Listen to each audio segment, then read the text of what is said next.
What is good, people? How are we doing? It is indeed a weird and wobbly, wonderful Wednesday. What is good? How you are all doing well in the markets today? I have noticed that I seem a little bit like pastely, like grainy. Let me know, guys, if does that give me a bit more color? I seem like I'm disappearing, like I'm fading as a ghost. Let me know if I look alright. Worst case scenario, I'll just dim the lights from the outside world. In other words, I shall draw my blinds. But yeah, let me know if you guys can see me okay. It's very, very bright outside today, so that may be affecting my lighting, but I can always change it. Anywho's, do not worry, Rich is going to be in today. He's just running slightly late, and then he will be in. So you're going to have to, unfortunately, listen to my voice drone on for the next probably 10-15 minutes. So do come in, say hello, do come in and say wagwan, come say a wee brew, come say bom dia, come say Josum, come say whatever you say in the mornings. Or good evening, depending where you come from. Good morning, good afternoon, good evening, and good night. Let's know if you're trading anything this morning. I was looking at a couple of different assets to be trading. I was looking at gold. I was looking at NASDAQ just now, but none of them are trading how I want to. I think we're going to see some nice buying opportunities coming through in NAS, but we'll see how that goes. We'll see. So first things first this morning, let's have a bit of a catch up. Let's see who is in. And like I said, if you are coming through and you're watching this post stream, like you're watching this and it's not live, then what is up? Good morning to you guys as well. Maybe drop in the comment section below saying good morning, and leave us a like anyway, because like I said, it does mean a lot to us, guys. But let's go say hello to those who are live this morning. Usam coming through very bright-eyed and bushy-tailed early. Good morning, all. What is good, Usam? How you doing? Mjen Volunteer, good morning. Greetings to you, my friend. And from us, welcome in, traders. What is good? Welcome into the 5ers family. Hope you are all doing well on this midweek. Let us know, like I said, let us know how your trading's been Monday, Tuesday. Daniel Bartle, welcome in. Good morning. What is good, my friend? Yukio coming through. Good morning. What is good? Welcome in, Yukio. Azrael Trade, good morning. Will, what is good, Azrael? How are you doing, my friend? Good morning to you, brother. Henry, good evening. The first one out this morning in the latter hours of the morning. Yeah, I do look a bit ghastly, don't I? Yeah, I don't know what's going on. Good morning, Will. Hope you're good. Kaush, I'm good, my friend. I am very good. I was a bit tired this morning, so I skipped this morning's gym session. I'm gonna have a lunchtime gym session instead, I think. But other than that, I'm all gravy, baby. I'm reared up, ready to go. Today's good things: weather plus booming markets plus you and me. Predict. I like that, my friend. Absolutely, my friend. Yes, the weather is shining. The markets are marketing. Hopefully, they're going to be marketing well today instead of just being crap. So, yesterday, they were a little bit unpredictable and all over the place.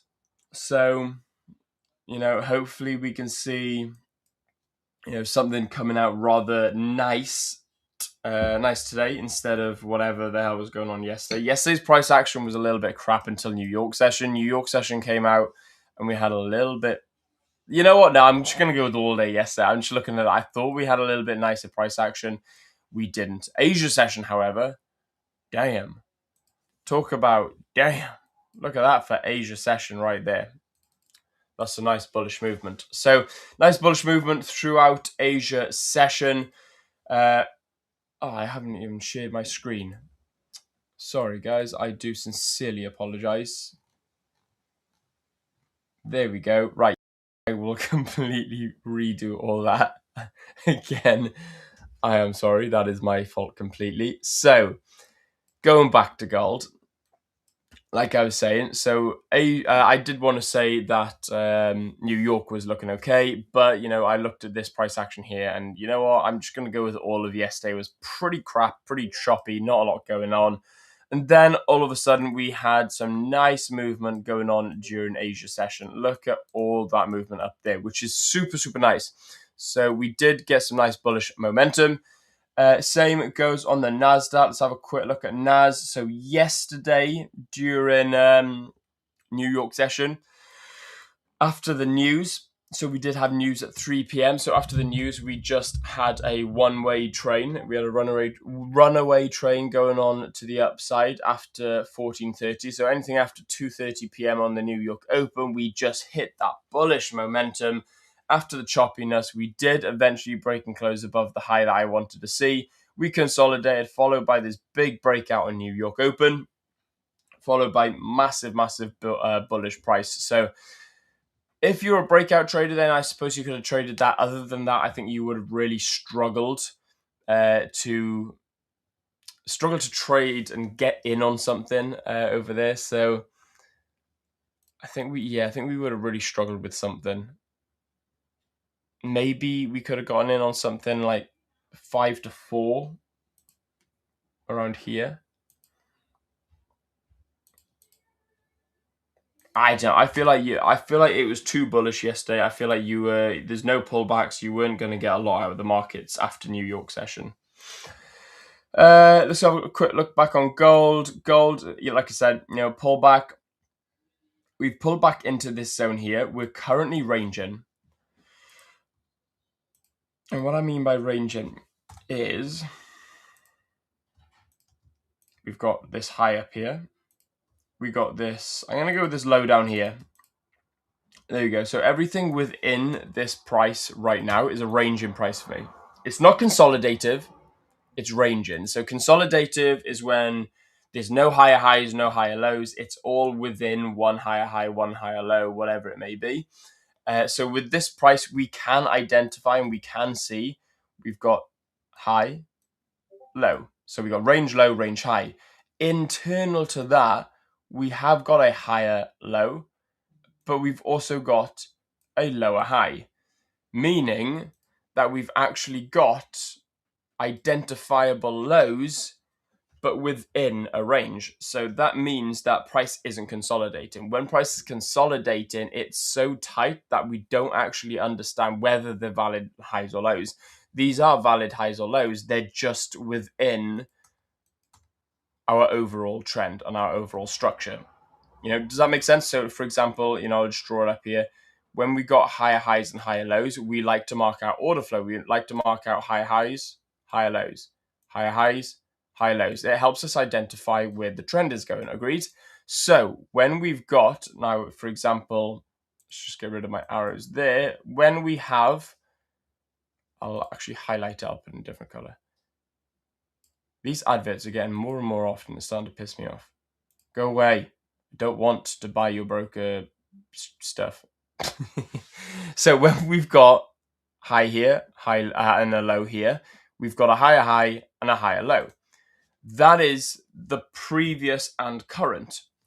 When we put in a lower high here, this now becomes the current price. Agreed? And then we've got previous and current. So what happens then is when we put in a lower high and we start moving like this, this is all internal structure. We could validate this potentially. We could say this is a valid lower high and then this becomes our structure. Or if you want to be a little bit safer and play the safe game, we can go along with this area here. Then what happens is everything within here, everything within here becomes not irrelevant, but invalid price. So, we still want to keep an eye on it. We still care about it. We still want to know what's happening, but we care more about what happens on a break under this low here or a break above this high here. If we don't get that, then any trading may potentially be higher risk than we want to take. So, meaning in a live chart example that we can actually have this low here, but I prefer this low here due to the structure of the market prior. Now, this to me is technically a higher low. However, the way that we've moved from it and the way that we've seen all this here, I'm not keen. So I need to now see for price to move in a direction for me to trade.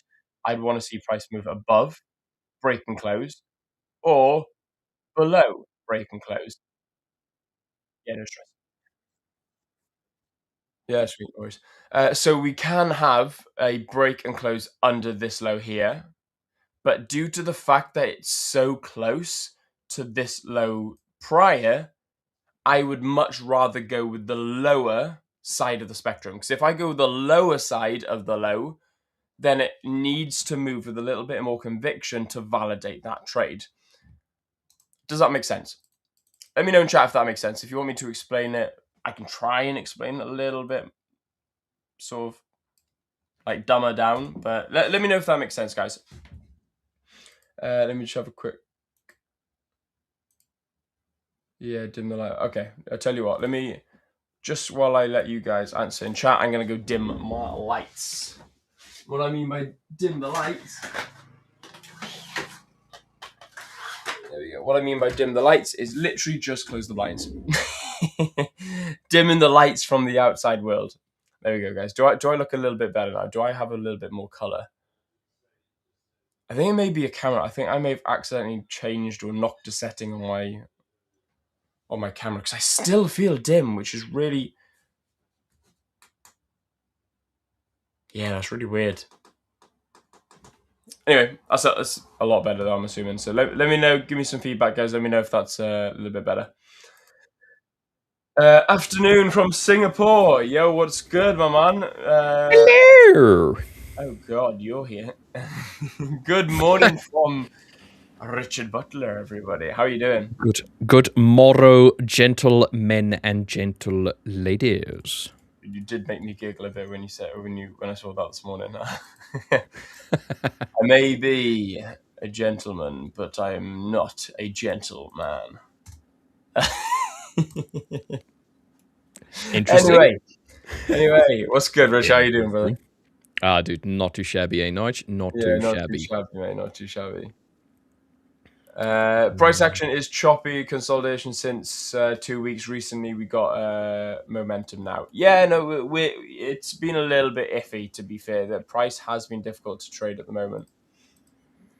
Danya Bartle, I will come back to this in just a second because this is an awesome question. So I'm going to star this comment. I will come back to it. Cyril, what's good? Greetings all. How are you doing? MG and Thalantir, you look a little bit dim today, Will. Yeah, so long as you don't look dim-witted. I kind of feel like that's perhaps what he was referring to. No, I think he's referring to the lighting of your camera, my friend.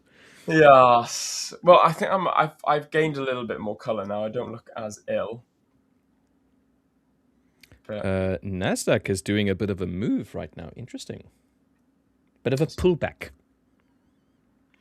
Oh, I'll bring my screen up in a second. I'll bring my screen up in a second. Yeah, no stress. Yeah, no worries, man. Yeah, wow, this is this is interesting. Very nice. I kind of like price action today, I do. Price action is best. Yeah. Price action. Optimal London Open. Entry leads to profits. Profits lead to Lambo. Yeah, that's pretty good. I see we're on the same wavelength tonight. Yeah, that's good, man. That's good. Yeah. Oh, dear, man. Yeah. Asriel, welcome, Rich. Yeah, Justin, morning, guys. What's best?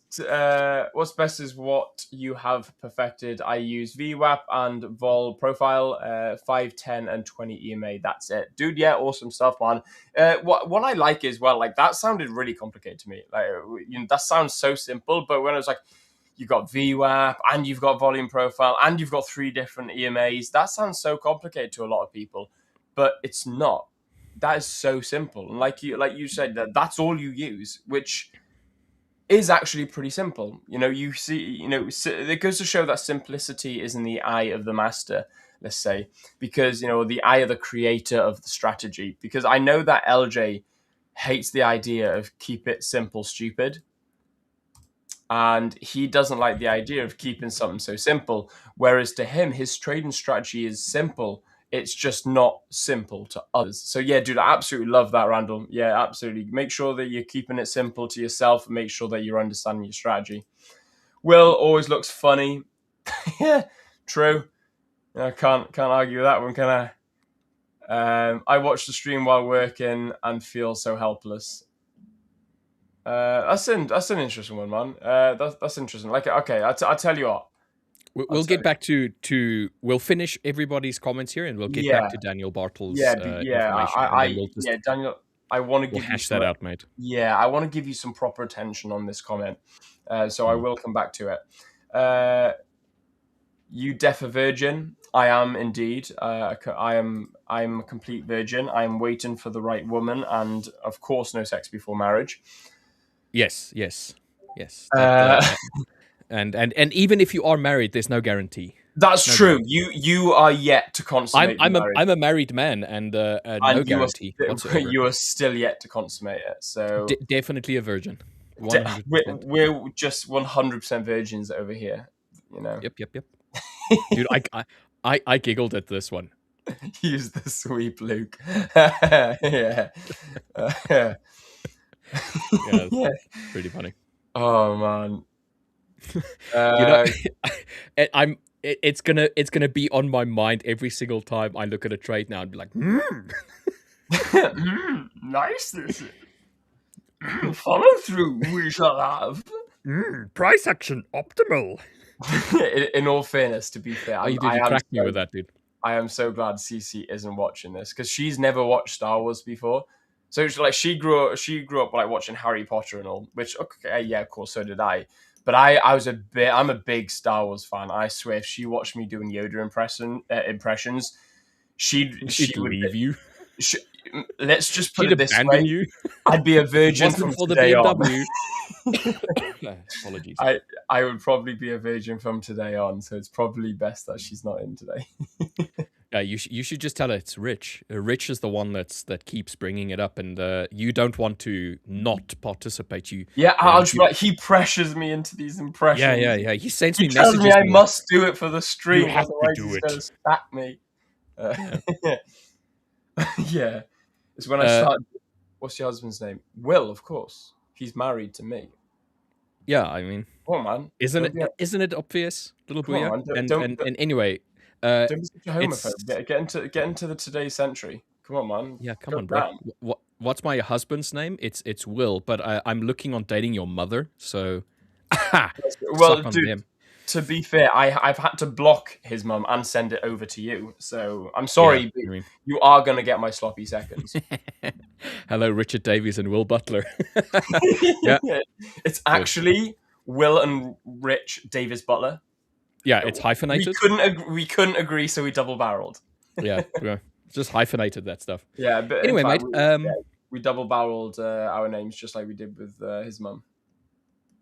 I could provide could you provide subtitles for the live translations? Unfortunately, it seems as though when it comes to live streams, the thing that they use to generate the translations doesn't work. It only works after the fact. So if you go back and rewatch the stream, then I can add the subtitles to it. But the generative AI that is used by YouTube to do that, it doesn't seem to work all that well. It's a shame as well. I suppose like there'd have to be a somewhat delay because the AI's got to process what you're actually saying. But it's a shame. I feel like YouTube should definitely come up with an update and have live Agreed. live subtitles. I think that'd be super cool. Agreed. Yeah, no, I agree. Yes, I wanted to get back to this question of Daniel Bartle. Let me just get back up to his top one. Yeah, sweet. Just before you do that, I love your playfulness, my kind of behavior. You guys are awesome, dude. Thank you very much, man. Yeah, 100%. Like we said, there's no point in being so serious in the markets. Okay, I'm a very serious person. Very you believe it or not. Like you'll see me at events, super serious. There's not a lot of joking about when I'm a serious trader. Slams fist on table. I am Take not me serious. virgin. How dare you? But yeah, no. So trading is a very serious thing, and when I'm talking to students, I take it very seriously. When I'm talking, for example, on the webinars, it's all very serious. When we're doing courses, all very serious. When it comes to on stream with you guys as a community, look, trading is a serious game as it is. We don't need to be so serious with it. Otherwise, no one's gonna want to hang out with you. What a boring stream that's gonna be, and B, just what a boring person you're going to be. Have a bit of banter. Anyway, back to the seriousness now. I'm gonna prove that we are not, we're in serious business right now. We're serious people that have loving relations with our partners. So, and by proving that is by being boring. So. Oh, dude, I'm gonna troll you all day now, man. But to be fair, he does keep coming back, so it's pretty cool. I'm assuming you're joking, and we do enjoy having you here. Some of the jokes that you have is a little off the cuff, but we do appreciate you coming through anyway. As long as you leave us a like and subscribe, we don't care. Hi, Will. I have a question. How do you suggest I cope with FOMO of seeing people trade lower time frames? Seem to be killing it. However, I can only trade 1 hour. Oh, it's gone. We'll bring it up again. Don't worry. The timer ran out. I seem to be killing it. However, I can only trade 1 hour due to work, averaging 2 trades a week. Dude, that's absolutely awesome. So I'm gonna give you a little bit of sort of. I'm gonna make you feel better real quick. I trade on my main portfolio probably 2 trades to 3 trades a week. So do not stress. Do not think to yourself that you're the only person trading higher time frame. Griff, who was on yesterday, I don't know if you watched him, Daniel, but Griff yesterday, he hasn't placed a trade in weeks. The most profitable traders aren't the ones who are trading often. So trying to deal with FOMO, it's a difficult one. I'm going to miss this trade, aren't I? I should have entered this. I'm in it. I can. Yeah, that's fair, man. I'll tell you what. If I get a little bit of a pullback, ironically, I don't want to FOMO enter this trade. So if we get a bit of a pullback, I'm going to enter this on a sell. So going back to Daniel Bartle. When it comes to FOMO, and dude, it's one of those that you're gonna feel. You're gonna feel FOMO. You're gonna want to get in, especially when those around you are trading on lower time frames. The best thing you can do is remind yourself on what you are achieving and what you are aiming for. If you are smashing the markets and you've got a solid strategy on the 1 hour time frame, you're confident, you've got data backing it, you've got a solid strategy, and you're journaling all your trades and you know your potential, screw what everyone else does. Everyone else could make £1 million a day or lose £100,000 a day, or they could be unprofitable, they could be profitable, whatever the case may be, it doesn't matter because they're not paying your bills. You're not buying their Lambos. They're not buying your Ferraris. You're not, looking after their family, and they certainly are not looking after yours. So Daniel Bartle, the best thing I can give you when it comes to dealing with FOMO of seeing other people working on the lower time frames is what works for you. And if the hour time frame works for you due to work, due to your schedule, due to what you entered in a little bit earlier than I would have, but dude, that's a really nice entry. Due to the fact that you're working and with your work, you're also trading on the hourly time frame, taking 2 trades a week. That is good. You should be proud of yourself for that. don't beat yourself up because you see other people, you don't know this situation. Maybe they're unemployed, maybe they're self-employed, maybe they're full-time traders. Me personally, I trade on the 5-minute and the 15. I still only take a couple of trades a week. However, you see me live trading on stream, and I'm trading every single day on the lower time frame. The concept is the same, the strategy is very similar, except, maybe I'm taking some trades that are a little bit higher risk. Sometimes I may be taking trades that I shouldn't be taking. I'll always walk you guys through what I'm taking. And sometimes I'll even specify, guys, I'm even taking this on my other accounts. If I say I'm even taking this on my other portfolio, you'll probably only hear me say that once or twice a week, because I only take trades once or twice a week on that portfolio. So, and that works for me. That works for me. It doesn't matter what time frame. That's just how I trade according to my plan. Now, Daniel, you could, there's 71 of you in chat right now, which is awesome. So smash that like button. There could be 71 of you right now telling me to trade the 1-minute time frame because it's the best time frame in the world. And every single 71 of you right now are profitable on the 1-minute time frame. I'm still going to trade the 5 and the 15. Why? Because you guys aren't taking, all the responsibilities that I am taking in my personal life. You haven't got your car to pay. You haven't got my car to pay for. I haven't got your car to pay for.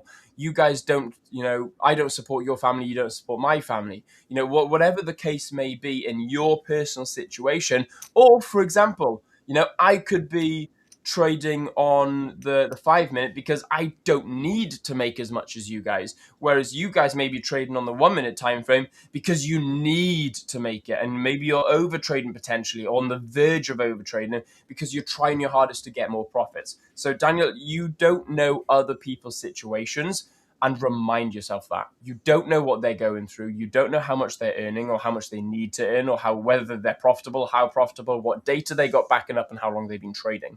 The best thing you can do is focus on yourself, focus on your profits, your strategy, your journaling, and your data. And I can promise you, you will be a happier person. And then come on every single day, be proud of those around you who trade on the smaller time frames, but don't wish to join them. That's the best advice I could give you. One sentence to basically encompass everything that Will has spoken about, and that is comparison is the thief of joy. So in your case, Daniel, if you rock up here and you have FOMO is that idea that there's not going to be another opportunity for you to make money. So on a psychological level, you may have placed some sort of expectancy on yourself. So you've given yourself a timeline. And the timeline that you've given yourself is like, I want to be a profitable person in 6 months, 1 year, that kind of like thing. Or you come to the stream and you compare your current results to other people. And you're seeing that they're doing something that right now you're not capable of replicating because of the time constraints that you have. So I want to give you an example. When I first started trading, I was working a full-time job, all right? And I was trading stocks back then. This is many, many, many years ago, all right? And I only had, I had a little bit more time than you had, 1 hour a day. I was working shifts, let's put it like this. So I had my off days, sometimes 3 to 4 off days in a row. I would do all of my trading then. So I had all of my analysis done in that like first few hours of the first day that I was off, and then I would have those 3 days to trade. But then I wouldn't have another opportunity to trade for 2 weeks, as an example. So in that like scenario that I had to look for those buy and hold kind of trades with the stocks. Like I wanted to be a buy low, sell after a few days kind of like thing, but I just couldn't do that. And trading, like this kind of trading, was completely out of the options list for me. I couldn't do this because I just couldn't spend enough time at the market to be an intraday trader. Anyway, so forward a few years, and now I'm a full-time trader. I wouldn't say necessarily that having less time is bad. What I would say is that when I stopped comparing my results to other people's results around me, I didn't feel the pressure to trade. So FOMO for me, because I'm a bit more of an analytical person, FOMO for me was a challenge that I had to go and battle on a logical level. So if I'm sitting here and I'm seeing a specific movement, like let's say hypothetically I see this, oh, okay, it looks as though we're going to potentially start printing lower. Instead of waiting for the confirmation, I just decide to get in on a sell. And then it starts running against me.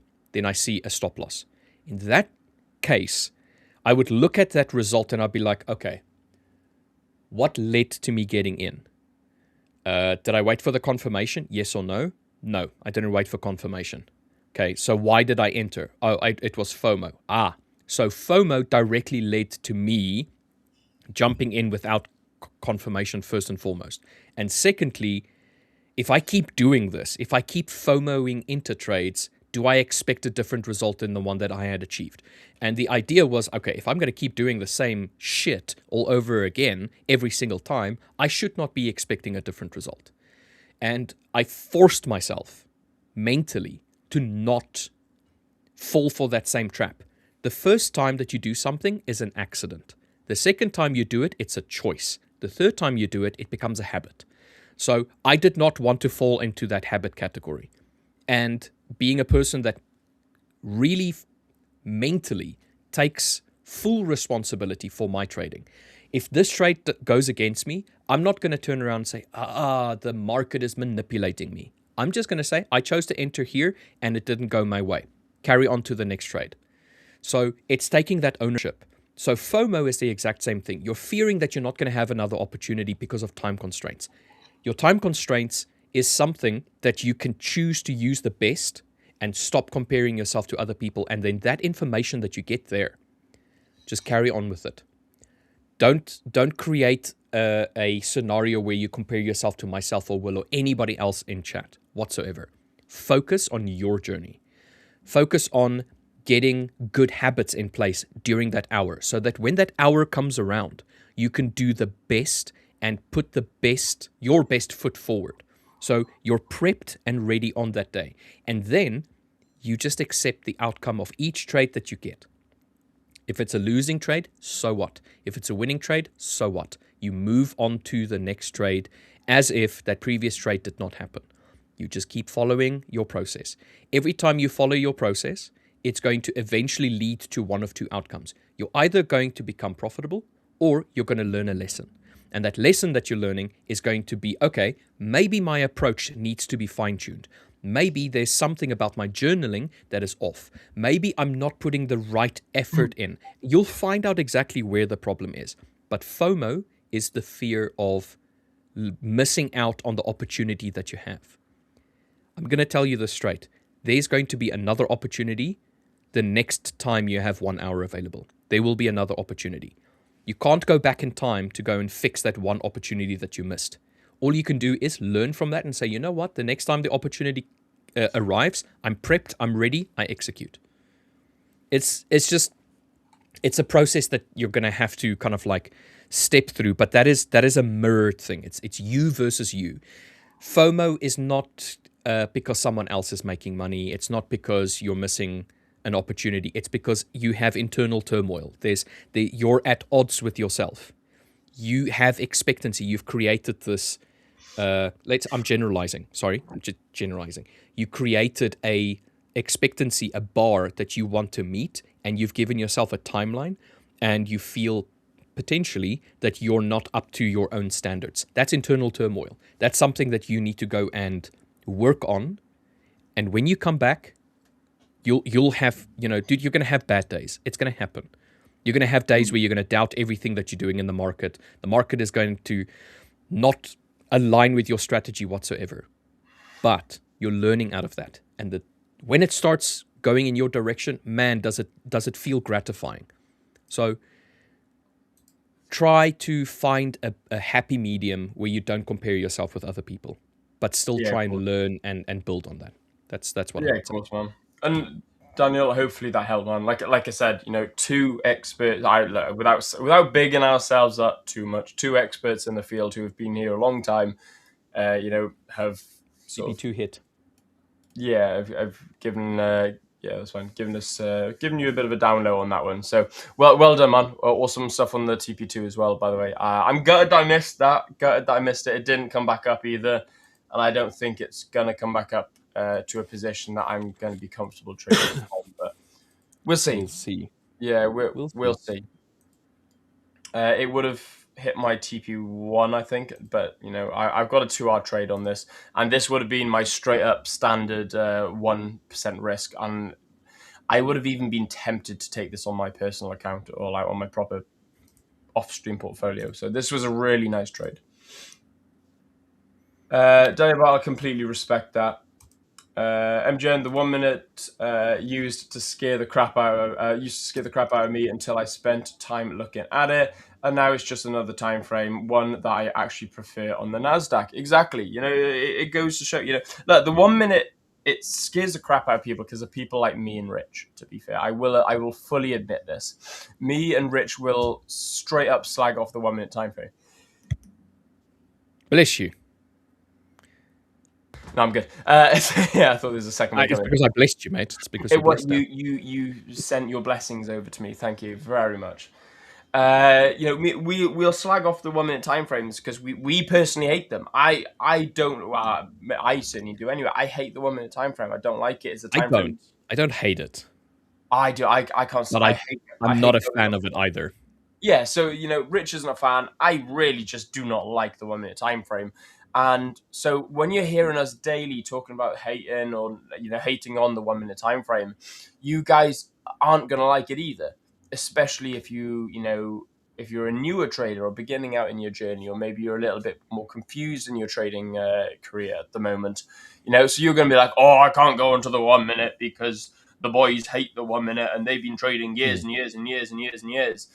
Whereas that's not necessarily the case. Like MGM just said, it's a case of that's our experience, and we're not here. If we were here to completely teach you guys and have a complete clean slate lesson, we'd never slam the 1 minute time frame, because that would be wrong of us, because then we're bringing our opinions into a lesson of trading. Where if we're trying to teach you and educate you on the best way to look at the market, slamming the 1 minute time frame would be unprofessional and would just be stupid, because it's going to give you a bias that isn't based on your own analysis.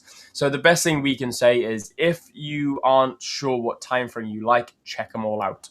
Some people absolutely, a good buddy of mine loves the 1 minute time frame, absolutely loves the 1 minute time frame, and he's very successful on the 1 minute time frame. Me personally, I'm not. I mean, if we have a look at our 1v1s where in the past that you and I used to do on Fridays with our previous stream before we joined the 5ers, we would go down to the 1 hour, the 1 minute time frame, and then that's where we trade. It's like, okay, cool, it's going to be gold on the 1 minute, and then we both realize, this is rough. Like my cortisol levels were doing this, like watching the 1 minute. We're going bullish, now we're going bearish. We're going bullish, we're going bearish. I was like, nah. Okay, this is horse crap. I don't like this. Exactly. Like, refinement to me is the 5 minute time frame. The 1 hour and the 15, beautiful daily time frames to me. The 5 minute is a refined time frame. Absolutely beautiful. I love it. Whereas anything, if I'm trying to zoom in and I'm trying to actually trade on the 1 minute, I don't like it. Whereas, like, MGen loves the 1 minute time frame for NAS. I'm sure there's other people out there that absolutely love the 1 minute time frame for pound dollar. There's ICT traders out there who, whether you like ICT or not, they're profitable traders on the 1 minute time frame due to ICT strategy. That's fine for them. It wouldn't work for me. I've looked into certain concepts of ICT, so I've even actually adapted my own version of what ICT talks about. Little did I know it was ICT at the time. Traders actually said, "Oh, Will, you're an ICT trader." I was like, "No, I just trade this." Like, "Oh yeah, that's an ICT concept." I'm like, "Really?" But I was like, "So this is how it works." And he goes, "Okay, maybe it's not, but it's similar." And this is where I say, all the years of experience I've got in trading, I have met so many people who trade ICT that don't trade ICT. So many people that don't trade ICT that do trade ICT, because it's not necessarily the concept Huh? itself. Yeah, it's not necessarily. What I I know mean by people that, that don't trade ICT that do trade ICT. What? yeah, and exactly. Now, what I mean by that is it's the fact that trading is a concept in itself. Trading isn't a new game, and if you're an ICT trader, I'm sorry to break it to you, but your guru hasn't come up with a brand new strategy. It's been out there for generations. The only difference is he's put it together in a way that works for him and taught others. Now, others may find it works for them as well, but you'll find as well the longer an ICT trader actually trades through the markets, and the longer and the more experience they have, they actually, sort of break away and differ from the original learning of the ICT concepts, because what they do is they find a way that works for them. And that is the whole reason why I don't like the idea behind naming concepts. I'd love to come up with the Will Davis Super Tank Strategy 101. And then, every time I change it, just come up with 102, 103, 104, and then say, guys, I'm the guru of trading. I wrote the algorithm. It's not. That's ego and that's marketing. The whole concepts have been out for a very long time. Yeah. So keep an open mind when it comes to the timeframes, when it comes to the structure, when it comes to the concepts. Always keep an open mind in trading and find what works for you. That's why I said to Daniel, don't ever worry about what other people are doing. Yeah. Question from Mr. RS75. Nice trade, Rich. Can you explain why you took it? I will do that immediately. But then I saw that Usam, rejection of Asian highs, failure to break through, though Rich likes to let the trend reveal itself. Lower high, lower low, _2, etc. I mean, yeah, Usam has literally defined your strategy right there. Usam, do you want to become my apprentice, mate? No, I'm joking. Screw that. Apprentice, right. dude, he's your instructor. He's your mentor. Yes, it's the Phantom Menace. I'm the one on the screen, but he's the one pulling the strings in the band.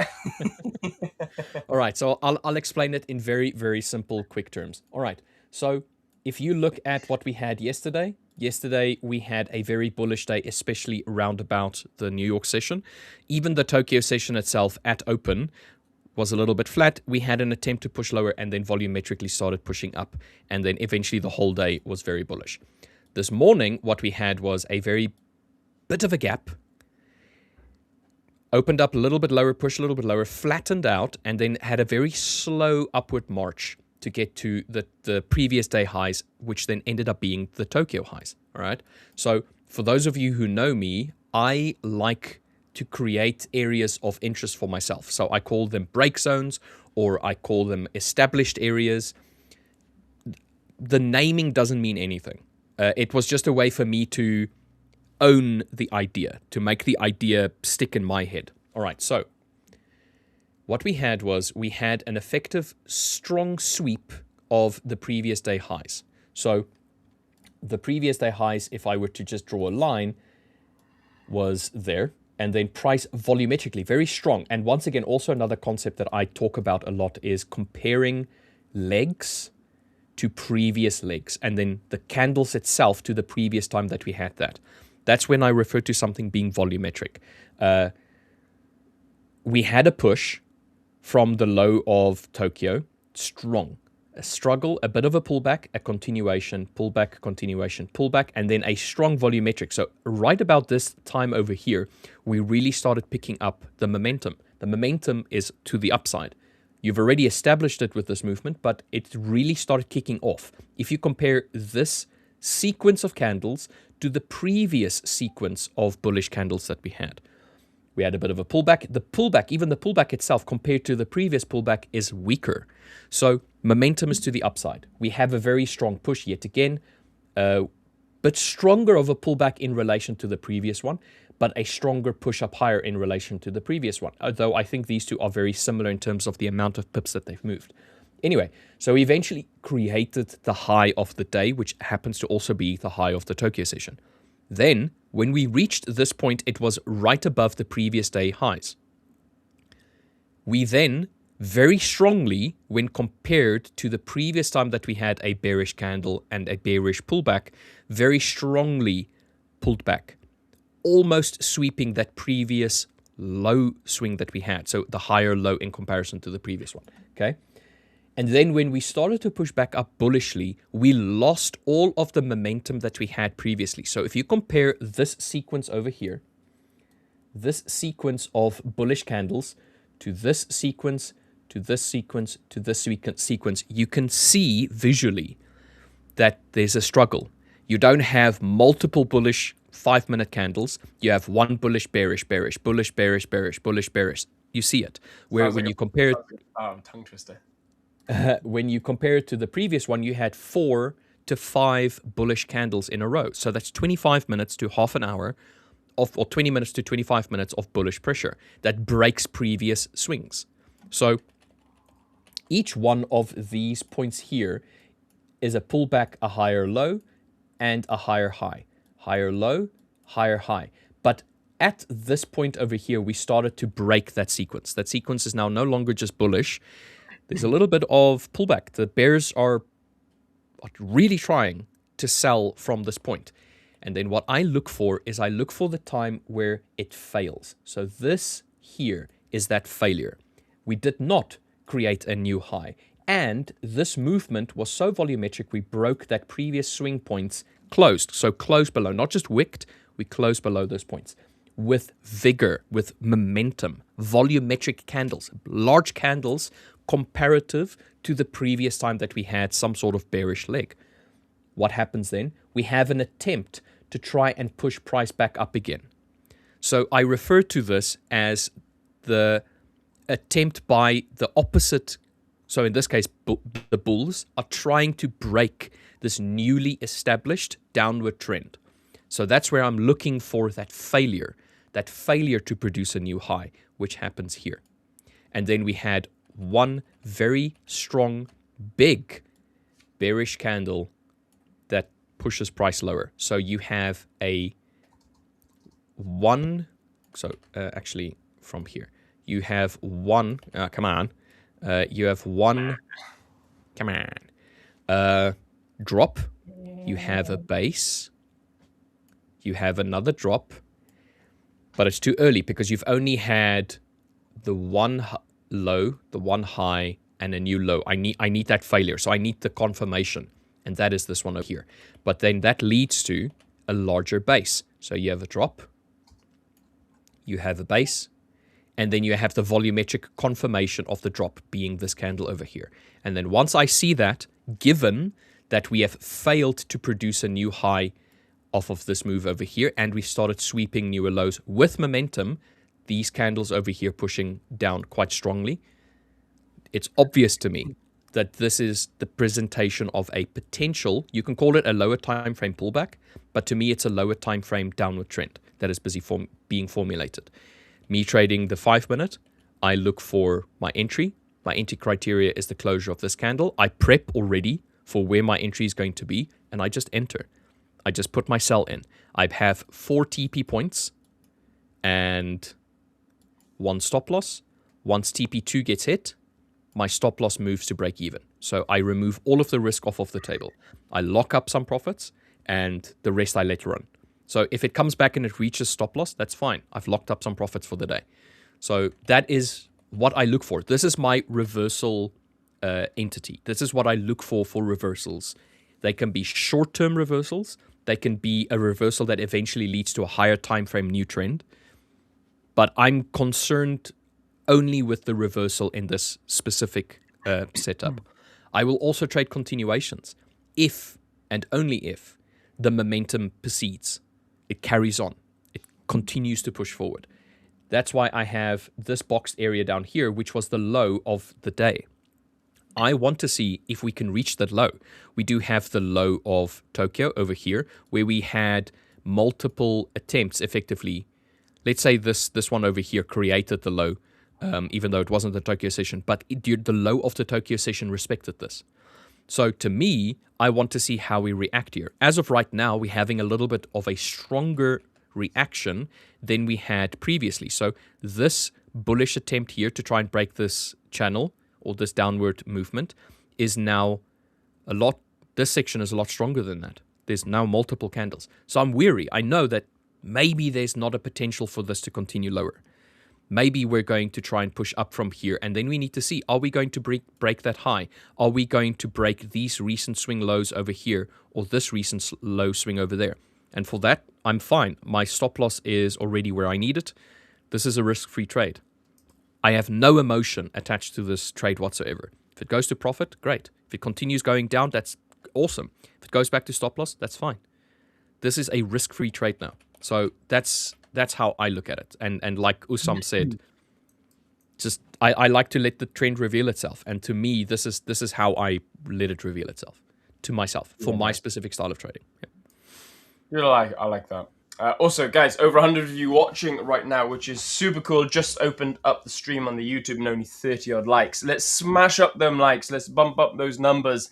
And let's push this stream out to a bigger, larger audience so we can also get, more people to come in and, explore the nicer side of trading. There's a lot of toxic streams out there, a lot of bull crap out there as well, a lot of misinformation and a lot of negative talk when it comes to trading. So let's smash that like button, share the stream, subscribe to the channel, and let's push it out to a wider audience and get more people into a nicer environment and a healthier space for trading.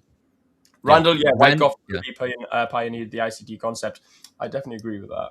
Yeah, the thing that ICT did was he took Wyckoff theory and he renamed it. He put some nice colors onto it and he rebranded it. That's what he did. Things about Wyckoff. The concepts, the concepts have existed for like tens of years. Exactly. Such a long time. Once again, sometimes all it takes in trading is someone to come on and make it a little bit more wow. So someone that comes along and makes it a little bit sexy, someone that comes along and puts some nice pretty colors on it. Think about back in the days when TV was black and white compared to when TV is now in color.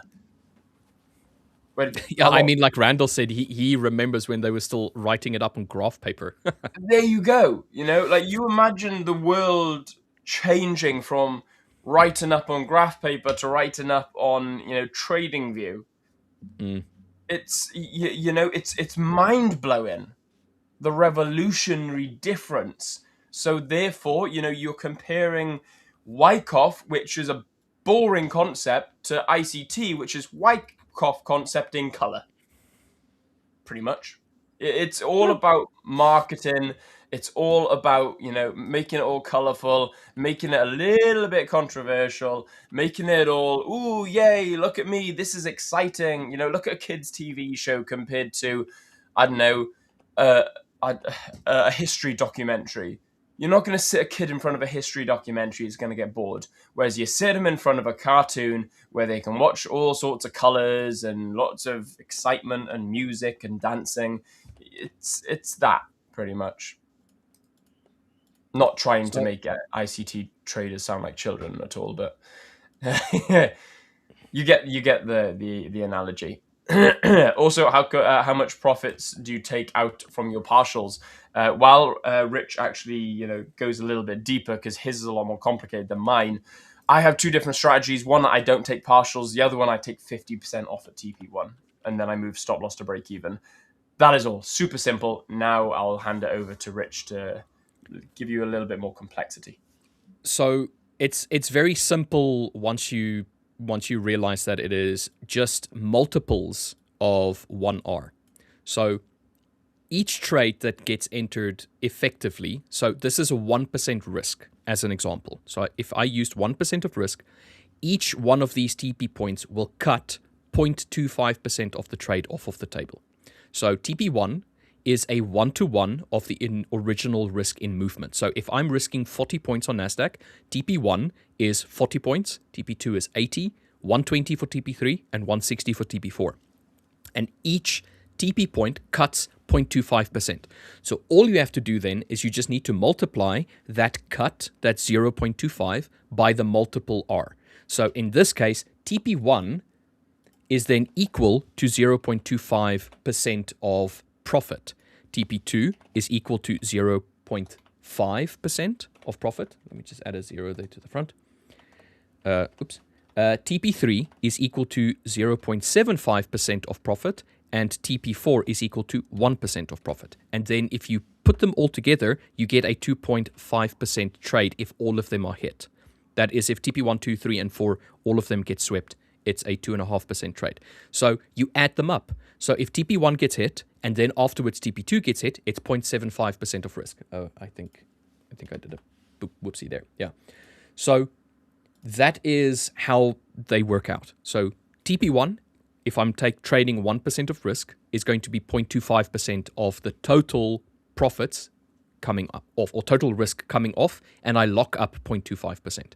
TP2 is locking up another 0.5%, and then stop loss moves to break even. So that means if it then goes back to break even, I've locked up 0.75% for the day, and I'm done. Okay?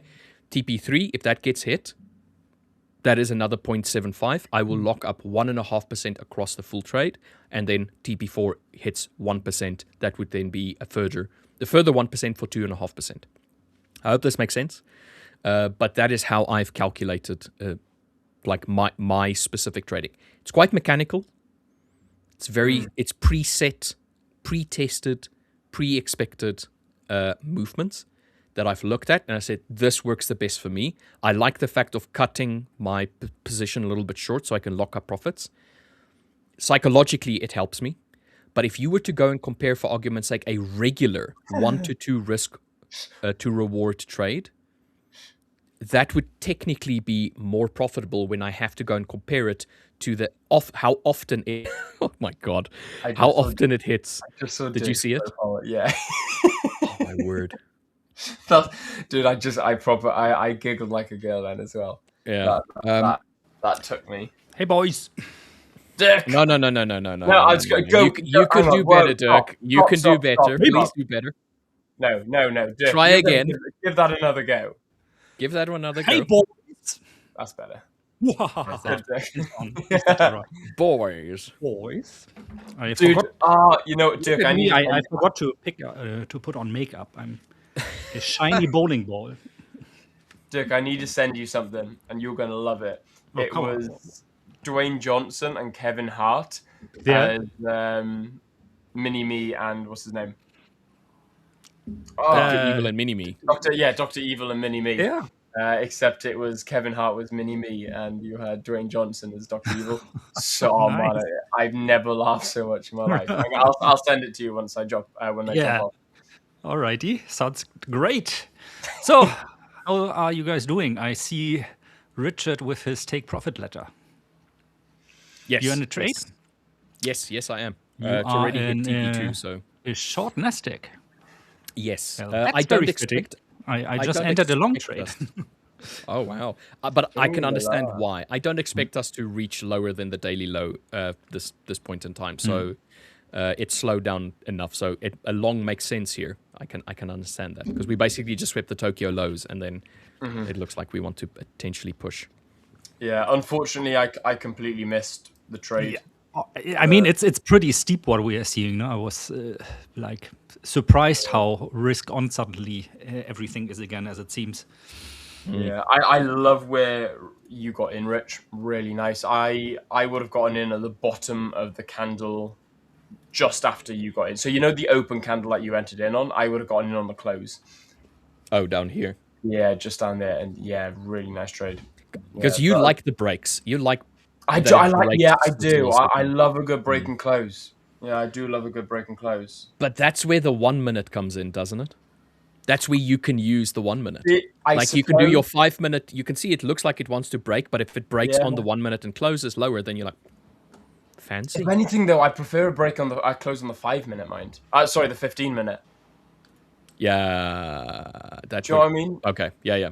But I mean, it's still a base drop on this one already. So Yes, no, 100%. Yeah, exactly. You've got the confirmation, like you said. You got that high at 7:10 this morning, or 8:10 for you, and then you've got the high just after that at 8:05, so 9:05 for you, and then that's that fail to break higher. We've also closed below. We've come up and equaled with the wicks, and then we've broken and closed below the previous low. So we've created a new lower low at 8:25. Once we put in that, then yeah, 100%. We've already started to put in that movement. Speed.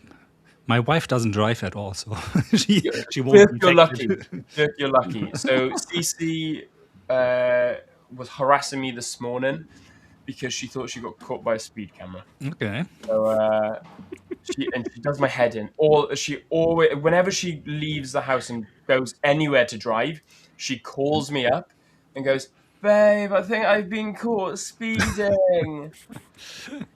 So then we play out this whole scenario where I'm like, right, okay, what's happened? How did you do it? What speed were you going? What were you doing? Did it flash? What side of the road was it facing you? I'm like, oh my God. So I went through that rigmarole this morning. So at least she keeps you on your toes and keeps you busy, mate. Give me 1 second. I have to turn on my aircon here. Stressed us. No problem, Dirk. Yes, Stress does indeed keep me busy. You mean? Okay, yeah. Yeah, we both wanted to. Yeah. Yes, indeed. She was driving really fast away from me while I was flashing her. I too would be doing the same thing as Cece is doing. Randall, Well, what you're an platform? awful husband, then, aren't you? What platform does the 5ers use? So the 5ers has.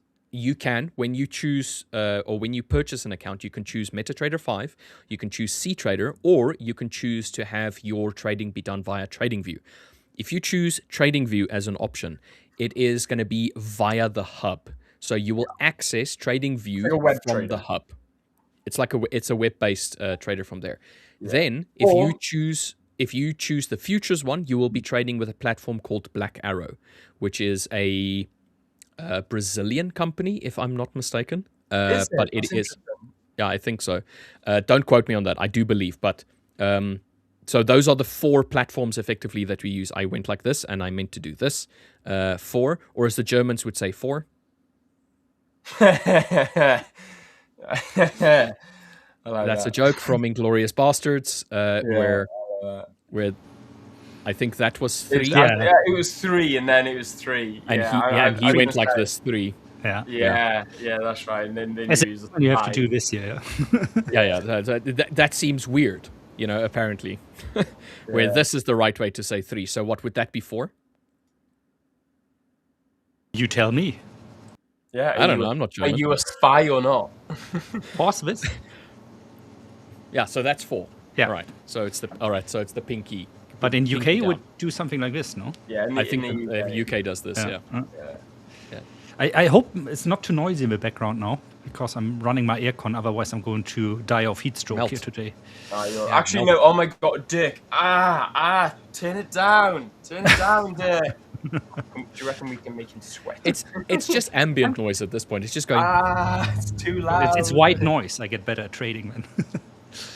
Yeah, but that's white noises whenever any one of us talk. No, that's annoying noise. I was gonna say that. Yeah, yeah. Dude, I hate white noise, man. So the missus loves white noise, and then she also probably why she loves me, and then she also likes a light on. And she likes like ambiance lighting. I hate white noise, and everything must be pitch black. I'm like Batman. I love Once you have a child, you'll love white noise, because babies sleep incredibly well with white noise. So when my daughter was still 3 months or 4 months old, the best sleep she would always have if we turn on the vacuum cleaner next to her bed. Oh my word! Oh, no. And apparently it's because that's called a racket. The babies are very used to, when you're in the womb. Of course, it's very noisy there. I think everybody knows that if you close your ears, you hear blood flowing, hopefully, and so they are very used to that. There's a room. I think it's in. I can't remember which city it is, but it's in America, where it's known as the quietest room on Earth, where they say if you spend an hour in there, you would all of the ambient noise. I think it's like twice as quiet as the lowest volume that people have ever experienced. Like it's like minus, I don't know, like minus 16 or minus 32 decibels or something like that. So it's like you start hearing your bones creak when you move. You hear your blood that anyway. flow through your body. Like if you spend like enough time in there and you start climatizing to that lower noise threshold, it just, you start hearing stuff. And they say that you cannot spend too long of time in there. You'll start going mad. I've heard stuff like that. I have heard that there are cases where you can't spend. My tinnitus would just come out. I hear them ringing. You might not even have tinnitus at all because, like, there's no noise. There's just nothing. Dude, that's there's really nothing to set off your eardrum. To do the humming or anything like that. Yeah. So. Anyway, Daniel Bottle, that's brown noise. Oh my God, what experiment are you running here, Dirk? In the background. I'm sorry, but really, I'm going to well. die without it. Really, I'm so sorry, guys. Nah, it's okay. Your comfort is more important. Bruce. Ace Ventura, dolphin trainer. Yeah. Have you guys seen? Do you remember seeing that? The dolphin trainer? Not. I remember that scene with the where they are in this what is a rhinoceros thing? Yeah, that's Ace Ventura 2. Is that the second one? Okay. Yeah, which is one of the most hilarious scenes I've ever seen in my life. Yeah. Like again, so you guys know me through live streaming. A lot of you guys don't know me on my personal side. I'm a very serious guy, very boring guy, but I love to have fun. I love to be chill. I love to be a banterous guy. That's why I love the live stream so much. Even like my partner, even though she's riddled with ADHD, she still thinks that I have ADHD. It's because I love to have fun. I love to have a giggle. I love to have a laugh and a bit of a banter. ADHD Will definitely has it, guys. Yeah, no, 100%, dude, definitely. And so, also, I don't know if you guys know, I'm also a bit of an actor. Me and my brother, we've acted in a movie that's just been released. Ewan's also acting in horror movies. What? A dream of mine is to act as in a comedy movie, a bit like Jim Carrey. That would be an ultimate goal of mine, to act in something like Ace Ventura or Dumb and Dumber or something like that. It would just be, it's definitely up there as a goal. Ever since a kid watching Jim Carrey, man, he just made me laugh. You gotta tell us the movie you and your brother were in. It's called Near and Distant Things. I have to Google that now. Rich, Rich is like, I watch it. It's not the greatest. Go on. No. Don't start with that. No. You don't go cussing over your first film, your first feature film, mate. You don't do that. It's a great film. It's a great film. Everybody go and watch it. It is from an independent director and writer, and it is filmed in Wales with this gentleman and his brother as well. They're both featuring in the film. Near and Distant Things. Go and watch it. Indeed. It's a happy feel good film. You reckon? I thought it was quite a sad movie. It was supposed to be quite a sad movie. Have you watched it? I'm going to call you Chris from now on then. Which one? You've actually found it, yeah. Yeah, I found it. Yeah, but the question is, where can I watch it? It will be released on Amazon Prime, I believe. Oh, wow. Nice. Okay, so, guys, we have a movie star, basically, here. Yeah. If that is not worth leaving us a like, subscribe into the channel and commenting, I don't know what is. It's not only trading, it's about acting. So, Will Davis is living the life. I love my side quests. Indeed he is. I act in movies, speak at events, travel the world trading, live stream with you guys, trade my own analysis anyway. And dude, I'm big into, look, life's for living. You only get one life, and I believe in enjoying it to the fullest. And go on all those side quests. See, people are talking about the lowest audible noise level is 0 decibels. The room is like minus 24.9 decibels or something. But yeah, it is logarithmic. So the noise is literally 2.5 times less quiet than you can experience. That's bonkers, isn't it? Yeah. Anyway, this buy of yours, Dirk, looks decent so far. It's really, really struggling to break through this Tokyo low as of right now. But maybe we can have a resurgence to try and push a little bit lower, sweep the daily low, and then push up. That would be nice, because then at least I can get a little bit more. Yeah, I hope it doesn't mean, we get like this boring European session again and nobody dares to make a move until the US later joins. Oh, dude. Yesterday's movement, I caught a lovely trade here on NASDAQ. Oh, mate, is that... I think you've just took a trade exactly where I marked out the only opportunity was on NAS yesterday. But I only took this on my futures account, so this was the only trade that I did in the New York session. I didn't trade anything on my earlier movements or anything like that. It was only this. So I haven't traded on my CFD. Today was the first time that I've traded on the CFD since yesterday. So yeah, nice. Anyway, guys, I am going to love you and leave you. I'm going to head off. So, guys, make sure that you smash the like button and make sure that you ask this gentleman some fantastic questions. LJ will be in very shortly, and I shall... Director, action. You've been chased by a terrifying monster. Trader, hold on, I can't run yet. Why not? Trader, stop lost 32 pips away from a navigator wicked out. Love it. Anyway, guys, on that bombshell, I'm going to love you and leave you. I'll see you in about 2 hours' time. Make sure you smash that like button, subscribe to the channel if you are new here, and I shall see you in a bit. Peace! Cheers, Will. Cheers, Will. Dirk, LJ did say that he would be in very soon. I think he locked himself out of his flat. Would you be okay to no worries. Carry on solo? Of course. I have a meeting now in the next...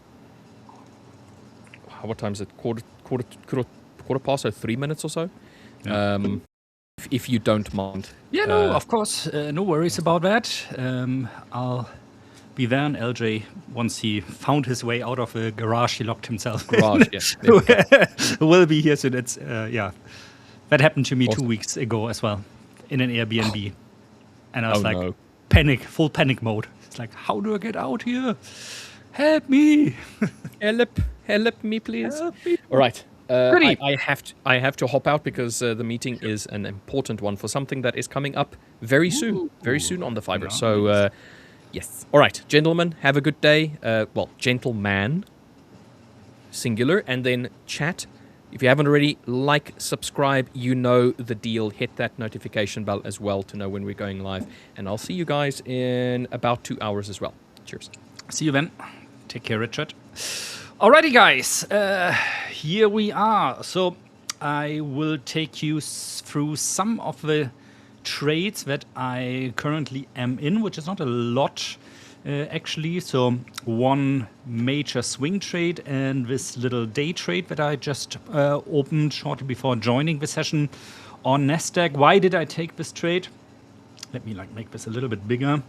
Because of two reasons. The first reason being that we were trading in this area which is marked as green, which is again, if you have watched me talking about this indicator called Aurora, which you can, by the way, find for free on TradingView, so free open source.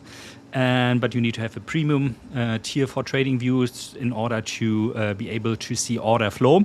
What that does is we had an area down here where market sell orders, so people going short, for example, were meeting limit buy orders. So people had limit buy orders sitting there, which of course makes sense because it was the Asian session low. And then these limit buy orders absorbed the sell pressure from the market sell orders. And this indicator will mark this zone then, and pretty often those zones are pretty good for entries. And So this is what I did. I was looking actually for a reason to go long because of two things. First of all, we still have, you can see this here with my standard deviation channel, so this kind of rainbow structure in the background here is like standard deviations to the upside and downside. So those are called sigma levels. And this one still is showing that the trend is going up. So I, of course, am looking for like places, for prices that give me reason to go long. One of these being that we have the zone here where we are nesting buy limit orders, we're facing sell limit and not sell limit market sell orders. Plus, then we had a bearish divergence on the my modern MACD indicator. So bearish divergence means that normally the price will start to trend up again. So what I did here is I placed a trade with a risk-reward ratio of 2, meaning like my take profit for this is 2 times what my stop loss is. So should we drop below this point here, so this is sitting at around 29,490. Be aware that I'm trading the NASDAQ future here. So there's a little bit of difference, obviously, to if you're trading, for example, the NASDAQ CFD on the on your evaluation or your funded account.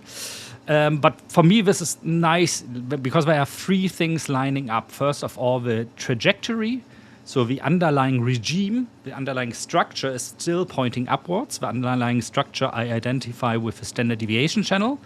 Then we had a nice zone of support, not by just drawing lines where support should be, but really because we had this scenario that we had market sell orders, people wanted to drive the price to the downside, were faced with nesting buy limit orders, and plus the bearish divergence in the MACD. So I have like 3 things lining up. This is, when I talk about confluence, this is always what I mean by confluence then. So this is why I took the trade. Important here also to keep a positive risk-reward ratio, meaning like I like at least 1.5 to 2. 2 in this case makes sense because it would us, judging by the price right now, to the +2 sigma band of a standard deviation. And my stop loss I placed just under the -4 sigma. -4 sigma is something you don't see that often. So yeah, this trade, in my opinion, makes a lot of sense. That doesn't, of course, not guarantee that this trade is going to play out exactly like I wanted. But, I want to put math a little bit into, working in a way that is positive, or that my expectancy is positive on this. Second trade I still have in is a long-term trade that I entered last week Monday on gold. This is the CFD chart, so I traded this with an ETF, by the way, and not on my 5ers account because I wanted to hold on longer to this trade, and I don't want to pay the high overnight financing for this.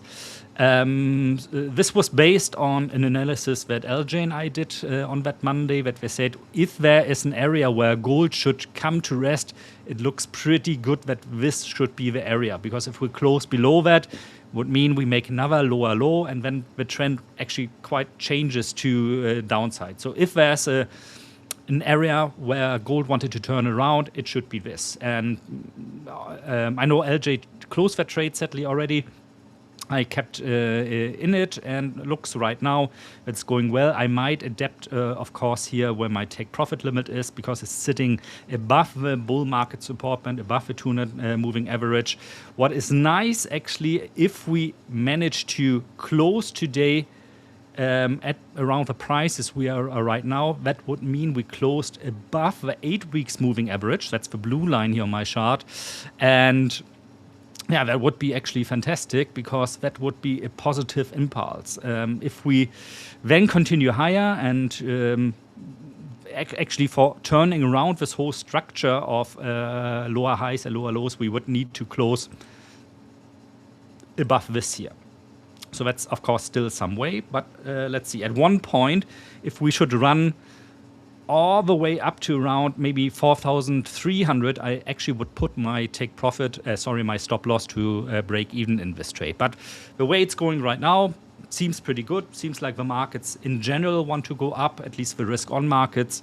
Thus also the crazy stuff we were seeing during the Asian session today. And especially also, of course, Tuesday, so yesterday evening during the night, for risk on assets. So everything looking pretty nice. Let me quickly go a little bit through the comments. Since you're going solo for a bit, dear, can you please expand on your comment in YouTube video VWAP? You mentioned not using it on CFD indices. Yes, for sure. So what Shane is referring to here is an indicator, a new one that I just released yesterday. This one, it's called Modern VWAP. So I basically, did what I always try to do, take classic indicators that were first published like decades ago, some of them like being 50 years or 80 years even old, and then give them like a little bit of a redesign, modern redesign. And this week I did it for the VWAP, so that was something I was working on at nights during my holiday. And I, like Shane is saying there, I tell in the video there that you cannot use a VWAP, for example, if you're trading a CFD, so a contract for difference, or a Forex pair. All the pairs you see, for example, in your evaluation account at The5ers are so-called CFDs. And these CFDs, they don't carry volume information. So if I go, for example, let's go to Aussie dollar here, for example, and I add the volume. Here we go, volume. Let's add this. So you get this volume, and it kind of looks like that, you can see like how many lots, how much money was really transacted on each candle. However, since this is a so-called CFD, contract for difference, this is not real volume. So what Forex brokers offer you instead is so-called ticks. So how often the number of transactions, if I'm not wrong about this, per candle. In comparison to this, if I look, for example, at the British pound future, so British pounds versus US dollar trading future on the Chicago Mercantile Exchange, CME, this is like real volume in real money or contracts. And the same goes, for example, for gold. I don't use that here, or on the NASDAQ, for example, so NQ or the Standard & Poor's future. There you have the real volume. So on this you can use the VWAP, because VWAP is volume weighted average price. And this computes only correctly if you really have the real volume and not just a tick count. So don't use a VWAP, not just mine, any VWAP on something like a CFD. It's meant for instruments with real volume. So for example, in this case, the Bitcoin perpetual contract, which is also a future contract on Binance in this case, where real volume is displayed. It will still show you something on Forex, but it's deceiving. So don't fall for that trap. I see that being done very often by not only beginner traders, by the way, also quite experienced traders, that they try to use a VWAP on CFDs, and it's going to show you something, but it's not going to show you what its design was intended to. So this is the reason. I hope you can follow me a little bit.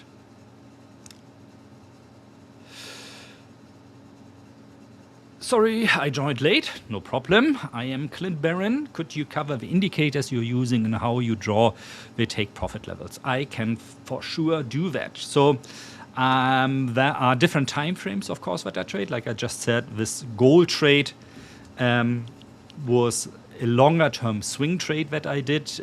Usually for these longer term swing trades, I do not really use indicators. This is more like based on, first of all, gut feeling. Second of all, that the sentiment seems to be turning around. Nobody's like really Iran, the bombings where oil is not that much in focus anymore. And it seems like markets want to go up again. If we look at, for example, this NASDAQ trade, I actually just explained my reasoning for this. I like to use, this is on the NASDAQ future, but you could translate this, of course, into a CFD trade as well. So if you're trading in a valuation account, which is nice because the 5ers don't charge commission for trading, for example, NASDAQ on them. So what I usually do on this, and this translates to almost any intraday trade I do, is that I look for, first of all, a trade that's that signals that we have a trend continuation, and I measure how the current trend is by this indicator in the background, which is a standard deviation channel. So it's really nothing fancy. It just shows me where are to the upside the standard deviations and to the downside the standard deviation. And you can see this channel now, I have to do like this, I think, points up, which signals to me, okay, right now on this asset, which is the NASDAQ 100 E-mini future, on the 50-minute time frame for a standard deviation channel with a length of 128, we are in an uptrend. So naturally, I want to look only for trades that point that price is going to pick up into the direction of a trend. And I do so by looking for zones of confluence. In this case, my confluence was, first of all, we are trading at a -2 sigma. So price has deviated to the downside from its median over the period we are looking at. We had, and let me zoom in here a little bit. We had a zone where limit sell orders got absorbed by where market sell orders got absorbed by limit buy orders. So that's this green thing here.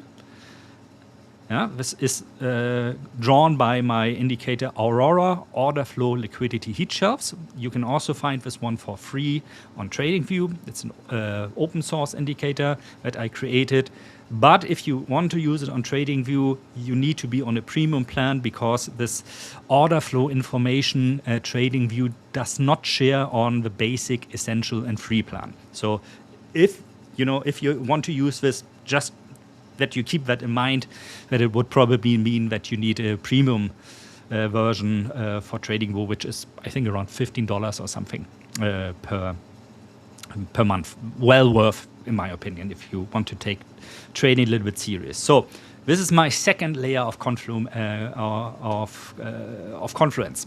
Then, in this case, the third layer was that we had a bearish divergence on the MACD, on my version of a MACD, which is a self-adapting, regime-aware MACD. Also, you can find it for free. You can find videos about all my indicators also on YouTube. So in the description of this video, you'll find a link to my YouTube channel where I usually explain every indicator in detail, why I created it, how to use it, how not to use it, and so on and so forth.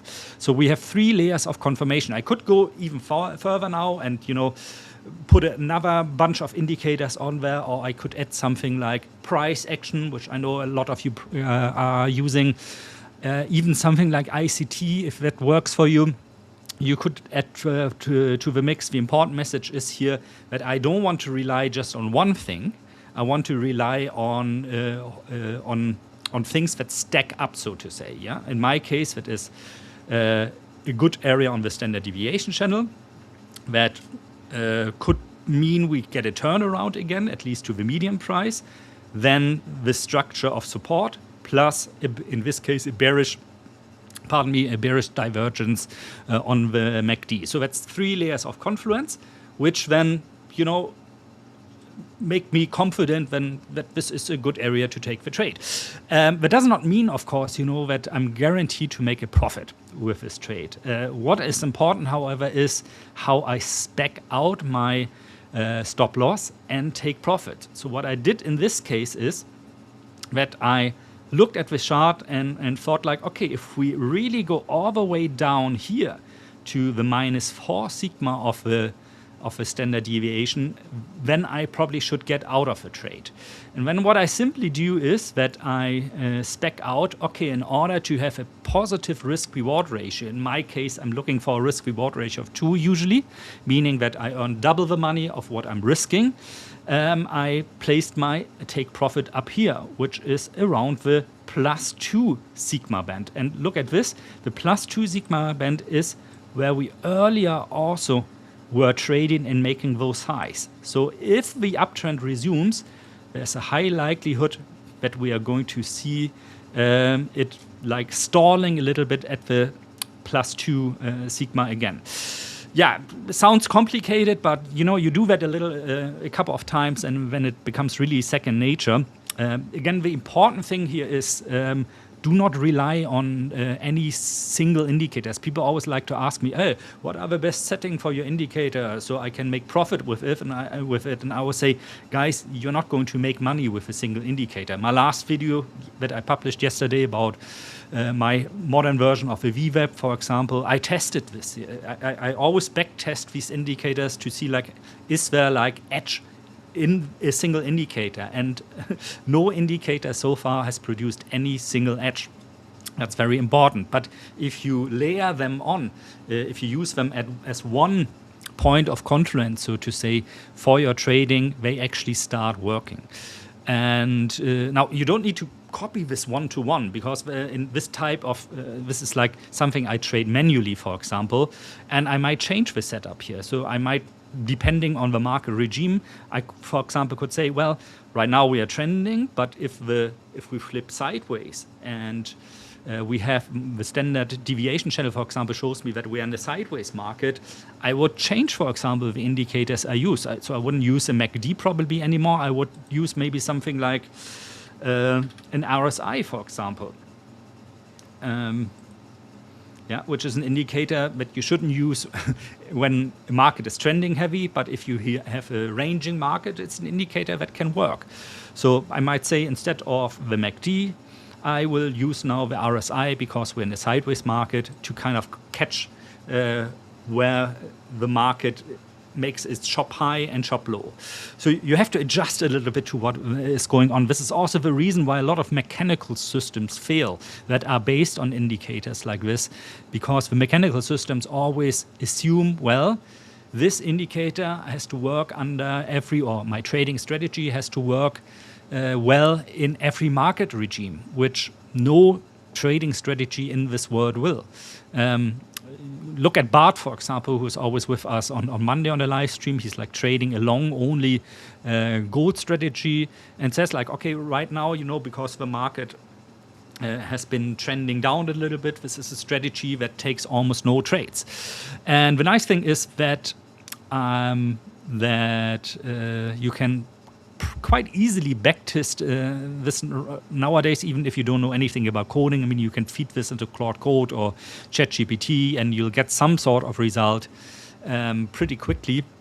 And if that result is reliable, is to be discussed. There are other things that you need to be aware of, but I'm not going to talk about these now, because I'm going to bore you to death with statistical models and math and so on and so forth. If you take away from what I just rambled about, that you need to have layers of confluence in order to be able to become profitable as a trader.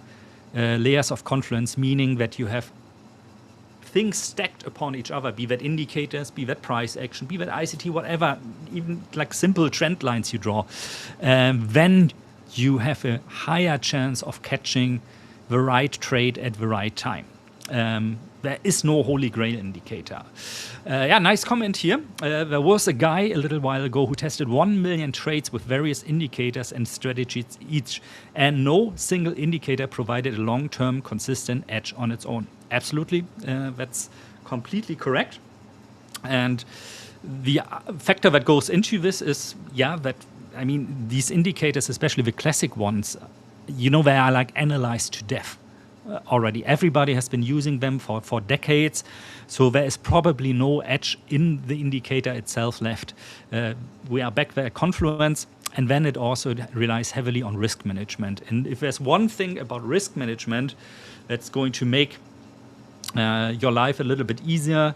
Is it like keep your expectancy positive? So in the trade outcome, you should always be able to earn more with a trade than you risk with a trade. So it's basically, like running a business. If you are selling, I don't know, shoes or whatever, you probably also would always look like at, what is the price of purchase for this individual shoe model for me?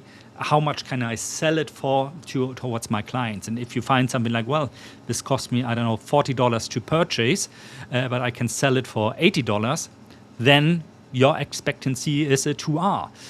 You would never do something like, I have to buy it for $40. I'm going to sell it for $40 or $38. Just doesn't make sense. Somehow, when it comes to trading, people forget about this. So the profit is in the price you pay to get into a position.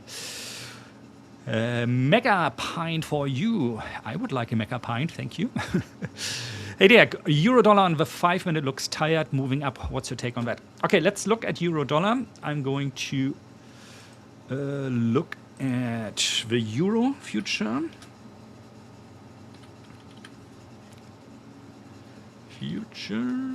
What is it? 6. What is the symbol again? 6E, I think. Oh, I'm on crypto here. Yeah, here we go. Going down to the 5 minute. Yeah, that looks really a little bit tired. I think you're right there. So very crude drawings now first. I'm just, mapping some things out that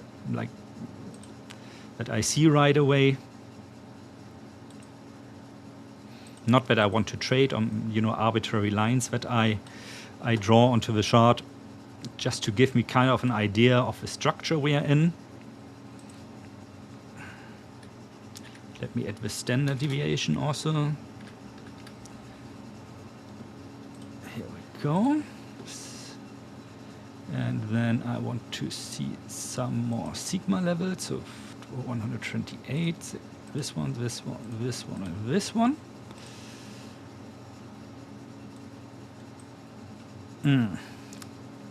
Yeah, first of all, I mean, depending on, maybe actually on the 5 minute chart, it makes sense to make the channel a little bit longer. So maybe we have a standard deviation channel at 250. Otherwise, we're going to get a lot of noise. Yeah, it's a pretty dead, in my opinion, at the moment for a couple of reasons. First of all, and this fits the risk-on sentiment we are seeing right now, we have an upward trajectory from the standard deviation channel. So naturally, I would more look for long trades. In this case, the last really heavy demand zone, by the way, we saw at 115.45. So that's around 15-20 pips to the downside still from where we're trading right now.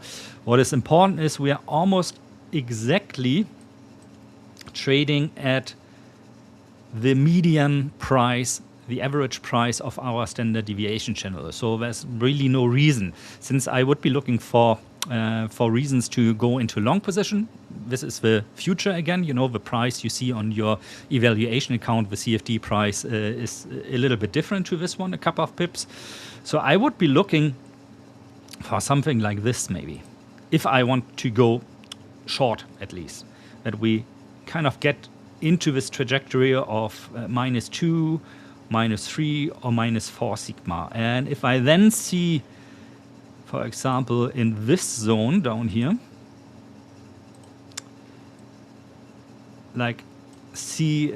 for example, that we create a zone of demand there based on nesting buy limit orders that meet market sell orders, then that could be something to go long. However, of course, on the 5 minute chart,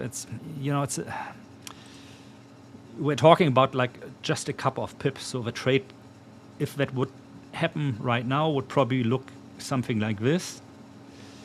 In order to get to a decent area of 2, it's still possible. I would, of course, like to see more actually that we go all the way down here. and retest this zone of demand. First of all, because it's sitting outside the -4 sigma, so that's really like overreacting to the downside again. And then this has been a great zone of demand for what seems to be, at least on the 5-minute charts, a long time. So my favorable trade, that's actually one I could be thinking about, would be even like this one with a very tight stop and maybe trade returning to the median price, which would give a risk-reward ratio of almost 5. So that's a solid trade down there. But yeah, we need to see it go down there, and then of course the picture can flip, because if we go down there, maybe the standard deviation channel will show us a whole different picture. But this is how I would go about it. Right now, sitting exactly at the median price makes a lot of sense. The session is slowing down. We saw a bit of movement during the Asian session today, and it looks a little bit like prices want to wait a while now until going down. In terms of news today, we have ISM coming out. Later today, we had, interestingly, the job openings, which were a little bit to the downside, like a negative surprise yesterday, which would mean we are getting Friday the non-farm payrolls again, that the forecast could be too optimistic actually in this case, and that we see numbers coming in a little bit lower, which would be good for the market in this case, because this gives the Fed a reason to think about keeping either rates stable or even doing rate cuts this year still. Excuse me for a minute, guys. I'll be back.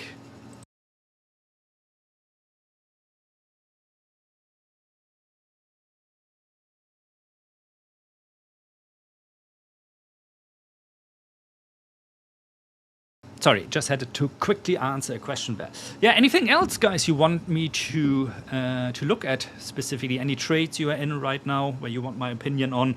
Or it's important if you tell me, like, hey, can you look at this, for example, gold or whatever, that you also share with me, at what time frame you are looking at. It's, of course, different if I look at a daily chart or hourly chart in comparison to something like 5 minute or 15 minutes. Share with me anything you want me to look at. Let me anyway go through here a little bit, through the comments. Oh yeah, I'm very sure you'll find good new trades. Don't worry. As I said, could be that you have to wait a little bit until New York comes in later. Richard, welcome back. Hello. How come you're back? I'm back because you're lonely. You're lonesome. So I decided I'll hop in and just keep you company until LJ arrives. Oh, good.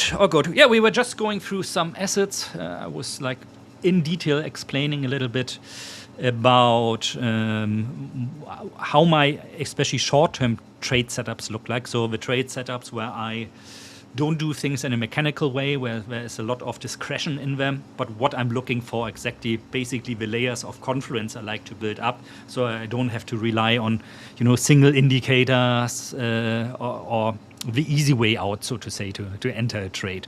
So where everything lines up. Example of this was, for example, it's now the euro, in this case the euro future, because somebody talked about it. I said, like, I want to see something like this. Still standard deviation channel pointing upwards. We are at a good zone of demand, not by something I draw onto the chart, but by nesting limit orders that were executed against sell market orders, and then look for something with a tight stop and nice risk reward ratio, which in this case in euro that would be. However, I doubt that we are going down there, at least in this session. Might be something for later. The whole thing, of course, is this morning a bit risk on, especially in the Asian session and in the late New York session yesterday. Very risk on. Very risk on, yeah. So I'm more looking to find entries into that direction. Thus also the trade in NASDAQ earlier today, which, looks not bad at the moment. But let's see, I don't expect, this to hit take profit or stop loss for the next couple of hours.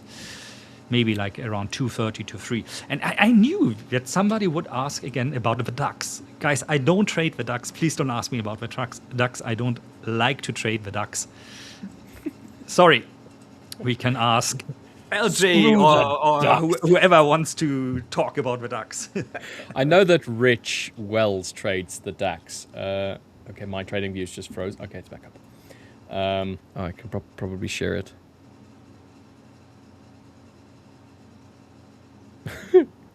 Anyway, I think hopefully it's gonna be fine up. There you go, it's fine. All right. So it was frozen. It didn't want to move at all. Okay. Tom just this in disgust. The DAX, because I know that Richard Wells trades the DAX. Let's just see. Okay, that was something that I marked up quite a while ago. Where's the other one? There's another marking. I don't know where it is. Okay, so the DAX, or DAX stocks. No, you're just being mean, Void. If we look at it like this, we're technically just still within this upward trend that we've had on the DAX. I know you like trading like the mean reversions and like, or at least like coming back to the mean and then seeing how it moves from there. So in this case, if we just take that high point and this low point over here, which was in May, that's a while ago. Sort of respected, top end respected, bottom end respected, and we're getting close to this top end. We've broken above. Is this all-time highs? It does look like all-time highs. It is.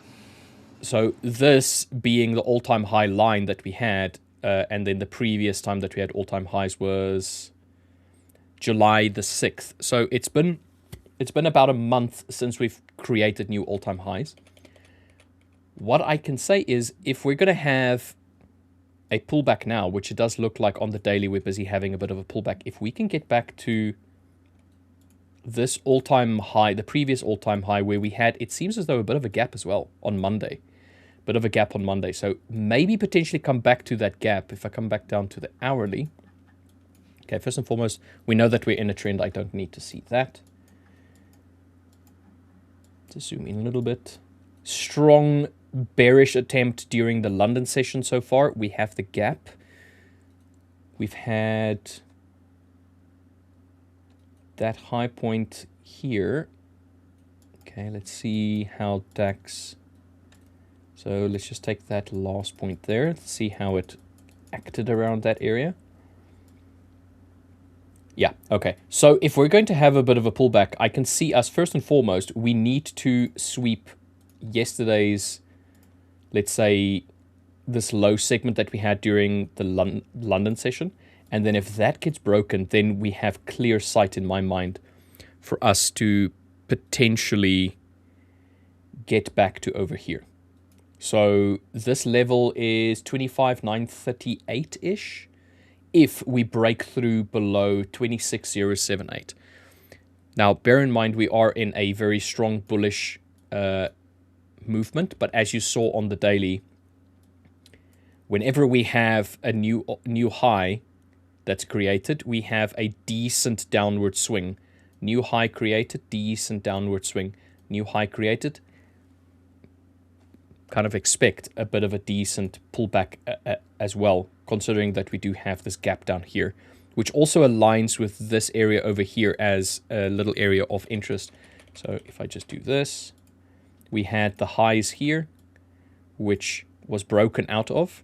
If you pull it back, it becomes these highs over here. So very much a create a high, you pull back, you break the high, you pull back, okay, well, in this case, we didn't break that new high initially, but we rejected ever so slightly, pulled back a little bit, pushed higher, came back to that previous area of support, dwindled around a little bit, swept some liquidity down here, and then started picking up again. So if I'm going to be a betting man, I would say that we are potentially either going to come back to fill this gap, or we're going to come back to this area over here, or potentially that gap over there though I feel like this area is played out already. I think this is now the new area for us to potentially have a pullback towards and then start picking up again.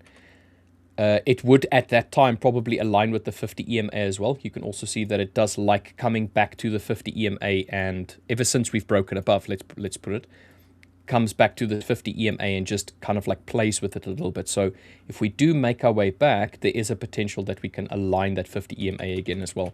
That, let's say, dynamic support. Yeah, I think that's potentially what I'm looking at. Short term right now, we're breaking this little bit of a trend that we had here. Maybe a retest and push lower to try and test this area down here. That's what I would say before continuing longer. Yeah, makes sense. I mean, it's a good example for like a textbook trending market, no? Higher highs, higher lows in this case. So I would also look for the long entry there, but not where we are trading right now. I've always meant to ask you, by the way, what is this little chart snapshot on the right of your main chart? How do you do that? It's this indicator, TLM higher time frame candles. Yo, what's up, Buyu? Hey, Buyu. Nice to see you. Hey, hello. As Finally. always, Buyu coming in with absolute energy, as always. That's good. That's good, man. Good to see you. We haven't had good to see you. we didn't have the pleasure yet, no, to stream together. But No. you covered for me the other day. I very much appreciate that. Thank you. You're welcome. Buyu, before you carry on, I just quickly want to say this, and as you might know, I have some cinnamon rolls right in front of me that I would like to destroy before my lunch. This higher time frame candle one just basically plots. You can have up to 6 higher time frame candles. So I chose the 15-minute, the 1 hour, and the 4 hour. And what it basically does is it just gives you, in this case, mine is also selected to 6 of them. So I want to see the last 6 15-minute, the last 6 hours, and the last 24 hours of price action on the higher time frame for the 4 hour one.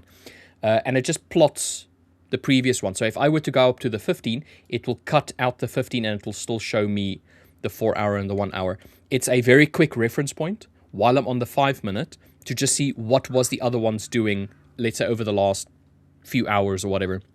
I've been using them recently for a very quick reference point to see how the 4 hour is reacting. If we sweep previous 4 hour high, previous 4 hour low, and then I go to the 1 hour and I say, okay, cool, we've closed very strongly on that 1 hour before the 4 hour the candle was closed. So it's a very quick reference point. I still go back to the 1 hour and the 4 hour to go and do my analysis in any way. It doesn't replace the analysis. What it does do is once I've done the analysis and I have an idea of what I'm looking for, I just have it as a reference point on the side. I like it. It's you guys know, like Buyu, you'll know from all of the time that you've seen us trade, and Dirk, you would know this from all the times that I've explained it. I love having a visual reference at the ready at any point in time. So if I want to have that visual reference, it's right there.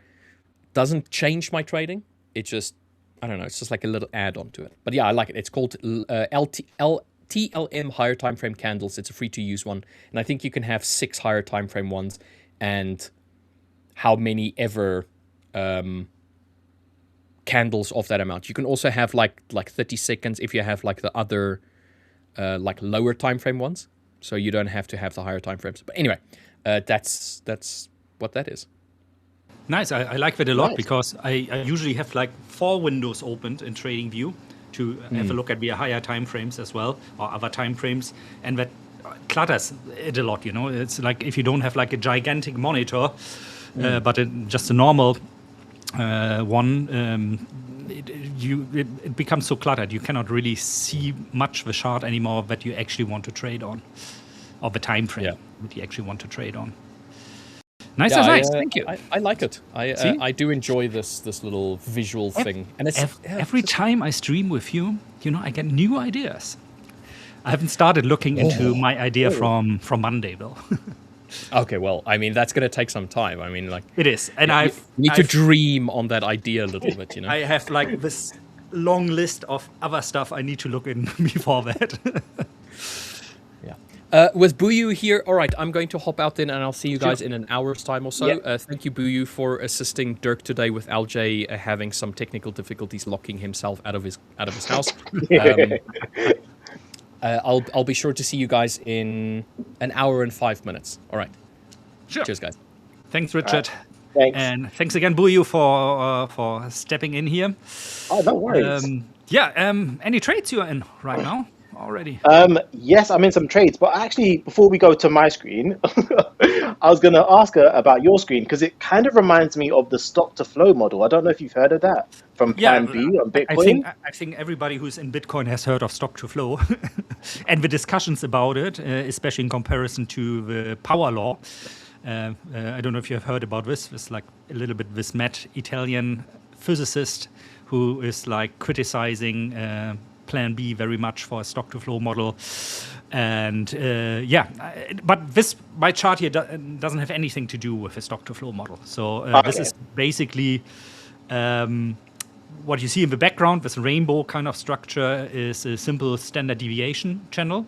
So I just want to measure where, in comparison, for example, to the last, in this case, 128 candles, where's price sitting? And if we are sitting, so the gray line is, so to say, the median, and the lines below this are the sigmas of that. So we are 2 standard deviations under the median at price at the moment. And then I like to line this because I very quickly can give me like a view on what is the market structure in the moment in terms of are we trending or are we ranging? Because if we are trending, I might use different indicators, for example, than when we are ranging. So in ranging markets, I typically would add a couple of oscillators, be that a simple RSI, be that something like a stochastic, and so on and so forth. Where in ranging markets, I work more with moving averages, for example, or I look for divergences in the MACD. And these kind of glowing lines you see here are from an indicator that I built called Aurora. It's called Aurora because first I use it on gold, but it works well on others. That looks into order footprints on TradingView. Order footprints meaning which type of orders were at price levels actually executed. And when it finds a structure like this glowing green band, that means we had sell limit orders that were, market sell orders that were absorbed by nesting buy limit orders. So you had like market sell pressure being absorbed by people that are willing at certain levels to actually buy again because they put in the buy limit orders there. And these usually work quite well as zones of support and resistance instead of just drawing line. And this trade, for example, I did earlier along in the NASDAQ future was because we had things lining up. We're trading at the -2 sigma of a standard deviation. We had the structure where market sell orders were absorbed by buy limit orders, and we had a bearish divergence in the MACD. So I like things to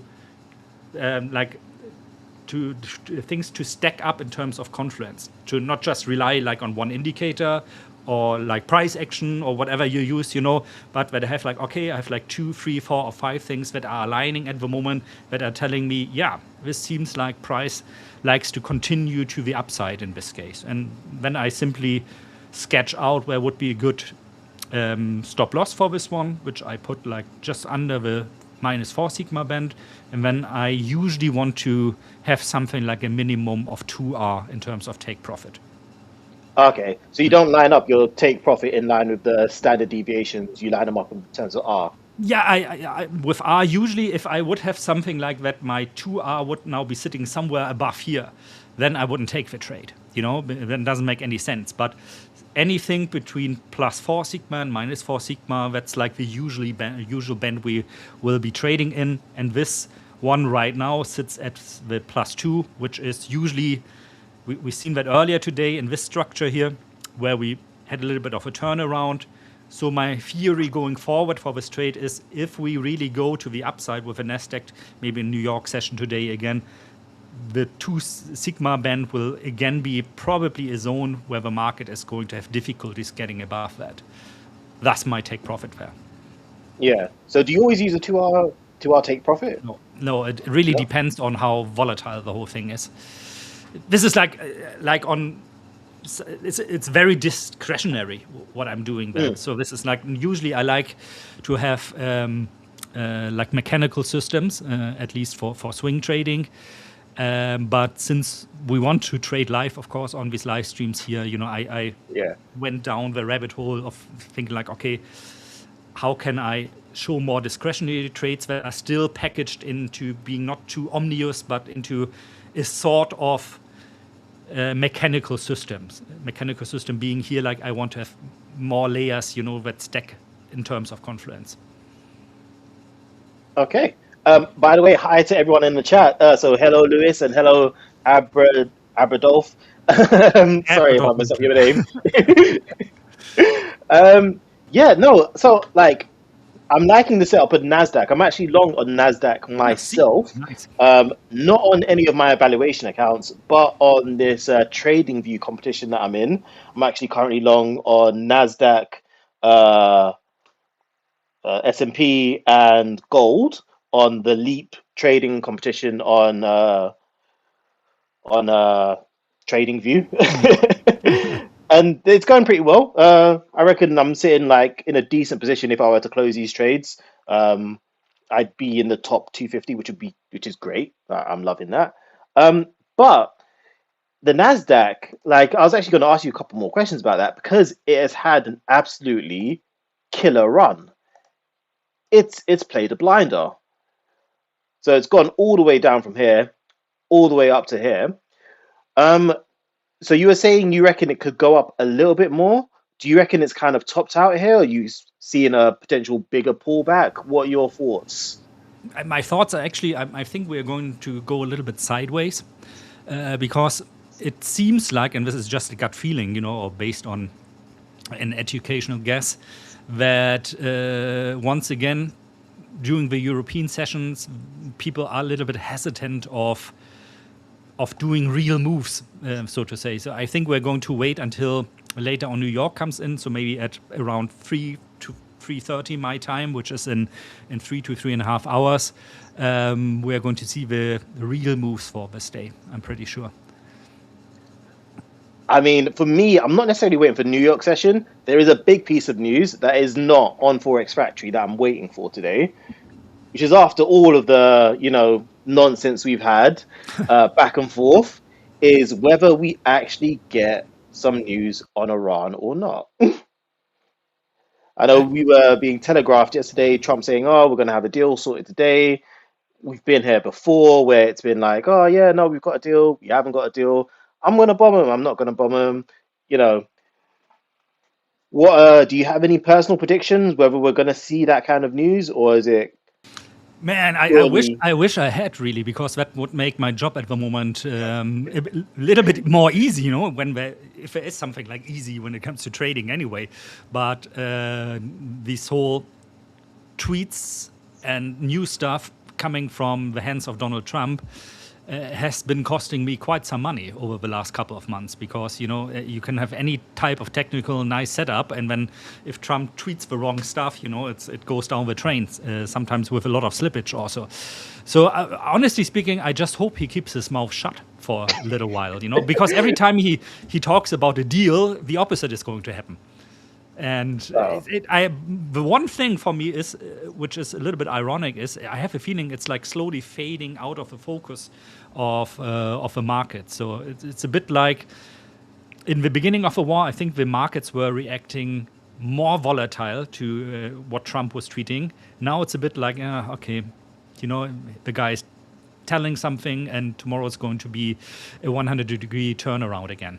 Like Trump's always chickens out, So of course, it's LJ and I, we've talked a lot about this in the past months, and I think what we both agree on is like this whole Iran conflict thing. It's like the only thing that is at the moment keeping the market from ripping really higher. So once that is resolved, which hopefully it will be soon, there's nothing stopping us from ripping higher, because if we look at the earnings of individual companies, they are quite good, especially in the tech sector. So there's a whole disconnection between what we read on especially mainstream media, like or on social media. You have like so many people like saying, oh, look at this, we're going to crash, everything is falling apart, and the reality of things.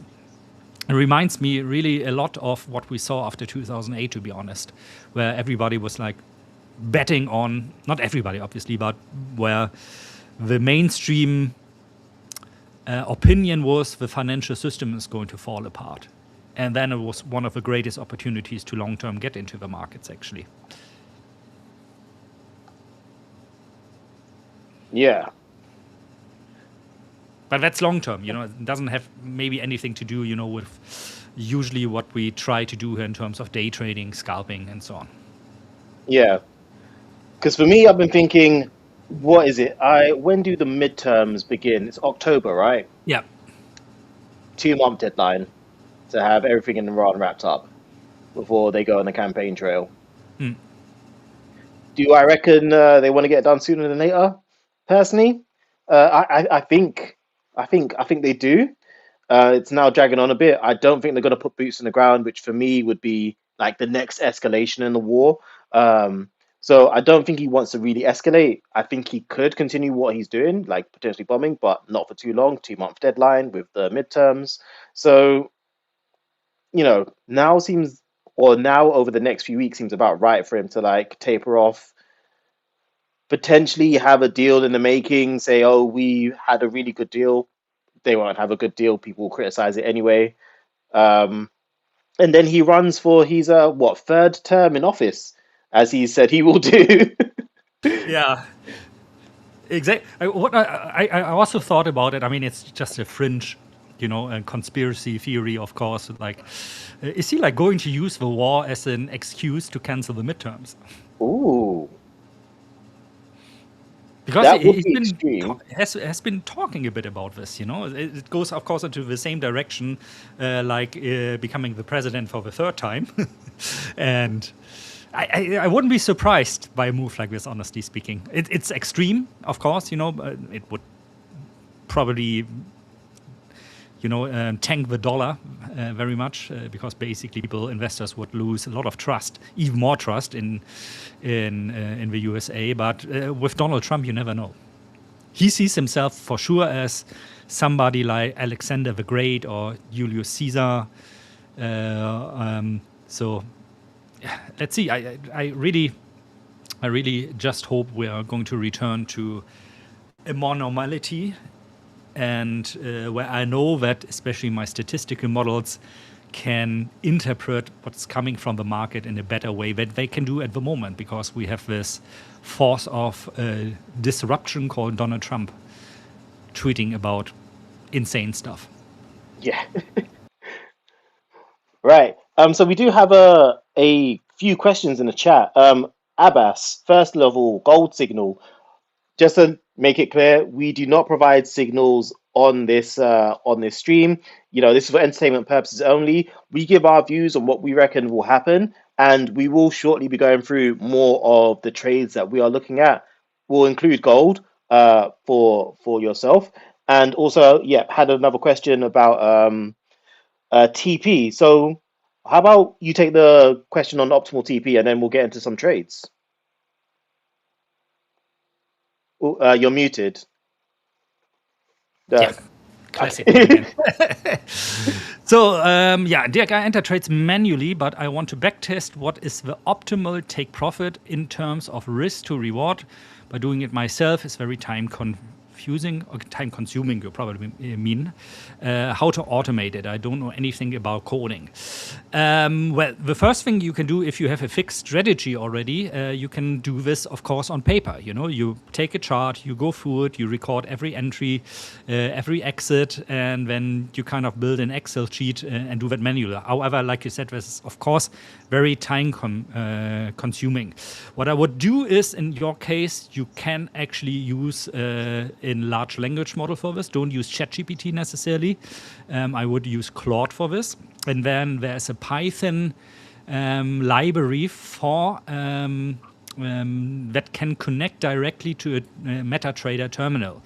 What you can do then is you can ask Claude, like use this Python library and connect to my MetaTrader terminal, download as much tick data as is available, and then tell it, hey, these are my trading rules.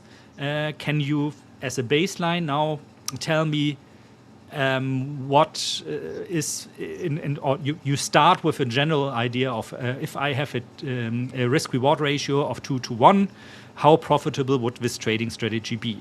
You need to have a mechanical strategy for this. So if you are a discretionary trader, it's impossible to optimize your take profit or stop loss. At least not until you have something like 1,000 trades that you executed manually based on discretion. Then you could run an analysis over that, and basically the analysis could tell you very quickly, what are my weak spots when it comes to placing my take profit or stop loss. If it's mechanical, then Claude, for example, will tell you very quickly, okay, this is the expectancy, for example, for your trading strategy when you put your take profit 2R, your stop loss at 1R, then you could ask it to optimize that. But be careful with optimizations on mechanical systems, because if you test like 100 different combinations, for example, of take profit and stop loss, there's a high likelihood that just based on pure luck, you're going to find a combination that looks exceptional. That is like, oh, wow, this has a profit factor of 5, sharp ratio of 20 or whatever, And this is just based on pure luck. This is like when you buy 100 lottery tickets or 1,000 lottery tickets, the chances are quite high that you're at least going to have one lottery ticket that's going to win you something. Not saying that it's going to win all the money you invested into the lottery tickets back, but that's going to win you something. And you can do that by doing something, measuring something that is called the p-value. The p-value basically looks at your backtest or at the results of a backtest and give you a judgment how high basically the chance is that this was pure luck or that this is actually something that you found a combination that is good. The best thing is to do then to still have out of sample data. So out of sample data meaning like data the backtest has never seen, to then test your setup on the data you have never seen to see does the backtest translate into reality very well. And then you still need to do a deduction of 30 to 50% to match reality. It's quite a complex process, too complex like to share it in detail, but actually I might do a video about this in the future, because this is a question I actually get quite often. My backtest always shows me, I should be millionaire by now, but in reality my system is losing money. How do I optimize it to be on the winning tracks? Yeah, I was actually just going to ask if there's any way to show us on screen, but I'm guessing that sounds way too detailed to go into on screen right now. And it wouldn't show you very much on the screen anyway, because it's like Python scripts that run in the background. So we're not going to put out like nice graphs and stuff like this. I can put for sure something together, to kind of show you the process of how I am doing this. However, I'm not going to show you the full process, because within this process also lies a little bit of my edge, because I'm doing things, at least when it comes to some parts of the process, a little bit different than what you can get out of any AI. And of course, I need to conserve that for myself. So, video coming soon. Let's see. Whenever I have a long list of videos, But hey, guys, if you want to see the video, you need to like the stream. I'm just saying. True. Now you're putting the gun on my chest. How about you? Are you like more of a discretionary trader, or do you follow like fixed rules? Right. Well, let's get into a trade now, actually. So this is one trade, and I'm going to touch on gold in a second. This is one trade I'm in at the moment, which is Bitcoin, which has been frustrating me the last few days since Monday. I trade rejections from equal highs and lows. So the equal lows are these blue watts down here, and the equal highs, as you can see, are these red balls here. that draw a line out as well. So for instance, you can see right here, Bitcoin frustratingly has decided to form equal highs on the 4 hour, just one after the other, which is a bit annoying. It just does not want to move, especially annoying for me since I see like NASDAQ shooting up and I'm like, oh, well, we're risk on. Yeah, awesome. Yeah. Bitcoin, nothing. The correlation lately is a bit off between Bitcoin and NASDAQ. Yeah. So let's go into why I jumped into this trade. So on the 4 hour, you'll see that there were equal lows at the 62, let's call it 62,200 level. What I then do after I establish the equal lows is I look for the last swing high, or if we're doing other side, a swing low. So that was broken about here. And I often try and target the fair value gap if there is one, the top of the fair value gap if the swing high sits in a fair value gap area. So I targeted this level exactly to get into my trade with a stop loss just below the swing low. I was like, this is roughly 2,000, so I'm just going to put roughly 2,000 instead of, I wasn't sure exactly where to leave my stop, so I moved it kind of in line with this part here, minus 100, or rounded down to 100, so 61.8. Looking back, probably could have tightened up that stop loss a bit, but I'm not too fast. In fact, I've just noticed it just now. There is a fair value gap here that I probably should have used, and the bottom of that, the opening is 62264.94. So usually that would mean I put it at 62,100 just to round it down. So that would have been the ideal stop loss for me to use. I didn't. Yeah. And right now, you may have seen on the screen, I was trying to make a decision on whether I should move my stop loss up. Usually, again, because it's formed an equal high, I like to target the last real swing low. In this area, we've just seen a bunch of ranging. So I could say the swing low is this area here. So you see we go low and then higher, and then we start ranging here, consolidating. So if I were to look at the bottom of that FVG, that is 60, the opening of that FVG is 63,400, let's call it. I might round that down 63,300. So I actually might move up 200 there, actually, that'd be fair. But because it was so close, I was like, oh, I might as well just leave that 63,100, just because, 200 doesn't seem that much really worth it for me to take the time to move all of my stop losses up. And so this, I'll be knocked out of the trade if it comes back above 63,300. I'll actually separately move all my accounts up on that.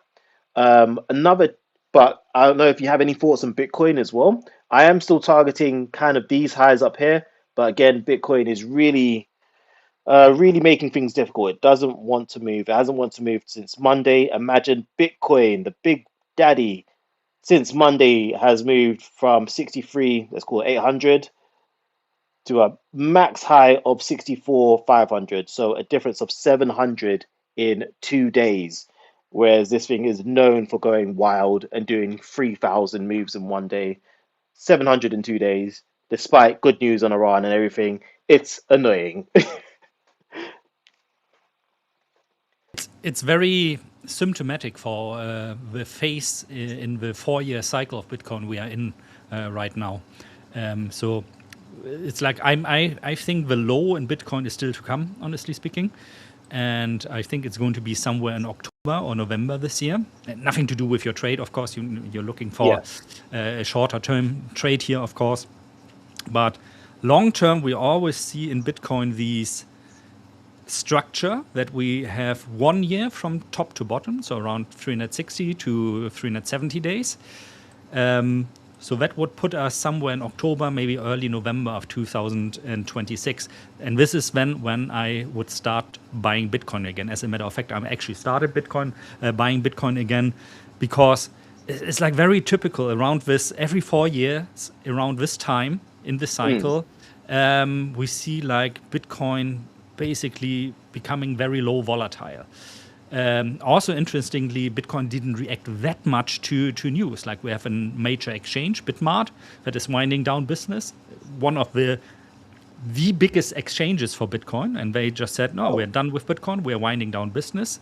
I said, thank you. I still have 10K lying around with you that somehow you don't want to transfer back to me now. So there seems to be some liquidity problem, actually, in reality. And then the other thing is we had a cold storage wallet called Cold Card by CoinKite that was hacked, or not really hacked, but there was like an issue with how they generate randomness, so people were able to crack those account, and somebody stole something like $140 million now from a cold storage Bitcoin wallet. I used this one myself, and I used it in an air gap way, so it was never connected to anything with the internet. Luckily, my remaining Bitcoin didn't get stolen on this one, but I know a lot of people who lost like something like 20 or 30 Bitcoin that they saved up to over years and years. And the market also reacted in the beginning, but not very much. And this is symptomatic for the stage of the cycle we are in. This is symptomatic that the bottom probably is going to be in soon. I don't know, if it is going to be lower than the lows around like what was it, like $58,000, or are we going to see like one final drop to 50 or 45 or something? But I think like around this time now, if you want to get into Bitcoin again, it's a good idea to slowly start DCAing again, like buy a little bit on a monthly basis.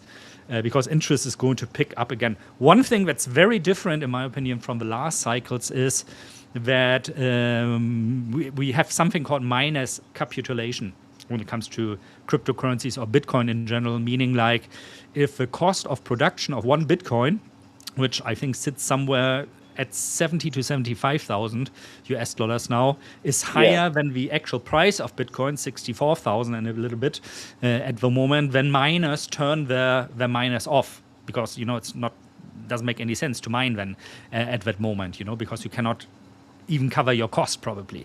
And a lot of miners now, the bigger miners at least, have said, we are not returning to Bitcoin. We are going to provide our data centers for AI.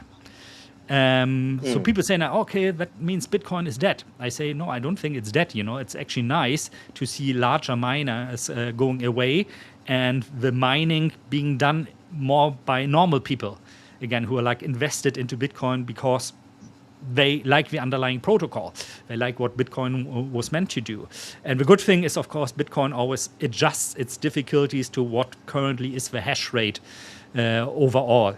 So that's a good thing for Bitcoin. And ironically, I mean, if we talk about AI, I think AI should naturally gravitate towards cryptocurrencies and Bitcoin. There's no reason for an AI, if there's something like this, to use euro or US dollar. They usually probably would transact in cryptocurrencies anyway, because it's like native to them. But yeah, what you describe at the moment is like really, it's like, this meme of like somebody poking something with a stick. Come on, do something. No, feels a little bit like this for Bitcoin at the moment. But it's these are always the best times to get into something like this, and not when everybody else wants. So 100K Bitcoin, is that still on the cards for you? I know it's popular. Like 2 years ago, everyone was like, "Oh, 100K Bitcoin." Yeah, all the big guys were like predicting 120K, 200K, including myself, by the way, because that also ties back into stock to flow. No, like during the last cycle, so after the halving 2020, the stock to flow model said like, basically, we should see 100K now. So I adopted this. We saw 69K then as the top. Came down again, and I thought during this cycle, the top last year would be somewhere between 200 and 300,000 K, but it seems like I underestimated the so-called alpha decay. Alpha decay meaning as an asset grows in market capitalization, of course, it gets more and more difficult to do something like 10x. When Bitcoin had a market cap of 10 million, going to 100 million is easier than going from a trillion to 10 trillion, because that makes you already the second largest asset in the world after gold. And so I think we have to live with that. The forward return curve for Bitcoin still is positive, but not in a way that a lot of those crypto bros out there expect it to be, meaning like, I'm going to a 10x. So I won't be surprised that the next cycle high is somewhere maybe between 180 and 250K. which still is a tremendous chance. No, I mean, if you buy at 64 now, and 3 years down the road you can sell at 150K, that's a super good return on investment that beats every hedge fund out there. But you gotta be patient. And you're not worried about the whole talk about quantum computing? Yeah, that talk has been around for a while now. First of all, quantum computers are not there yet.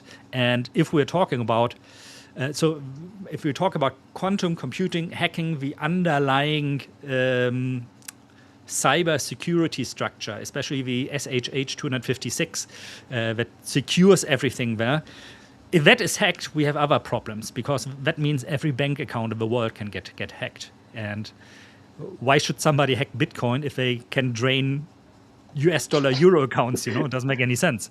Yeah. So that if that really happens, we have a whole different problem. In Bitcoin specifically, there are talks about the main contributors to maintaining the code base and widening the code base, about excluding, for example, wallets that haven't been touched in a very long time. One of them is the wallet of Satoshi Nakamoto, to exclude them from being able to transact in future because of these reasons. But I mean, for me, quantum computer is a bit like nuclear fusion. Yeah, since I was born, I was born in the late 70s. People have been talking about nuclear fusion being just around the corner, and now we're in 2026, and it's still just around the corner. And quantum computing feels a little bit like this as well. All right. Would you excuse me for 5 minutes? I have to go somewhere very quickly. Okay, yeah. Be right back, guys. Right. Stuck on that screen. Let's see if we can move over to mine. Right, yeah. So moving on from Bitcoin, moving on to gold. I know there's been some requests to have a review of this. I was actually in this from lower down. You can see the equal lows here. At this point, I wouldn't necessarily, at least on a higher time frame, be getting into a trade on gold. We have kind of made another equal high here. In terms of reversals, I'm also not necessarily keen to get on a reversal. So I'm still bullish on gold. I reckon we'll still go up. There is kind of a swing low here, although that doesn't look definitive enough for me to take the reversal on that. I'd need to be down there, but down there is also where the equal lows are. So I reckon what we're possibly going to see is a little bit more of a push up, maybe to these levels or to the next established equal high here. But in terms of having a nice trade with a set stop loss, an area to jump in and out, first of all, I would be looking for us to get at least above this recent high that we've made, so to break through this area. But I'm not necessarily looking at any trades to jump into gold. I wouldn't be looking at new trades to jump into gold. I'd just be looking at controlling your trade if you're already in one. Silver as well, let's have a look there. I imagine it'll be a similar situation to gold with an equal high, although it's not shown on the screen, an equal high there. So let me draw out the horizontal line.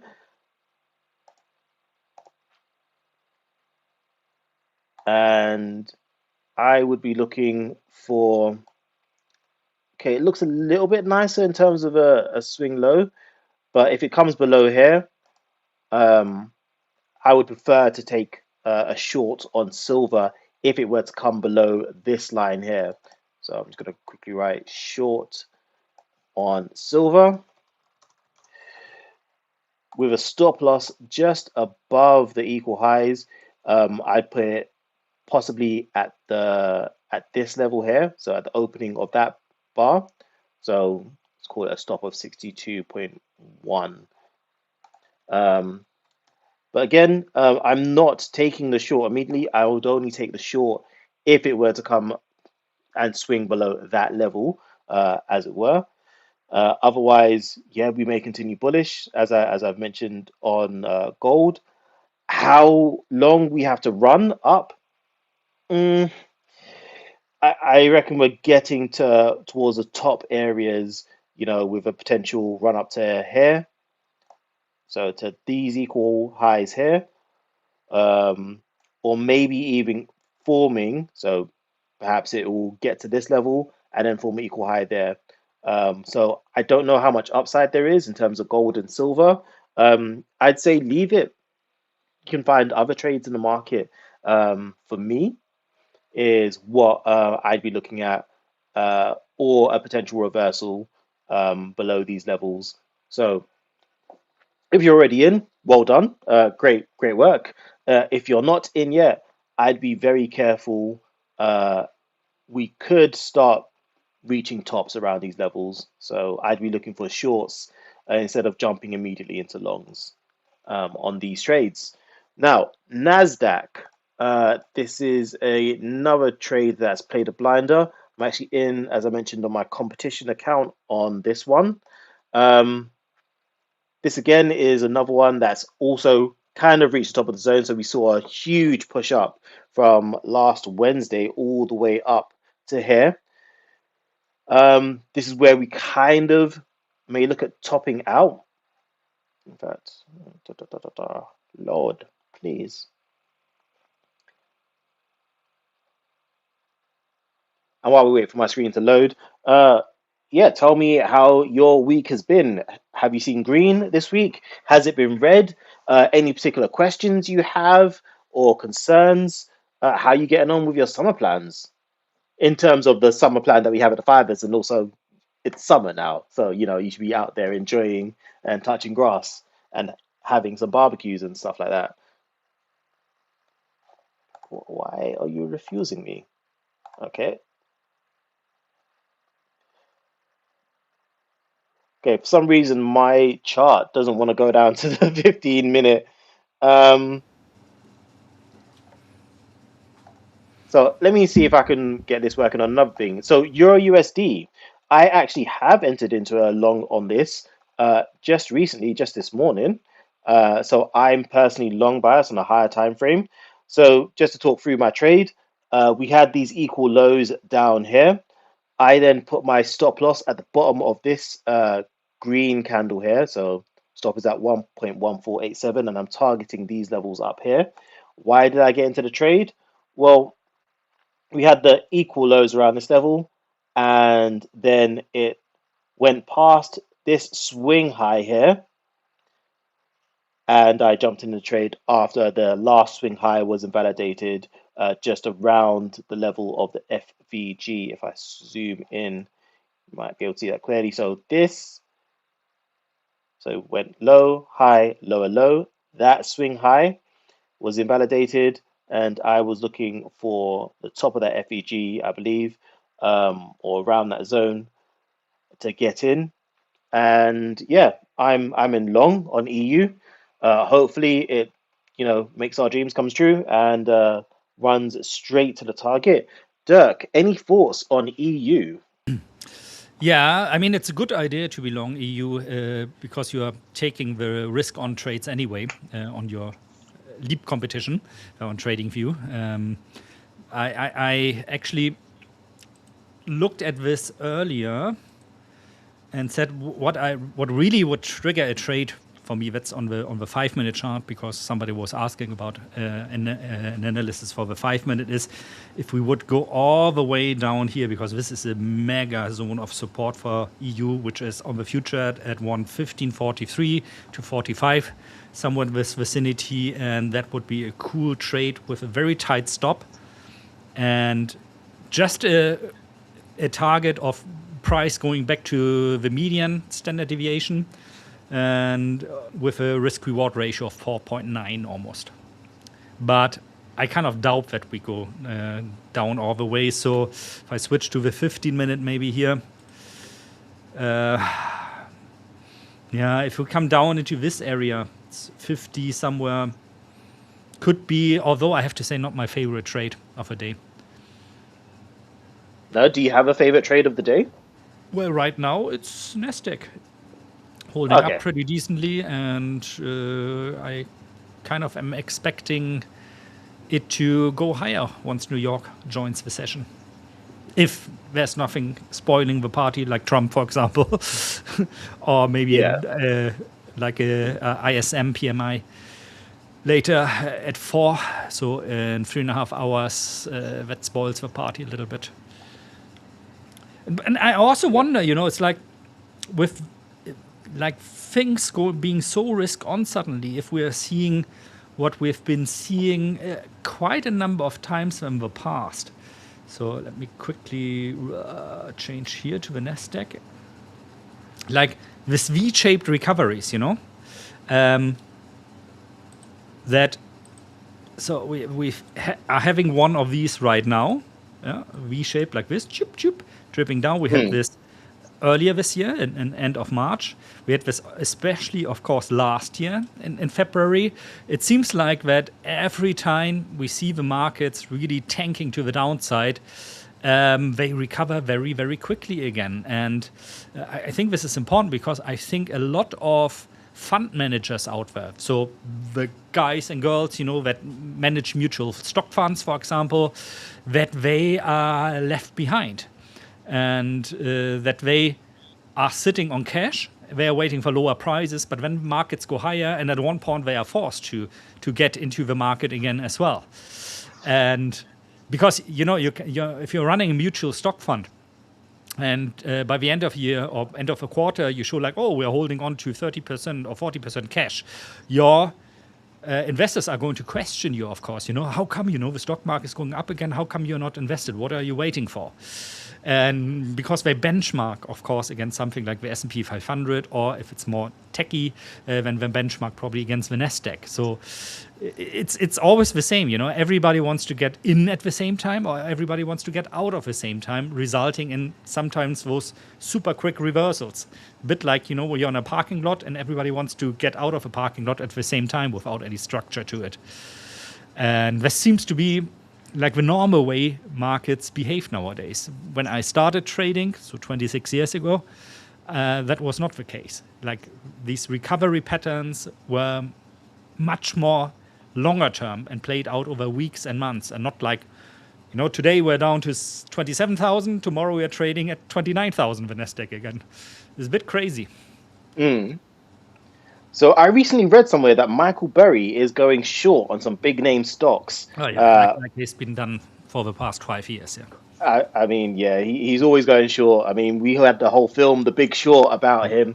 But do you reckon there's any merit to his thesis? Do you think perhaps we're overplaying we saw like a big crash in the Korean stock market based on chips. I know at the moment the NASDAQ's been driven a lot by the AI hype. And some people have been critical, saying, hey, you slap AI on it, kind of like the dot-com boom, your valuation goes up. But there's no real value underneath it. Well, there is. I mean, if we look at companies like NVIDIA, for example, they are earning a lot of money, How much did they earn the last quarter? So the last quarter was net revenue was 120 billion US dollars.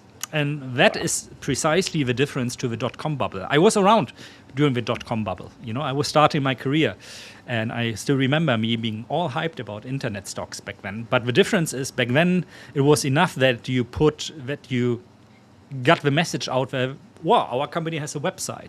We are reachable by email, and then your valuation would like 5x or 10x or 100x in some cases, without any substance underneath that, of course. The AI is, of course, it is a bubble in terms of that sometimes valuations are exaggerated to the upside. And we saw just now, for example, especially in Korea, that valuations can come down by a margin. But that doesn't mean that this is a bubble bursting, because we have all these companies. We have Meta, we have NVIDIA, we have ASM, we have Apple, for example, that are earning a lot of money.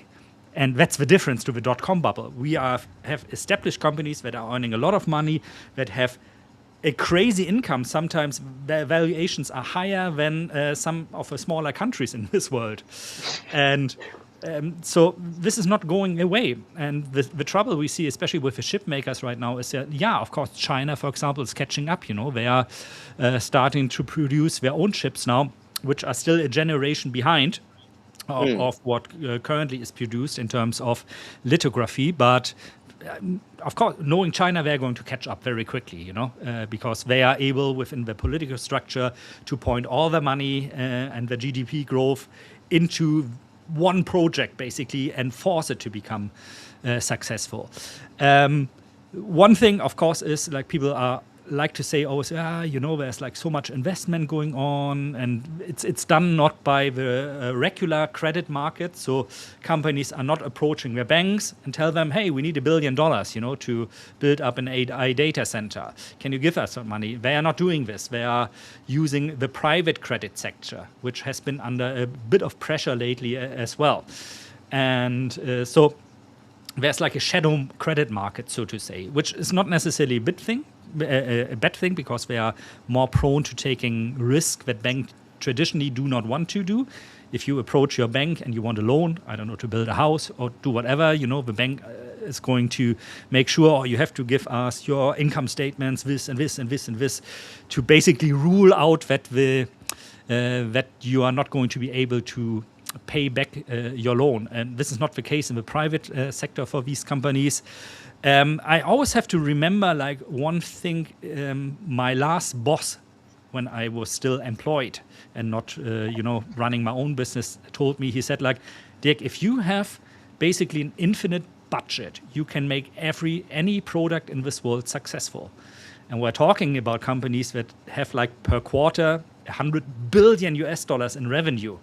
So if they want to be successful, they can force to be successful, because they can push any competitor out of the market, which is not a good thing, in my opinion. But it's like in AI alone, it's estimated that in 2028, we're going to see $800 billion in investment into this.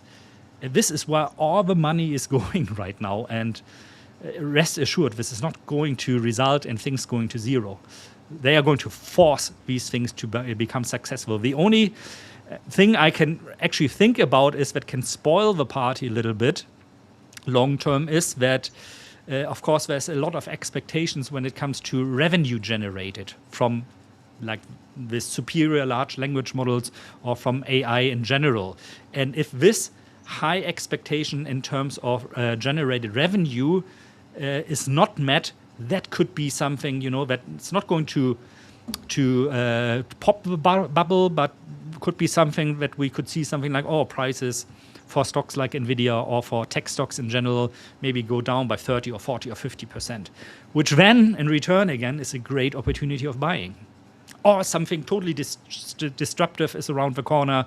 Somebody basically reinvents how AI works, maybe models it after our brain, which uses like the energy of a light bulb, 20 watts, to do all the amazing things we can do as human beings. And then things are going to be different, of course. But it's so exciting times to live right now.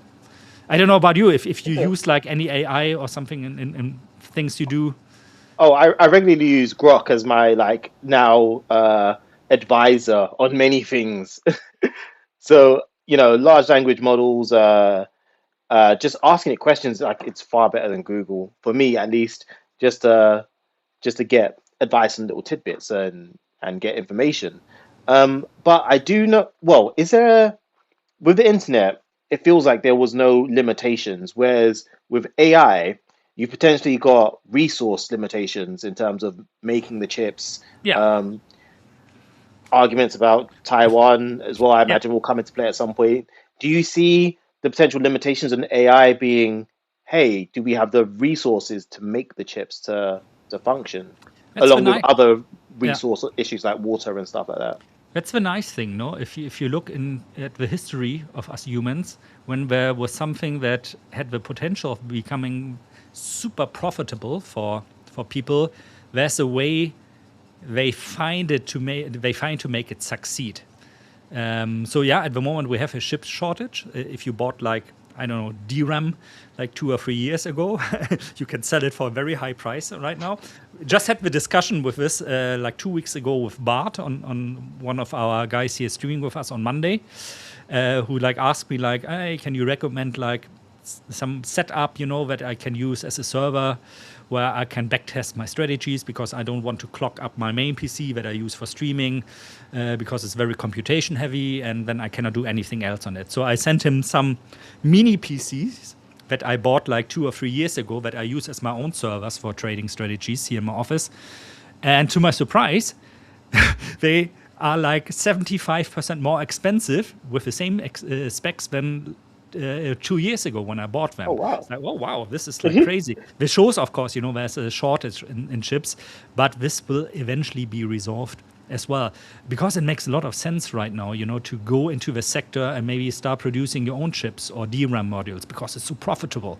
You know, there's such a high demand, such a low supply, so it's just a matter of time until people are forming new companies, or existing companies say like, hey, we're not going to focus on our core business anymore. We also want to produce DRAM now.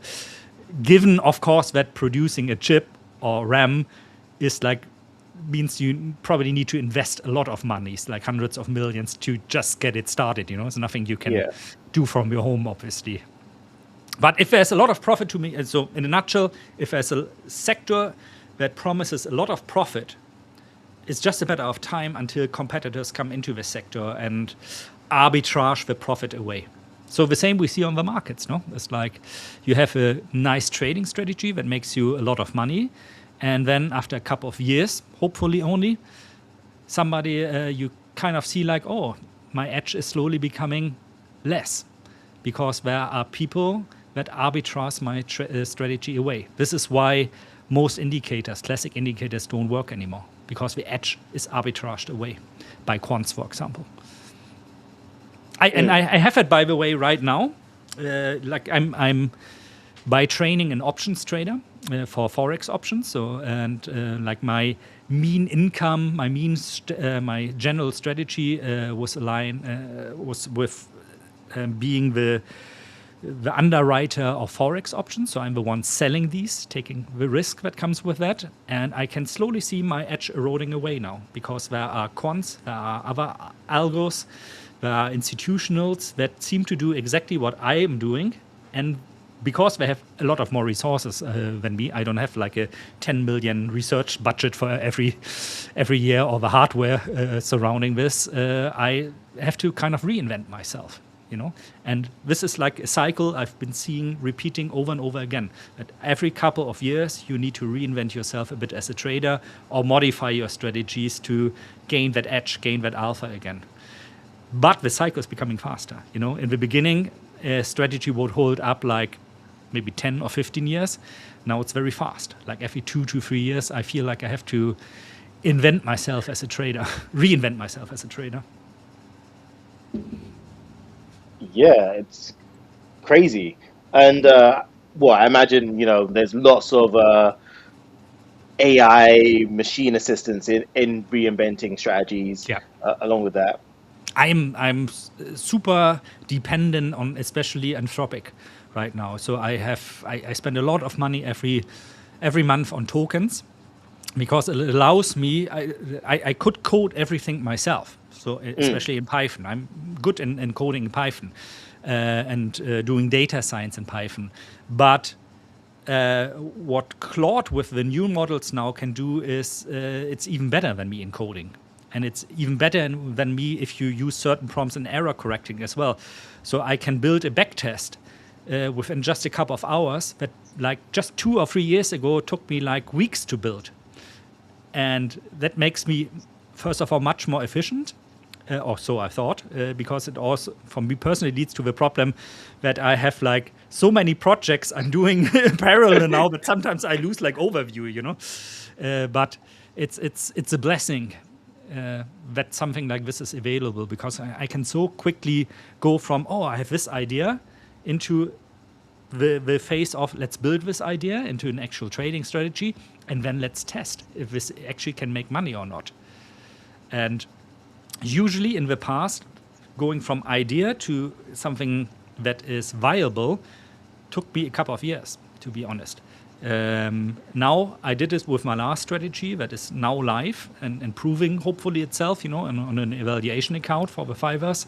It took me 7 months. And in this 7 months also, I went from that doesn't work, or let's try this. Oh, okay, now it works.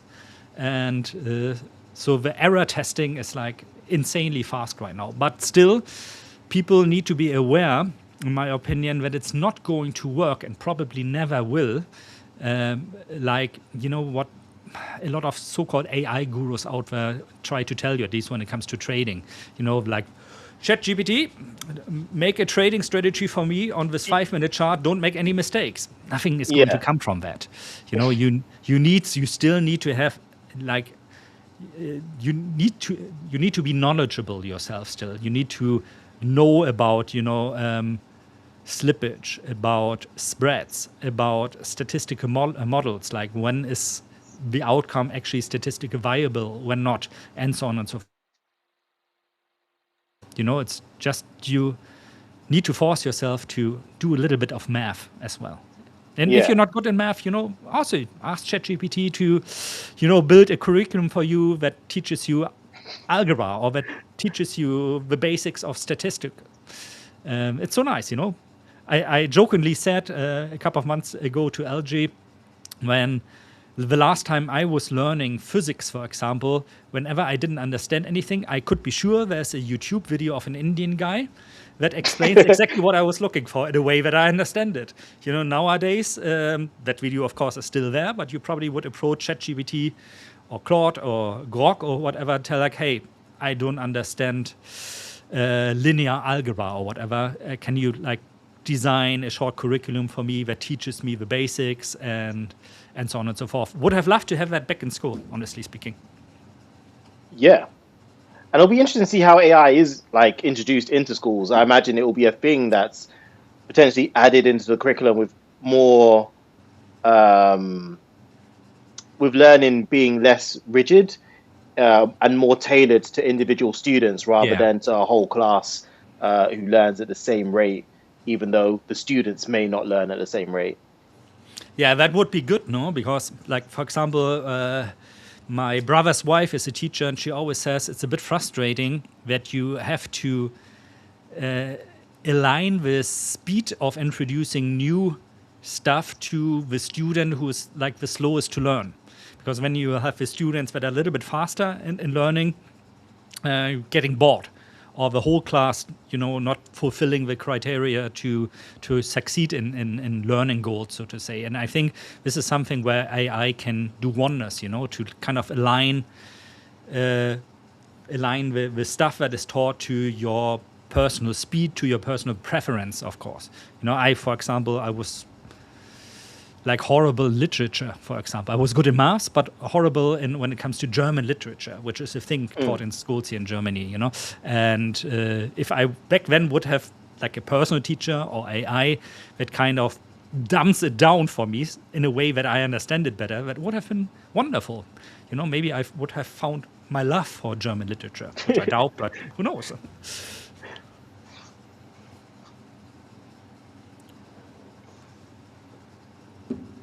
Man, the markets are boring.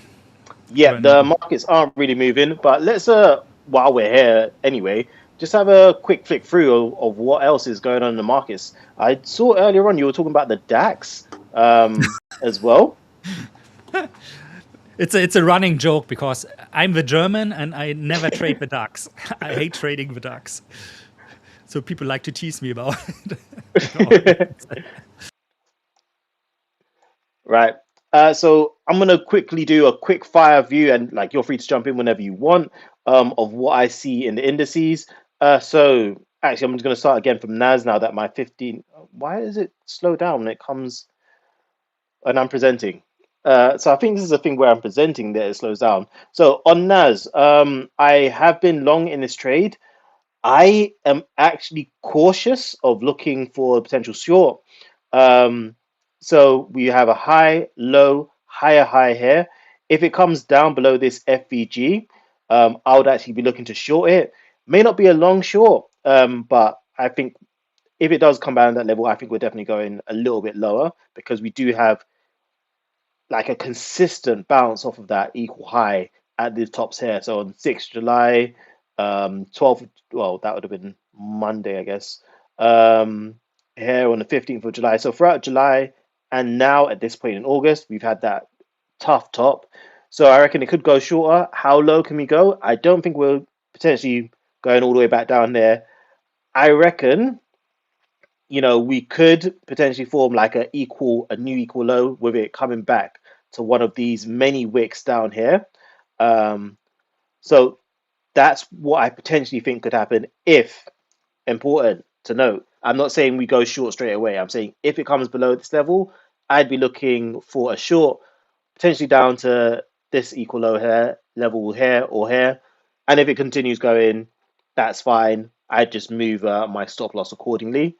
And again, Dirk, if you want, you can feel free to jump in at any time. S&P, this is a tougher one for me to call because I think this is brand new all-time highs, if I'm not mistaken.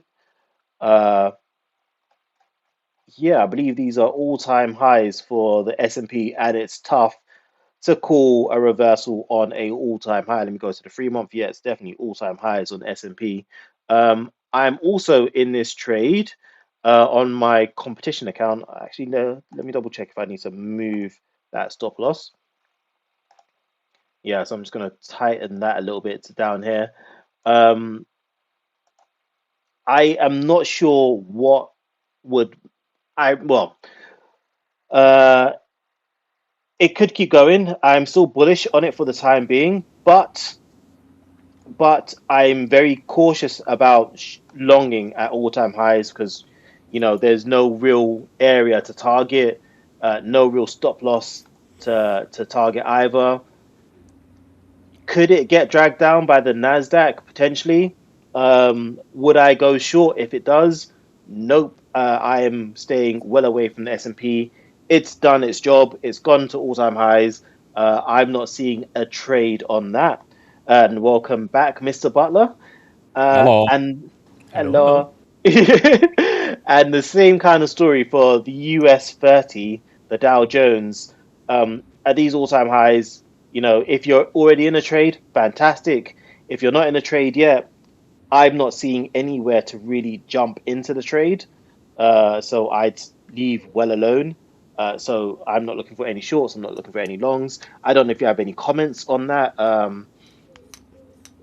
It's fun. I agree with you, by the way. And what you just analyzed when it comes to the DAX was exactly what Richard also analyzed earlier.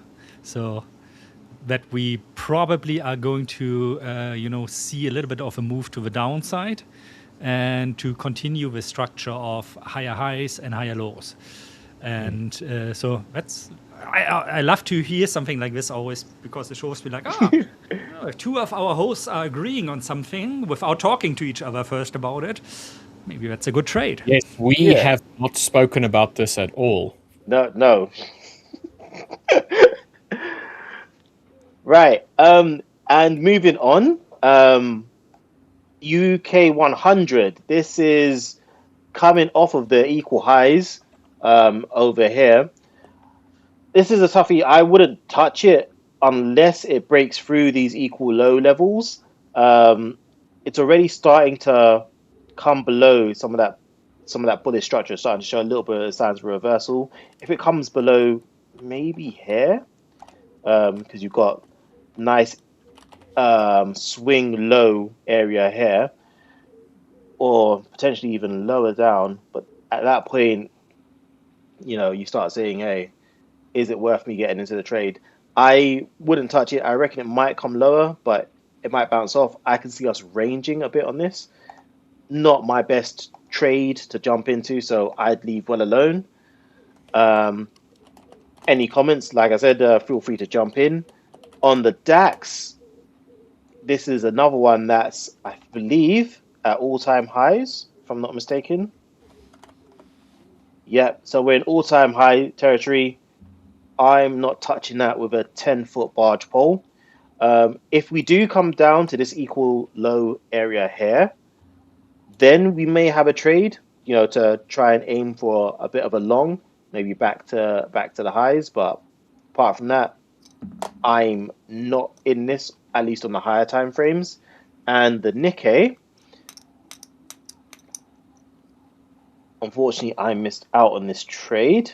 But the Nikkei, potentially, I reckon we could be going higher, targeting that 67,900 level. But it might show some resistance at the 67,100 or so.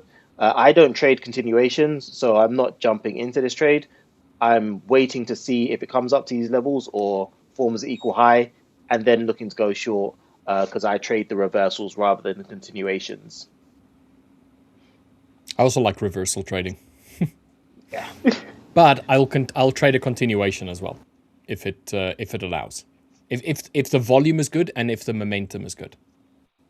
Mm. Yeah. And someone mentioned, I feel like gold will dump.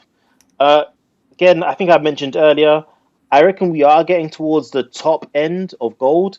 Not nice area for me to take a reversal. At least the structure isn't as nice as I'd like it to be.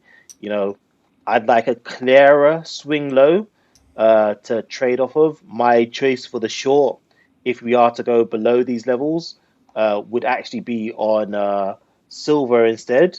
But I reckon if we do go below that level, then we could be looking at a short on gold, potentially down to the equal lows here.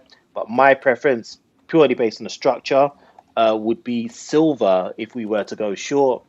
So we've got a kind of equal high here. I think I've already marked out the short here, where we have a bit of a clearer high, low, higher high. So that will be the swing low. So I'd go short if it gets below this level with a stop loss of around 62.1.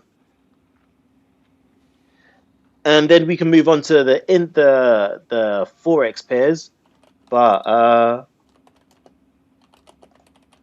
what I like to do, and this might seem a bit strange at times, is I like to use the futures, which I know you trade, Dirk.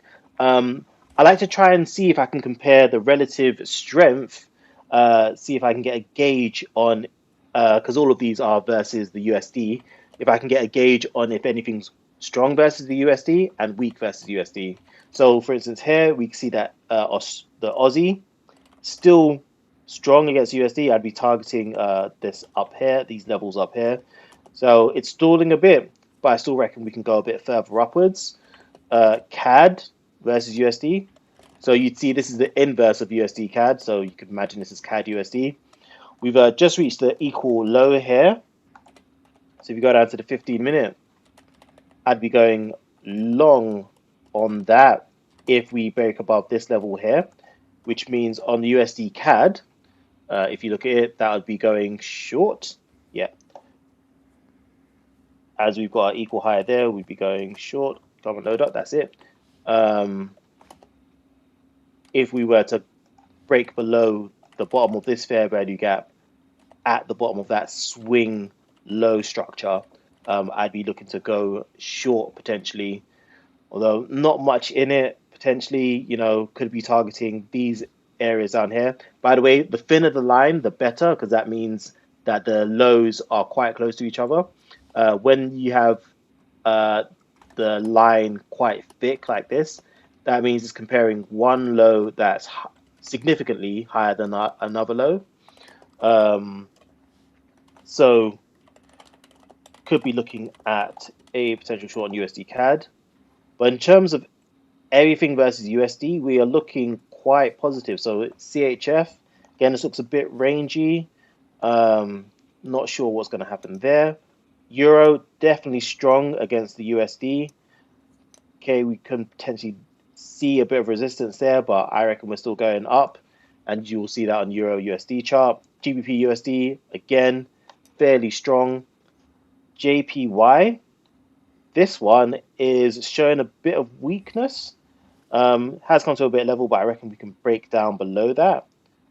So, for instance, everything against JPY at the moment, I might be looking at going long on NZD. Again, this looks to be a solid level of structure, but I'd wait to see if we break above these levels, see if we're going higher. And then USD itself, I imagine, is possibly rolling over, showing some weakness. Yeah. So we're seeing some weakness on the USD. I'd be targeting these levels down here. So I think anything long against USD is looking good, except for JPY. And that also means, and this is a risky trade. I talked to LJ about this. I'd be longing any of the other pairs basically against JPY and USD, although JPY being a risky trade because of the yen intervention. We're not sure on when the next timing of the yen intervention would be. My personal belief, we've had already quite a big intervention recently.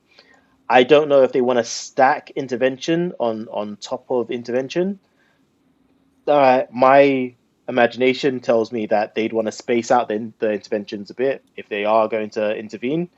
So, you could potentially see a short-term trade on any of the yen pairs long. See a bit of this drop be recovered before we go down lower with them intervening or something else happening in the market. Yeah, I mean, I think they are done intervening at the moment, honestly speaking, and they are hoping that the market understood the message, so to say. Yeah, that they hey Williams. Hey, Well, hello there, people. Not that I was in the background for like 5 minutes. that they, that the market finds a natural cause to start appreciating the yen more into the direction of 150 when it comes to dollar yen. If it works, is to be seen. We don't know yet. It didn't work well in the past, but this time we have coordinated efforts. So for the first time in 40 years, the USA and Japan were working together for this intervention, and that, of course, makes a much larger statement than just the Bank of Japan. Just the Bank of Japan, I'm going to put this in hyphens, doing the intervention itself. Because it didn't work out very well in the past. Whenever they did this, there was this short-term effect, but then dollar yen just picked up the carry again with the yen depreciating against the US dollar.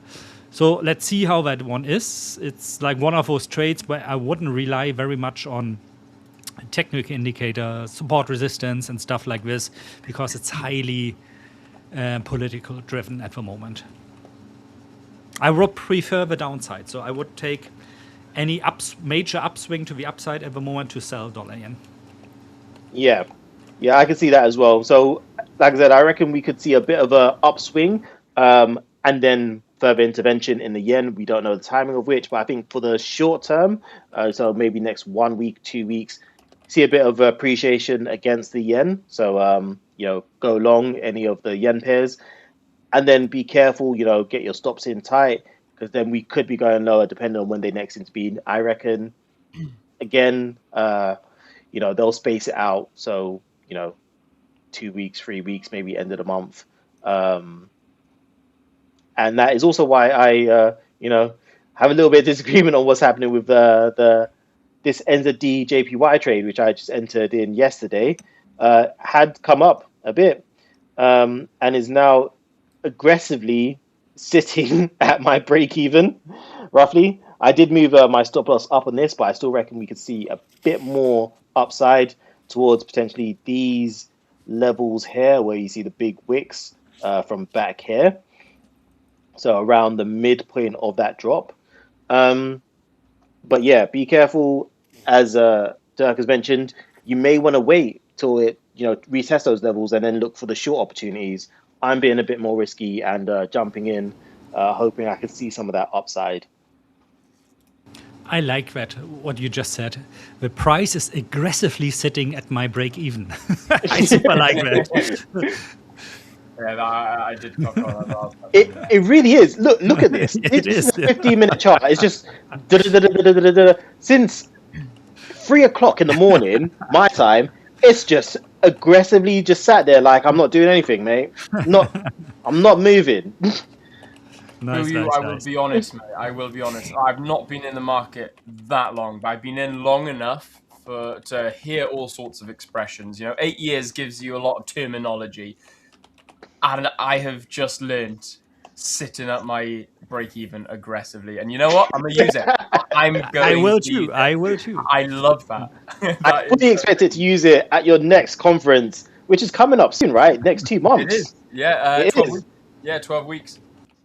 And for those who don't know and wanna have another chance, for those who missed the Prop for Match Expo, and want to see Will talk in person, live, I tell you, there is another expo happening in London for those who are about. And if you go to view details, Oh God, this guy is ranked above. Okay. We're gonna bring my ugly mug up, are we? Okay, nice. We are gonna bring your ugly mug up. There we have it. Will Davies, actor, philanthropist, trader, spokesperson. You're like Spider-Man, man. Full-time idiot. I told you I'm Batman. I ain't Spider-Man. Look at me in my tuxedo, like. I'm Batman. Yeah, looking very sharp, Mr. Bond. I don't trade. Thank you very much. The market trades me. Shaken, not stirred, of course. Well, actually, no. Bruce Wayne also fits. Dapper, suave, fast car driver by day, trader by night. Woof. White noise enjoyer. No, white noise detester. White noise detester. Yeah. Will, If you are the next James Bond, I'm definitely not going to invite you to my evil island. Oh no, you got to invite me because you got to sit there just stroking your cat, looking at me. Yeah, true. And then I'm going to put you down, tie you up, and have a laser. Yeah. Which you're going to die or you're gonna try and throw me in your shark. Yeah, exactly. Yeah, classic. Shark with lasers, even better. Yeah. Frickin' laser beams. Okay, guys. Time for me to end the shenanigans, and I'm going to see everybody again on Monday. Yes. Thanks, Buyo, for joining me here today. And Thank you. It was a great, fun session, and see you guys next time. Bye-bye. All right. Bye-bye. Goodbye, Herr Dirk. Later. Dr. Evil. Ciao for now. Herr Dirk. I see that Soul is there. I love it every time he turns his camera off. I love that. Nobody can see this.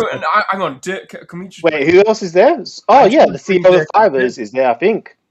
I see Michael.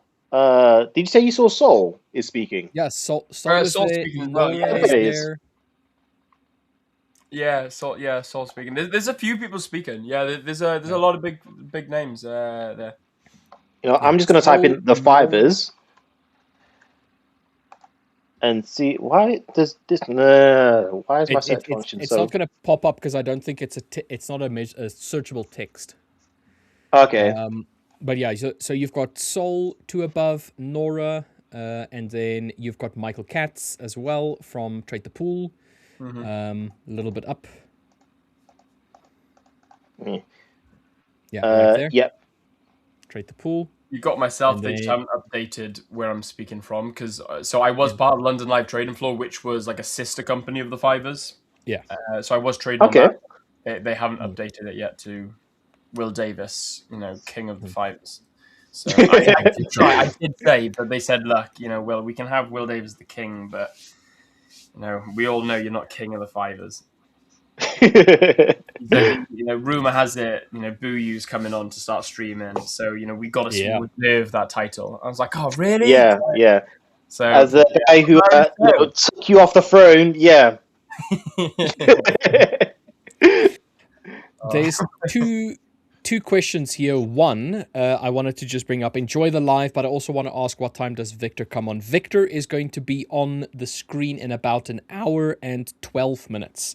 So generally, Victor and Samir rock up roughly around 12:30 GMT every day, Monday to Thursday. So for Sulian, thank you for enjoying the live, but don't worry, your Victor friend will be here in an hour and 15 minutes or so. The And real then the second Batman. one- The real yeah, Batman. the real Batman. And then Void saying CME Group introduced a new size to trade with on the futures, which is now a nano contract. So this is 1/100th of a mini contract. So a micro contract is 10 times smaller than a mini contract, and a nano contract is 10 times smaller than a micro. So if you're trading NASDAQ on the futures, instead of having $2 per point movement on a one micro contract, my apologies, it's now going to be a additional one of 0.2. And this is going to be released somewhere on the 24th of August, if I'm not mistaken. So, Okay. yes. So, Beauty. yeah. Do you think that will make it more accessible and more transition to futures trading? The one thing I've always struggled with in terms of the futures trading was that you had this set risk amount, basically per trade. And now there was a theoretical minimum that you could go. With CFD, you could go to 0.01 of a lot, effectively. Which was the one kind of like thing that made risk management on CFD a lot easier to maintain than it was on futures. Now, we're not even talking about all of the extra stuff, like for argument's sake, the daily drawdown or anything like that, consistency ruling, any of those things. We're just purely talking about what was the theoretical minimum amount that you could risk on a trade. So if you had a 25K account, futures account, and you were only allowed, let's say hypothetically, 4% of drawdown, then the problem with that was that 4% drawdown was only $1,000.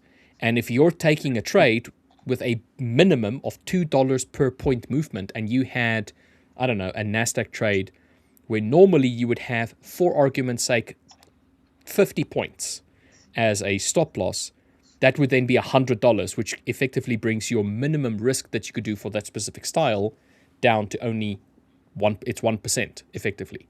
Or in this case, 1% of your allowable drawdown, which was a little bit annoying. But if they go over to the nanos, that's going to make the smaller futures accounts way more manageable in terms of its risk, in my opinion. Yeah. So you can have your smaller, like 25Ks, maybe even a 50K. You could have your nano trading, still the option to go up to micros or even minis if you so wanted to. But the nano one, I think, is going to make it a lot easier to maintain your a good risk profile, let's put it like that. So MNQ is the micros. It will now be known as NNQ for the nanos. So MNQ, and NQ is the three that you can have effectively. So NQ being the micro or the mini, MNQ being the micro, and then NNQ being the nanos. Just to let you guys know, do not worry, you will get there. So, Rich, I'm learning Cantonese, man, which is one of the hardest languages to learn. And what you just like threw at me, even I thought was more difficult. Yeah, I was like, there was a lot of numbers there. Sorry, a lot of letters there. Guys, do not worry. We will go over this over and over and over and over again. Plus, I am on a learning journey with the futures side as well. So do not worry. This all sounds very complicated. If you're in the same boat as me, looking at Rich, like, Rich, what the hell are you on about? It is super simple once you know. You know, once you get to a point where you understand it all, it is super, super simple. Yeah. So this, like I said, I think this is going to be done on the 24th of this month. So yeah, and it's going to be across the Russell, the US 30, the NASDAQ, S&P, all of them are going to have nanos, which is really cool, I think. Yeah. Yeah. Welcome back to Giovanni. Yes, Giovanni. Buongiorno. Haven't seen you in a minute, Gio, saying gold up, dollar down today. That's my reader on the charts. Let's see what price action brings. Might be wrong. Take that. I'm assuming bearish. Oh, not dovish. What's the other one? Hawkish. There we go. Yeah. Gio, I sent you an email. I think it was last week. With regards to and that issue that you had. And then I saw also that support has reached out to you as well. Please go and have a look at those emails. It does, I hope it rectifies the issue that you had, even if it's now, to the point where you don't really want to like divulge or anything like that. But like, you can just go and check the email that the supporter sent you. Anyone else considering NQ buys? Not yet. I wouldn't jump into it, but I reckon we could see it continue to go up. But I'm not buying into it, not at these levels. In fact, I was looking at shorts potentially if we come down a bit lower. I was looking at shorts earlier. I missed my entry, unfortunately. Rich got his. I'm assuming, Rich, you're now out at break even or close to. Yeah, it hit TP2 and then break even. Yeah. Nice. So I'm looking at it now. Due to the consolidation, new break of a new higher high, I'm anticipating now that we're going to have potentially a shift in a direction of bullish momentum, which does actually play alongside higher confluence, higher time frame trend, which is nice. So I'm going to be looking to see if we can get in. I may take it on my futures to see if we can get in on a cheeky little NAS buy, but we'll see how it goes. Okay. Cheeky. Don't you see? NASDAQ is all for me. So I'm looking at see if we can buy up the NAS. The only issue is I want to see if we can get a bit more of a pullback. Now, I know we had an immediate pullback. I'll just zoom in a little bit further. Get rid of it. Go away. There we go. If we just zoom in a wee little bit further. There we go. We can see now that we've got, in fact, those who trade imbalances or fair value gaps, got a nice little fair value gap there. We've also got a fib retracement level, which looks beautiful just over here. And then we've also got this consolidation zone, which I marked out. So I would ideally love to see price come down into somewhere around here. Now, if it doesn't, that's absolutely fine. No stress. It ain't no sweat off my back. It's just a matter of trying to find where you want to trade from.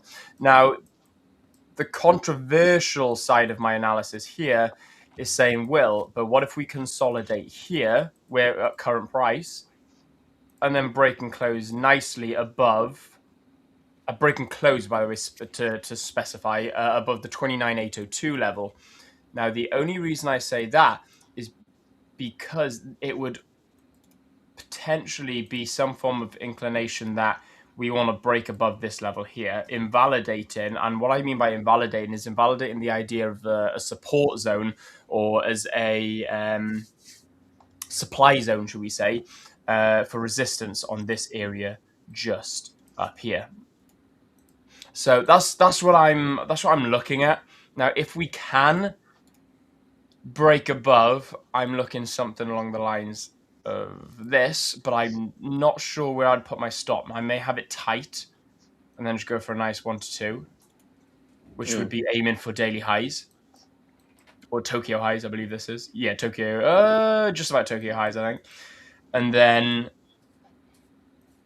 if not, if we get a pullback, then I'd love to see price come into around about 29,757. 29,757. Yeah.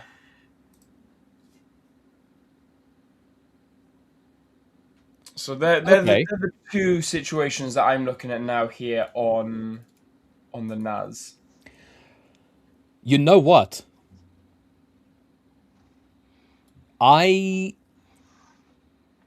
If we're going shits and giggles, mate, I'll take the buy right now. Oof. That is shits and giggles until someone giggles and shits. I'm afraid I'm afraid that I'd shit myself if I did enter in here. So I'm not going to do it for shits and gigs just yet. I think I'd still need some form of confirmation of the break and close above the prior high. I'm just saying that if I look at this and I'll go over to my chart and then I'll show you what I'm seeing. Right. So back in 1 minute. Yeah, I was about to say, Buyu, you can take a break, mate, if you want to. Like, go away. No one wants you here. I'm joking. Dude, I said that because I know that he's taking his headphones off, but I pray he didn't actually hear that. I'm joking. I love you, really. Yeah. So this low that we had, which was the Tokyo low as well as the London low, was respected. All right. And the reaction that we had off of here obviously led to me getting knocked out of my position on this candle over here, because I entered on the close of this candle, the open of this candle, went down, and then just knocked. Anyway, point being that we attempted to pull back again down after hitting that and just failed. So we've made the low of the day for the London session in this case, not the low of the day in total, but the low for the session.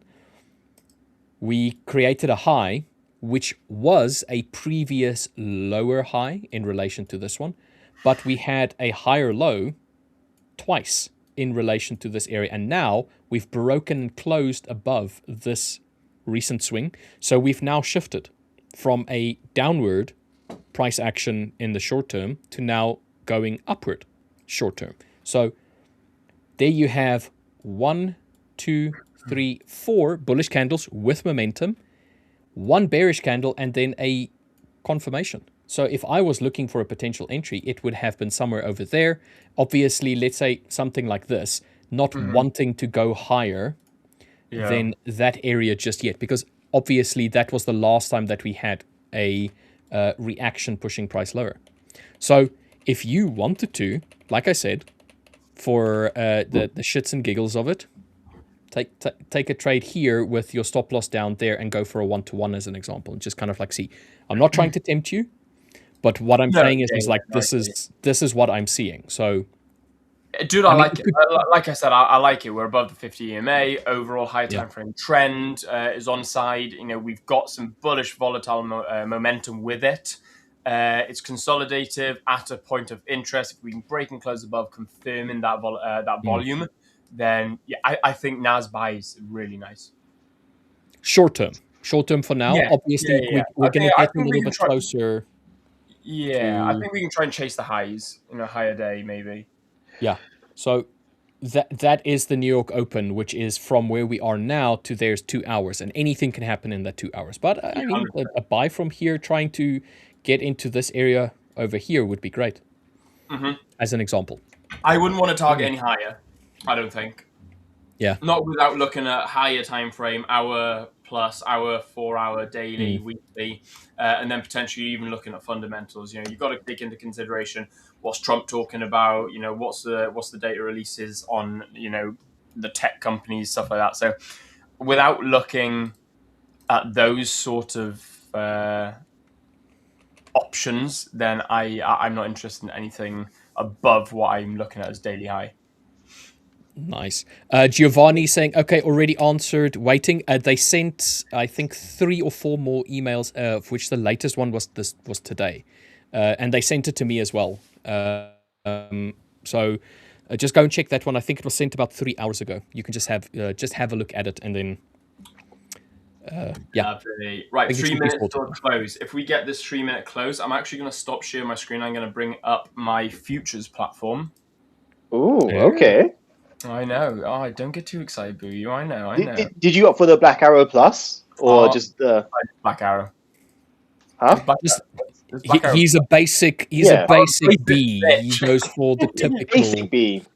Yeah. Dude, I am a basic bitch. I'm wearing the white top. No, basic B. B as in a B. What the hell's a basic B? Well, obviously we have to be careful with words on YouTube, right? Yes, Will Davis. You know? Hang on a minute. You literally just said shits and gigs, but I've got to be careful saying bitch. I meant, sorry, B. One is a derogatory term. The other one is shits and gigs, mate. It's shits and gigs. It's funny. What? Logic. I mean, I think technically you could say shits and gigs is like, you know, a common phrase, whereas you obviously haven't been to Wales. Fine, I'm a basic B.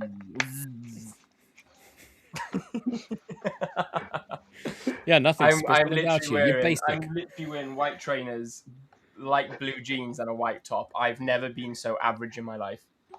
What colour is your linen shirt? I have got multiple colours, I'll have you know.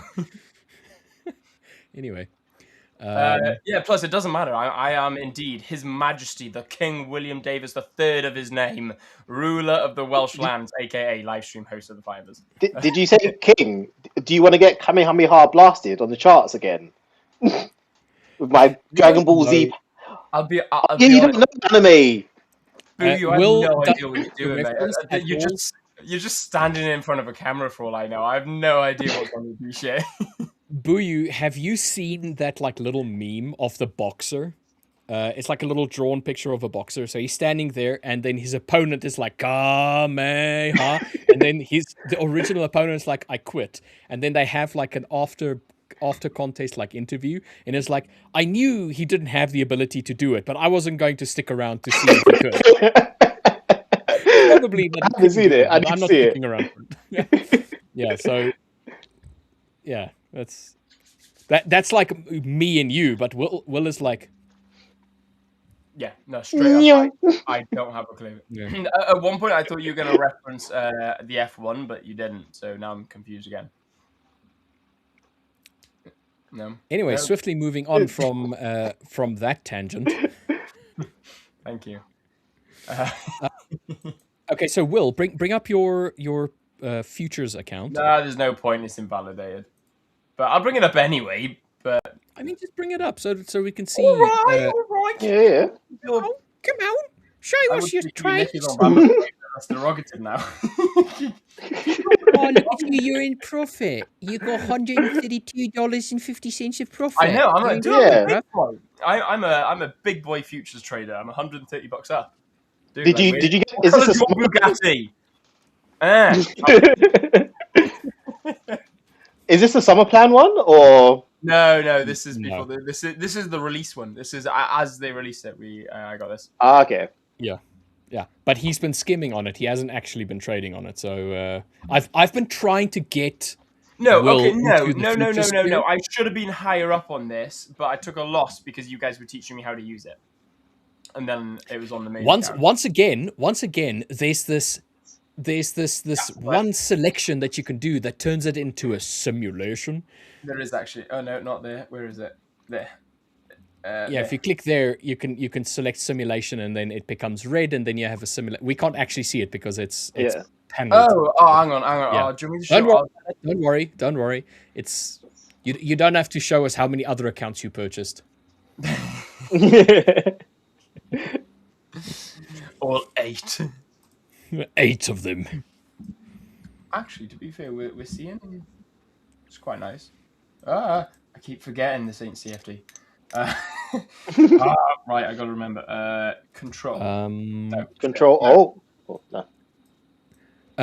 Will your goal chart MGCQ6? You're gonna have to change that one to Z6, mate. I'll just get rid of it. I don't trade gold on the futures anyway. Well, if you wanted to, just remember that contracts or futures have expiry dates. That was Z6 because we know how to speak English.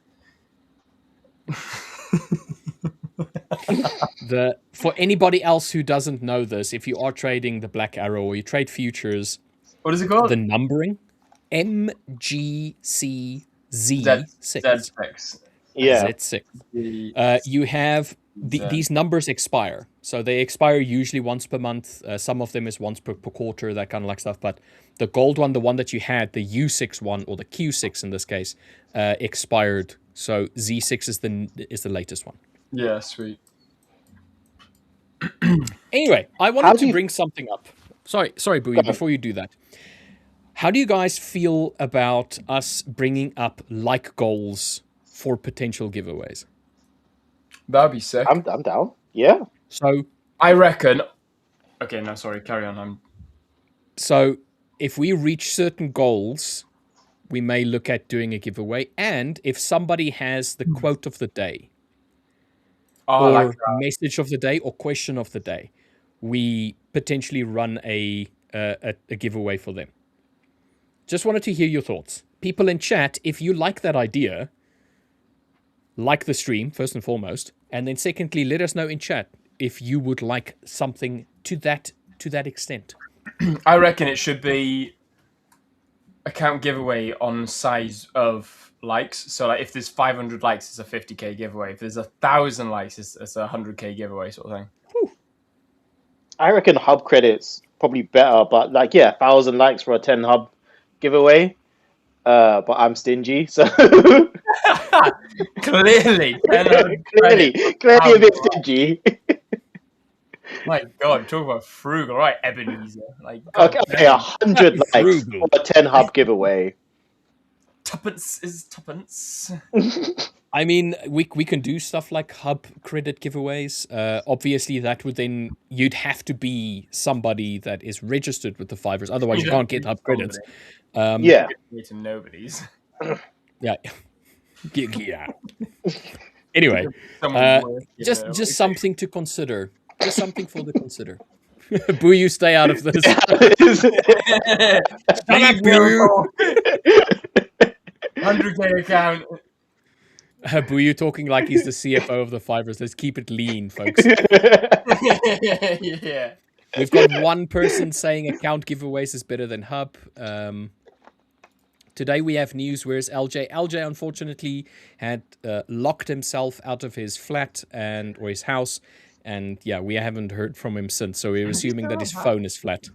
Yeah, still no information. Are we sure he's okay? Send someone? I mean, who are you going to contact, mate? Fair point. Yeah, we need to get his. He's Australian. He'll survive. He's Australian. He's fine. Vishu asking, what are hub credits? So hub credits is effectively the 5ers version of discounts. So if you are part of the Discord, you are a part of the calls that they have in the Discord on a daily basis, you can get what is called the hub credits. So it ranges anything from 10 hub credits to 30 hub credits. And the hub credits you can use when purchasing an account as a discount, $1 value discount. So 10 hub credits is equal to $10 of discount. So to give you an example, if you have a giveaway of 20 hub credits and you buy yourself one of the 2.5K high stakes accounts, that account is going to cost you $2 because you can get a $20 discount with your 20 hub credits. So we have giveaways on the Discord for hub credits usually, which is our variant of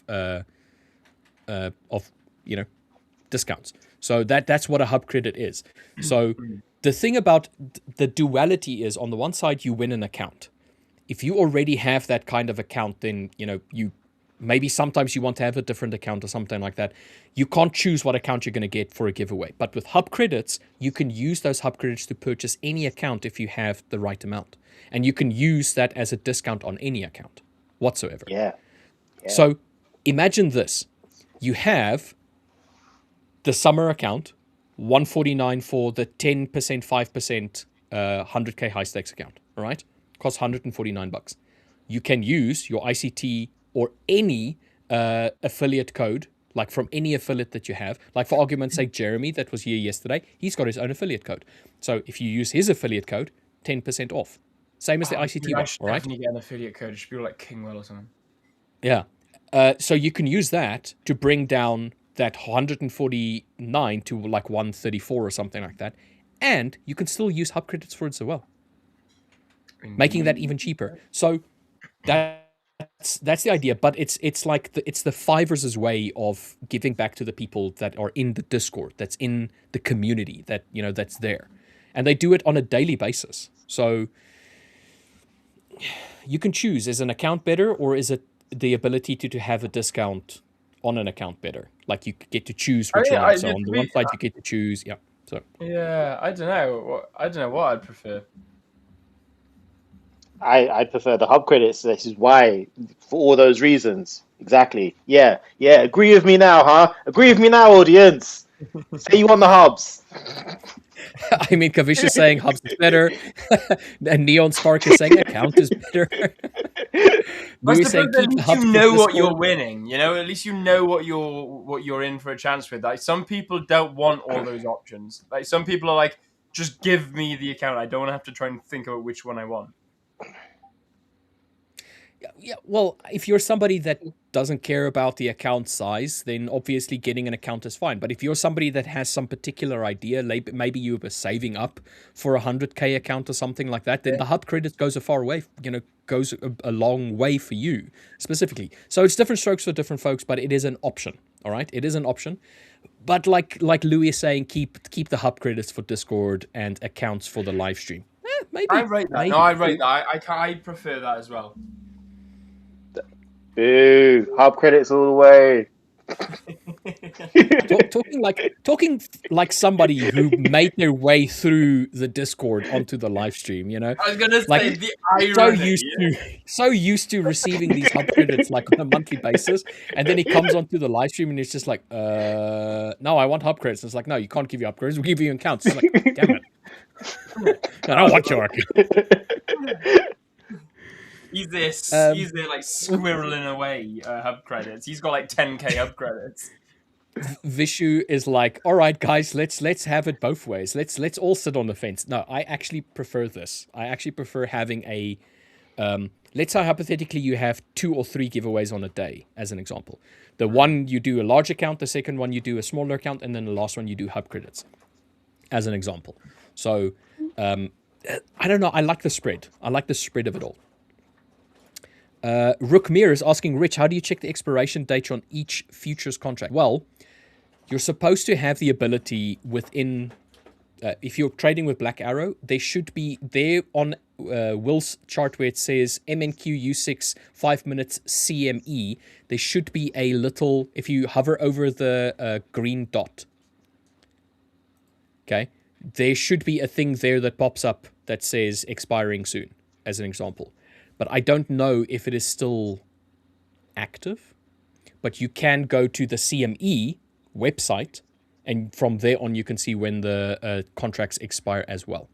So they have an expiry date, each contract for each one. And then also, Will, do us a favor, click the plus button on the Black Arrow. So there where you chose the MGC6. So click on the plus button.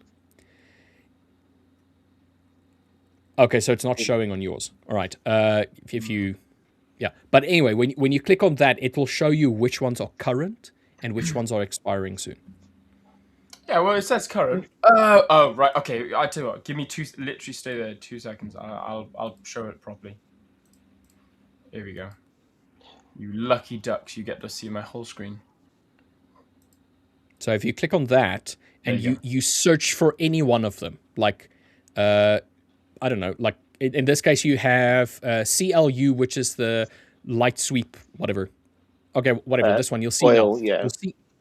You'll see MNQ-Z6 is next. You'll see the one that's current is the one that's currently still operating. So you'll see next and so on. So when it's getting close to being expired, like that one there. So 6MN6, that one has expired. So it'll show you that little tag, but you can always just go to the CME website. Yes, right. Just in case I get a pile of messages that may or may not be private, I'm going to just share my window. God, get your head out the gutter, boo you. I'm just talking about my mum texting me on what's for dinner. I was looking at this comment about Yoda teaching a guest stream for us. Did you not see this morning's live stream, boo you? Oh, it was good. I saw bits of it, but not all of it. Oh mate, yeah. So me and Rich are in a homoerotic relationship. No, sorry, no, we are married. It's not okay. We're in a marriage. We're both virgins, of course. Yes. Mm-hmm. Yep. Like girls are icky. So Ew. Yeah. Ew, cooties. Ew. What else? What else? What else are we called? Oh, we are virgins, but we do both take it in turns having relations with this particular viewer's mother. What? What? Oh my God. Will, dude. Sorry. Anyway, you guys can go. This to is the what CME. happens if you take too far with trolling. We'll troll back. No, but no, You guys can go all to because, this. Shut up, Will! For God's sakes! all because we were Yoda, by the way, boo you. All because we were Yoda. Okay.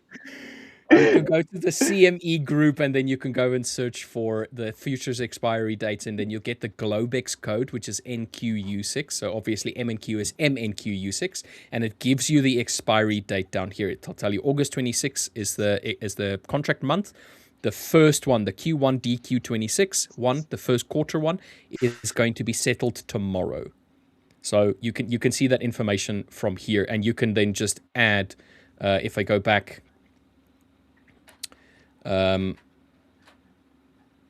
it go all the way back? Oh, that's annoying. Anyway, you should have the option. Just go and search for it here, and you'll find it. We do a Yoda voice. Cowish Rich is blushing. Oh, dude, stuff like this doesn't bother me. I mean, like it was fun though. It was good fun. It was. It was a cracking laugh. In all fairness, I'm not blushing because I'm shy. I'm blushing because I find it hilarious. No, you don't lie. You're blushing at the idea of being my witty little bride. That's what you're blushing about. Ooh, aww. Yeah. Pitcher and a catcher, mate. Pitcher and a catcher. Have you not shown him the picture of us in our matching wedding dresses? No, Buyu hasn't seen that one yet. No, I have not. Yet on the inner circle of the 5ers, where that information. Yeah. Got to be here at least 12 months. This is what I mean. AI is wonderful. By the way, guys, this is all shits and gigs. You know, these are all laughs. This is all banter, especially when the markets aren't doing what the markets, what we want them to do. It is good fun. Okay. Will, do you want to do this? No, yeah, I'll leave it strictly to Come on, you. dude, you can do it as well. Like, your Yoda voice is pretty good. I can do it as well. Buyu, you can do a Yoda voice as well. I can try, yeah. How about we have, like, I don't know, 30 seconds each of Yoda-ness. You got to explain your strategy as if you were Yoda. Okay. Which is the first lady for a shave? We'll go bottom to top. What? We'll go bottom to top. Yeah, let's just me put first. Buyu on the spot. Yeah, let's just put Buyu on the spot straight up. All right. Explain why you entered in your pound-dollar trade in a Yoda voice. You trade I like. Dude, that's fucking sick. That's sick. Reject from low that is equal. 15-minute swing high. It was. I go long. Come to the dark side. We will teach you how to trade better than Yoda. Yeah. You can do Emperor Palpatine if you want to. Do it. The dark side of the Force is strong in Buyu. Okay, and next stop. As Will. You try Scooby-Doo. Uh-oh. Right, like rent you. Right, up trading. Oh my God, Scoob! All right, Will. Scoob. All right, oh man, this ain't going to plan. All right, Will, tell us why you entered into your trade right here. Trade I have entered. NQ it is on. Master, I am not. However, hopeful yet I am. TP this will hit. Due to consolidation, this is. On breakout, of course. Do or do not. There is no try. There you go. That's what you Nice. get. All right. I can feel my popularity dropping significantly. High or low, mate, on NQ. Ponder upon I will. High of day, in view. That's it. That's how we get. Bruce saying, Richard, Will sounding like Speckles from Pumpkin Patch. I don't know what that is. I also don't know what that is. That was good, Will. Thank you very much, Usam. Just absolute aura farming over here, us three are. Yeah. Kind of like dip off. Like you start like really good, and then it goes. Huh. Yeah, yeah. Like follow through. Follow through just wasn't there. Rich can do an Austin Powers one, I think. I don't know if I can do Austin Powers.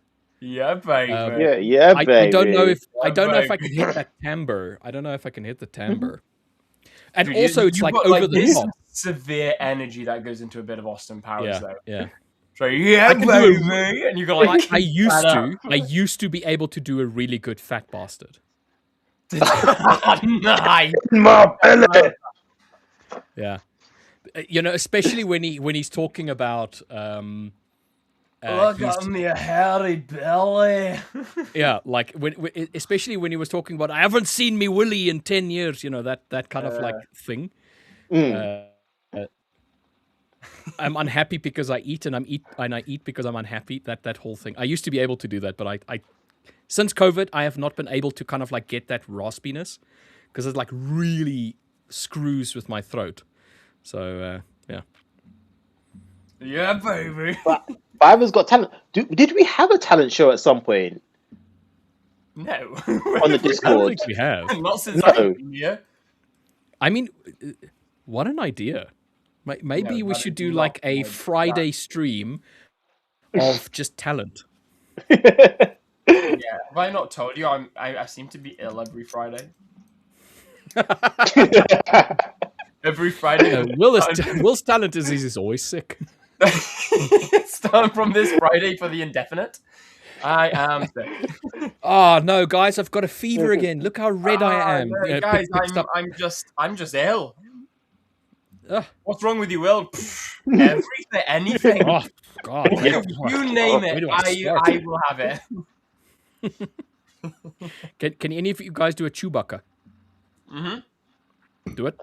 You just gotta make noises, haven't you? Yeah, that's true. You basically just shout, like roll your R and shout at something. Oh, you're like make it very gluttural, like here the back of your throat. Yeah. Yeah. Anyway, Anyway. that was awesome, Will. I'm No, not this eating was- Friday. This is super cool. So, Usam, real quick, guys, we need to do a community meetup in Dubai, and we have this mimicry roundtable. Dude, I'll tell you what. So, when Boo just brought up the London Trader Show, or sorry, the prop trader show, I am going to 3 of them, and I'm speaking at all 3. The first one is in London. I will be out and having a bit of a social that evening. So, you know, if you guys are out and about, feel free to come out. You know, we're going to have a couple of drinks, maybe even a meal, depending on how many is there. So that's something I'm planning. Also, I will be in Dubai next April as well. So we'll definitely be doing a meetup for the guys that do want to come out and participate.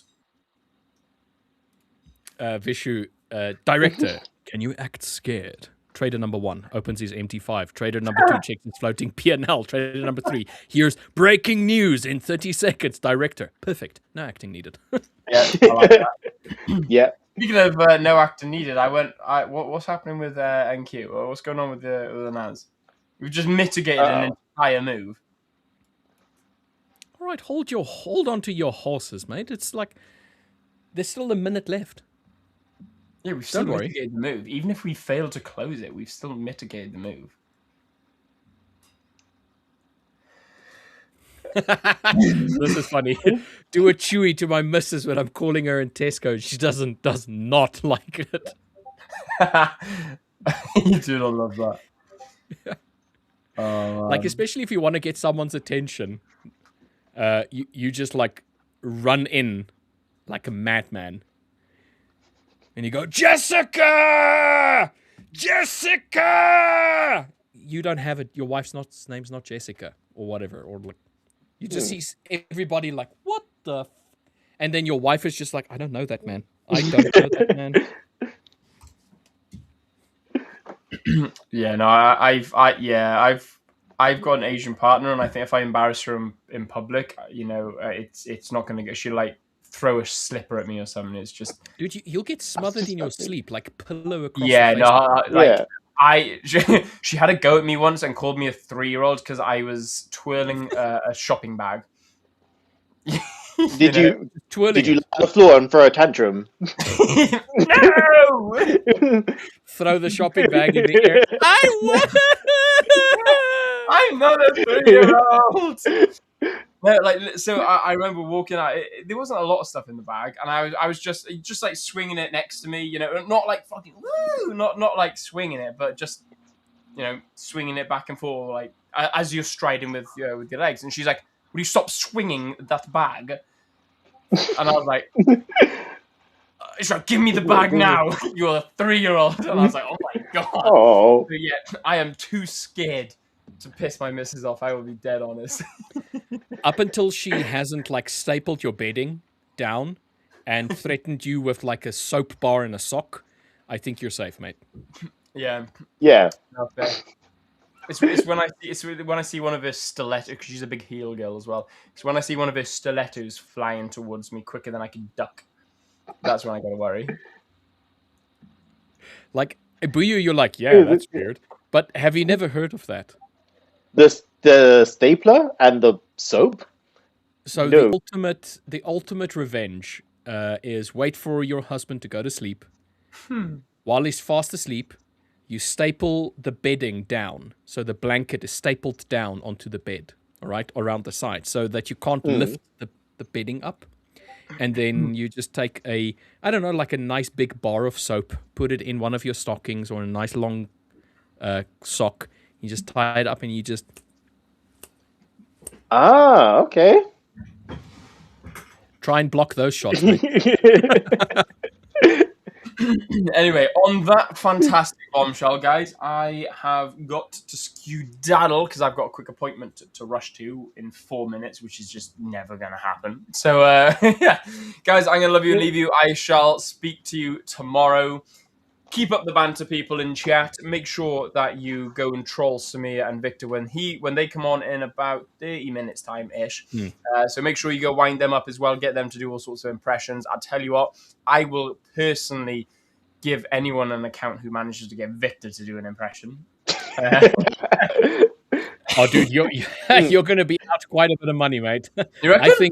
I think we can get Victor to do a voice. Yeah? I don't know. Huh. Yeah. Maybe I'm thinking of Rich. I know for a fact you're going to struggle to get Richard Wells. I'm going to try, dude. I'm try. going to try. I have been on a private call with him before, and trying to get him to do an impression is difficult. Yeah, I got it, though. I got it. Oh, okay. You know what's the trick? Go on. Tell him that it is an exercise in freeing oneself. And that if you can do it on stream, it will build your confidence in trading. Providing related to trading is good. I reckon he will fall for that. Providing he's not watching right now, he will fall for that. Anyway, guys, make sure you like the video. Make sure you subscribe to the channel. And I shall leave you with these two fantastic gentlemen. Anyway, thank you very much, guys. See you all tomorrow. Peace. Peace. Cheers, Will. Cheers. All right, we're getting closer now to the New York Open. Obviously, we're going to potentially see some, I don't know if it's going to be a correction or if it's just going to be a slowdown or even an increase in volatility much closer to 2 p.m. my time, which is 1 more minute, in preparation for the New York session. What do you think, Buyu? Do you think we're going to have a flat price action now leading into New York, or are we going to have that preemptive push correction during New York and then a push up higher? Well, I've seen people mention ADP or something. I only have my red folder news up on Forex Factory, so I don't know if there is some orange folder news that we're expecting. Is there any news that you're seeing? I'll bring it up. in terms of ADP? So ADP non-farm employment change is an orange folder. I'll bring it up for you. Okay. Oh, you've already... well, No, I'll bring I it up. only see red folder on my thing, so yeah, let's... So we have ADP, and then we have ISM Services PMI. Then we've also got President Trump. This is going to be red folder. I'm telling you right now. Okay. This is going to have impact because with him, you never know. Expect the worst. Okay, so the ADP non-farm employment change. This is the front runner for NFP on Monday, on Friday. Friday. So Friday's NFP is the front runner for that. If you just click calendar and you can see the whole week, where we are now today is right over here. ADP. If you go to Friday, you'll see that we have non-farm employment change. So this one, I don't think it's going to have that massive impact, but it's a precursor event. So in this case, like you see here, the previous one was 98 and then the forecast is 68. That's the adapted amount. So on Friday's NFP is also going to be different. So it's just the adapted pricing. So or data, let's put it like that, adapted data. I don't expect this to have massive impact. It's the same with the ISM Services PMI as well. We had PMI, manufacturing's PMI here, and that was a red folder event on Monday. And even then, it wasn't the craziest of movements, if I can remember correctly. So I don't expect this one to have massive volatility. But always be cautious.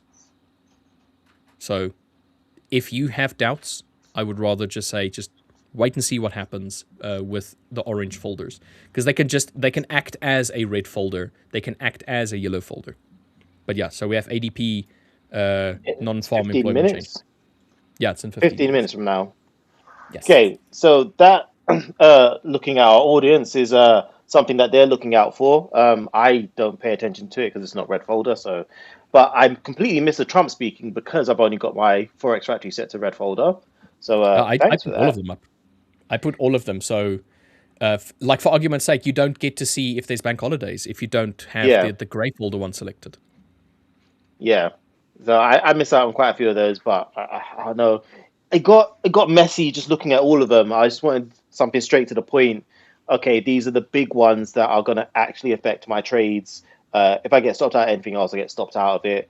For a lot of companies, you choose to use the red folder as the news that you say you can't trade on. Yellow folder, orange folder, you can trade. Like the 5ers, yeah, like the 5ers. Yeah. Yellow folder, orange folder, you can trade. So I only care about a red folder because that's the ones that you can't trade and might get in a bit of trouble for. But yeah, it means I miss some stuff sometimes. In terms of what I think we're going to do, go on.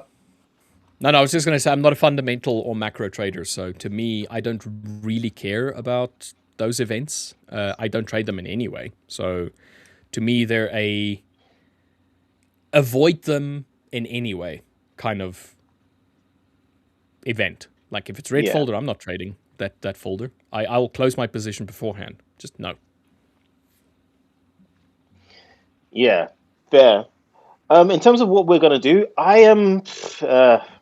I don't know. I'm really starting to get worried that we will see like a whole week, and I'm like exaggerating, but seeing us just range aggressively until NFP. I hope we don't do that. But in terms of what we're going to do in NFP, going down to the 15-minute time frame, again, I'm potentially looking at a short if we come below this level.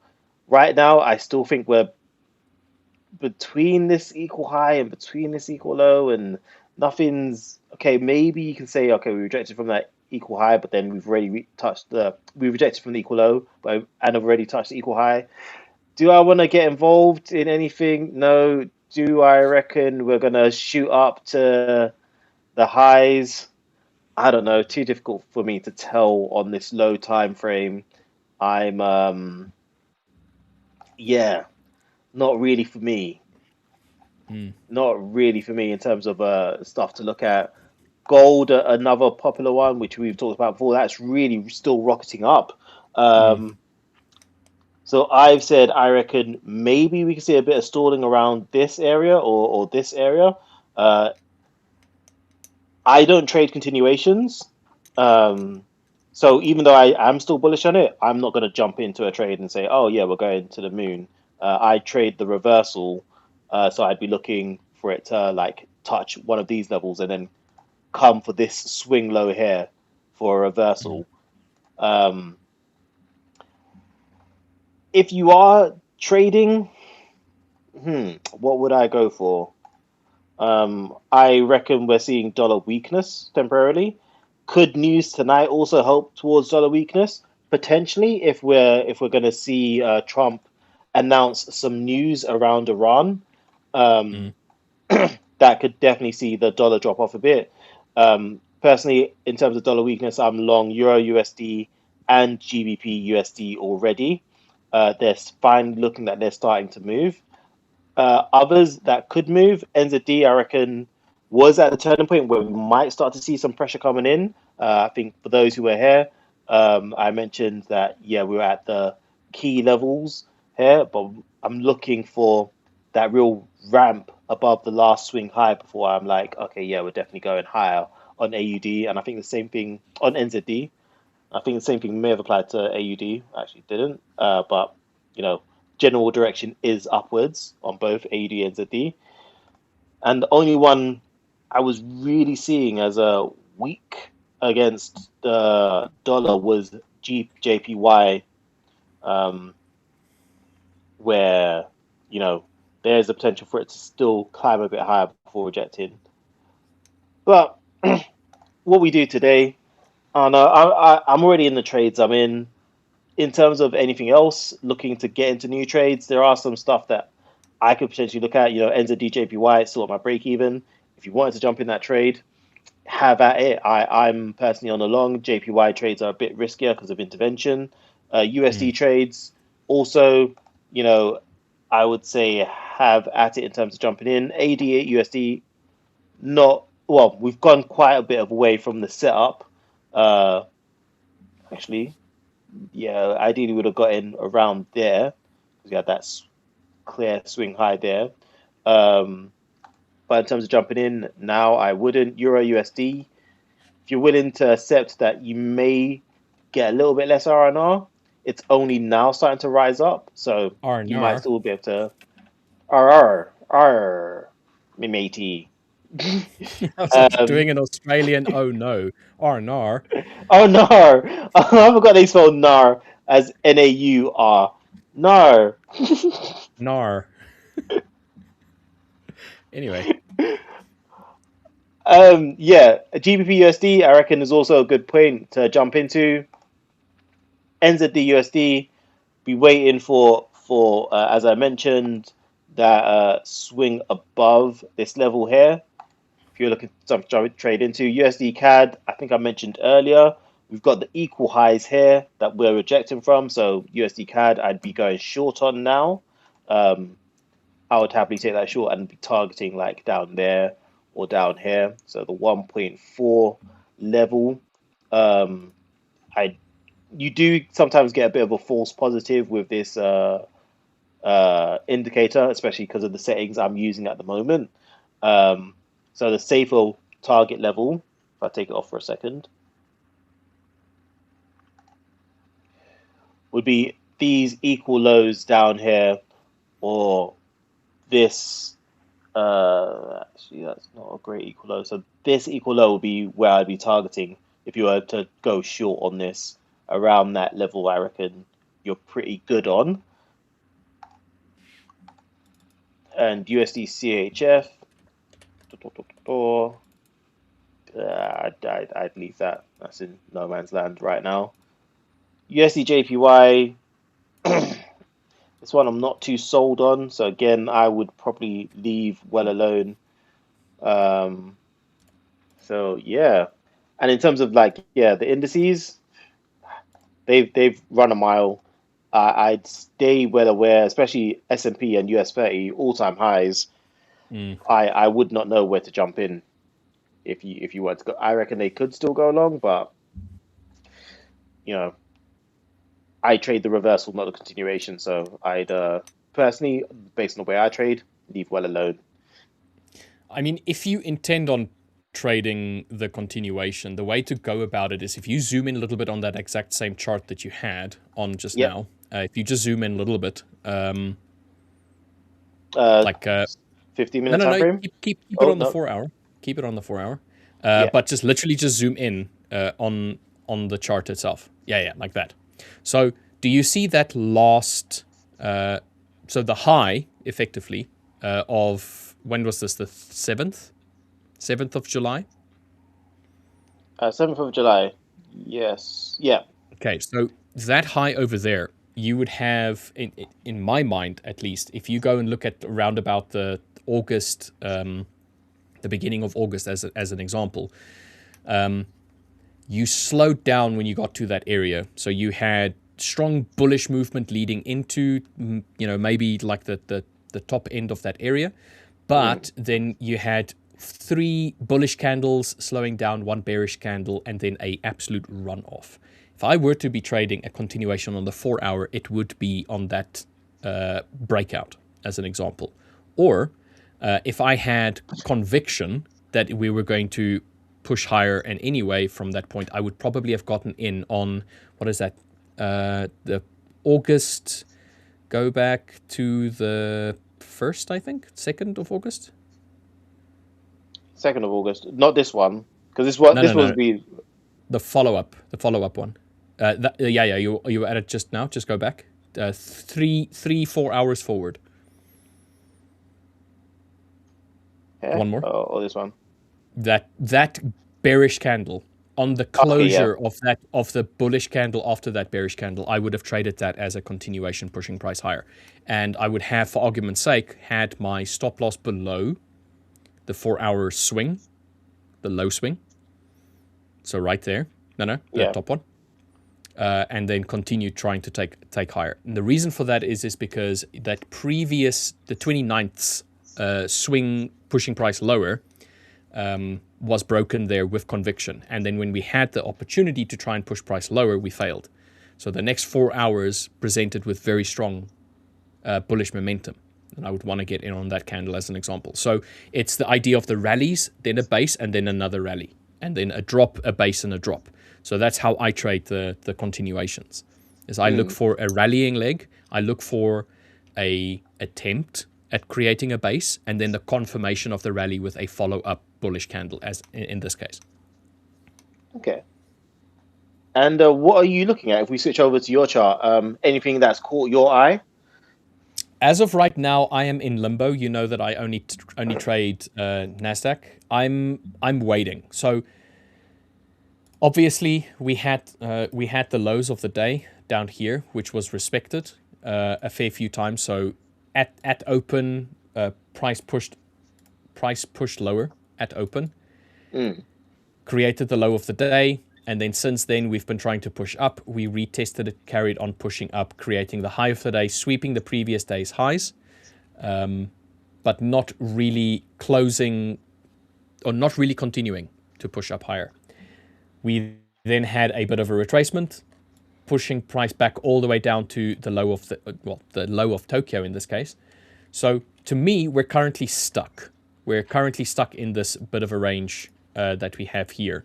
So in this idea, we need some sort of break and retest and continuation. So for NASDAQ, I don't care if it is a break higher retest and continuation, or if it's a break lower retest and continuation. I want to see the momentum pick up in one of the two directions and have follow through. So the same idea with what happened yesterday is the whole day we were this slow upward ascent, and then we started getting really good volume coming in at the open, and then a confirmation of continuation pushing higher. So that's what I'm looking for. Doesn't matter if it's bullish or bearish. So for me, right now, I'm in limbo. I'm waiting for the New York session to open up. I'm waiting to see the initial earlier portions of the New York session choose a direction, attempt to retest where it started, and then fail, and then start pushing up.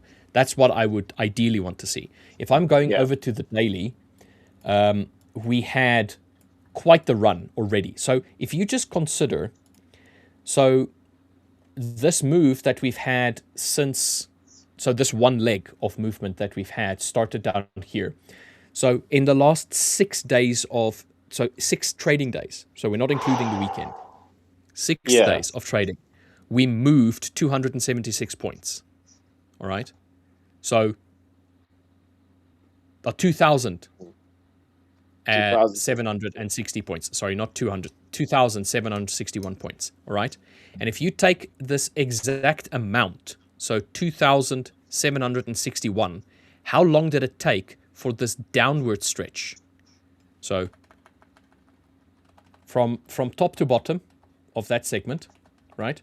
How long did it take us to reach down here? So basically all the way from there, if I just straighten this out, it took us 27 trading days, a month. It took us a month to come down, where in the last 6 days, we've taken back all of that. So in my mind, we are definitely very strongly bearish, strongly bullish, my apologies. We were quite strongly bearish. Right now, we are slowing ever so slightly down, but we're not even through half of the day. Well, we're not through the half of the day that is the most volatility and the most volume, which is the New York session.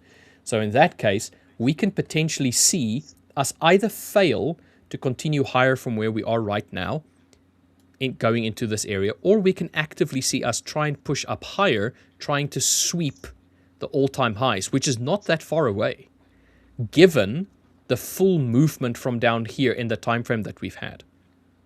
So taking that into consideration. So there's 2 options here, pretty much. We can see us fail here, try and have a bit of a pullback, and then continue up higher. Or what we can see is a complete run up, sweep these highs, and then see a bit of sell-off again. Maybe coming a bit lower to maybe to this mean point over here, where we had this reaction and this reaction, potentially come back to there before picking up again, as an example. That's the 2 options that I'm seeing for bullish movements right now. For the bearish side of things, if we fail to stay above the zone that we have right now, this is still on the daily. If we fail to stay above the zone, maybe I should just delete that, then you can see it. It's effectively these highs here. So it's effectively this whole zone. If we struggle to break above, or we just wick it and we start pushing lower, I would want to see us at least respect this previous low swings over here. So where we had the gap on Monday, that low, this low, I want to see that as a potential area of support to try and push price up again. Bearish side, fail, push down and start coming, and then we'll see how it reacts here. If it does break through this segment here, if it does start making its way down and it breaks through, reaches the retest, and then obviously the next area of call is going to be here in line with this zone on the left-hand side, where we reacted so bullishly off of. So I'm more inclined to think that we're going to continue pushing price higher, or trying to at least, for the rest of the week and maybe next week. But it doesn't really matter. If it sells down, I'm gonna take the sell. If it buys up, I'm gonna take the buy. So to me, I don't really care what this price action is going to do. I'm just going to react to it. So in this case, we had this slowdown and it started basically changing its direction, looking very weak. If you pull it up like this, we've broken. Are we going to have a retest? Maybe a bit of a pull down towards that area where we had the break and then start picking up? That's what I'm thinking is probably the most likely scenario. Do you find it weird that we've broken all-time highs on US 30 and S&P, but NASDAQ is languishing, considering, most of the thing is meant to be AI at the moment, right? The big trade. So when you're talking about taking profits at highs, and then I think it's more prevalent with NASDAQ for that to happen. Mm-hmm. So when we reach higher points, because you have so many companies that had earning reports and whatnot, I think there's a good likelihood that some of them are going to be like, well, let's take some of our position off and redistribute it once we've taken a bit of profit. So I don't know if it really matters all that much. I mean, they did not even act the same at all across this period. So yeah, this on US 30 has been a very short-term bearish pullback. Where if you compare that with the S&P, the S&P is showing a lot more of what the NASDAQ did. If you go back to the NASDAQ, much stronger of a pullback. So yes, they do tend to react a little bit similarly, but there's still three different entities, if that makes sense. So, yeah. I don't know, it's like saying, GU and EU. GU made all-time highs. EU didn't. They're correlated. And in my mind, it's just like, it doesn't matter because it's two entities. Anyway. By the way, it seems like we've got a big miss on ADP, although it's done, at least based on my charts, sweet FA. Let's look at the DXY. Well, on the DXY, it dropped. Okay. So DXY dropped. ADP, where are we? All right, should probably refresh. Yeah. Slightly lower than forecasted, half the amount that it was previously. Okay, so half the loss. Okay, so we should then, in theory, see NASDAQ start picking up a little bit. It's not really doing anything. S&P is looking like it wants to potentially push up a little bit. USD. Bitcoin's finally moving a little bit after annoying me for so long. Oh, wow. But I mean, dude, it's like... I want to see it break out the range, but it's been annoying me that it's still stuck in the range. It's actually moving a little bit. Hopefully this time it'll break out that range and go somewhere because it's been annoying. AUD had a bit of a move. How many pips is this? 4 on AUD. EU.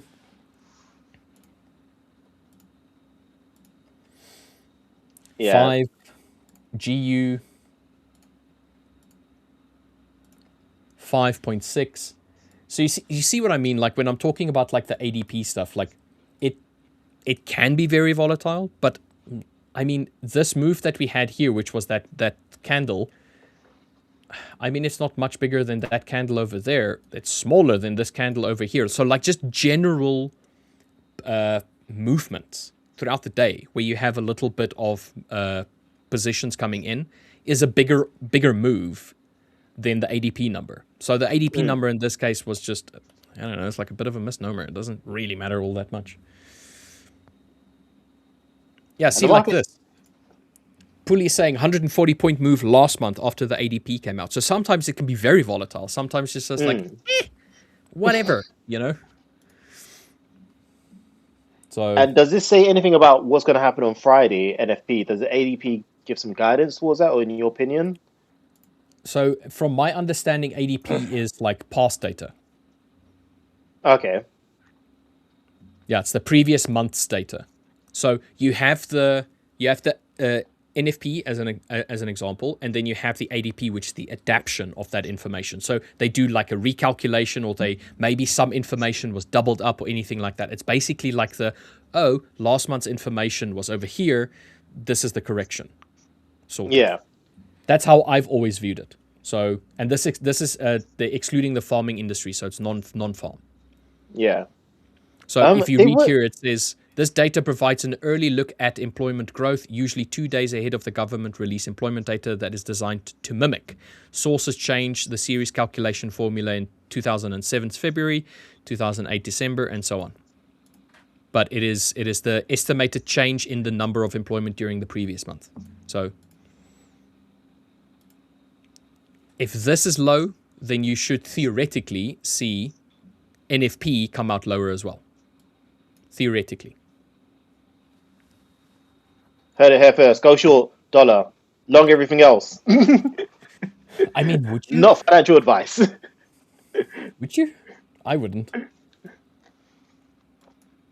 I mean, the dollar is the dollar index has dropped on that, which makes sense because obviously it's not a good sign for the health of a country.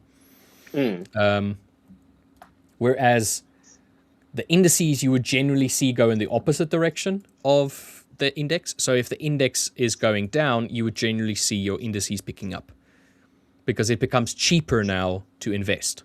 Yeah. Relative. Okay. So you basically more buying power, that kind of like thing. S&P picking up. Generally, if S&P picks up, NASDAQ sure to follow.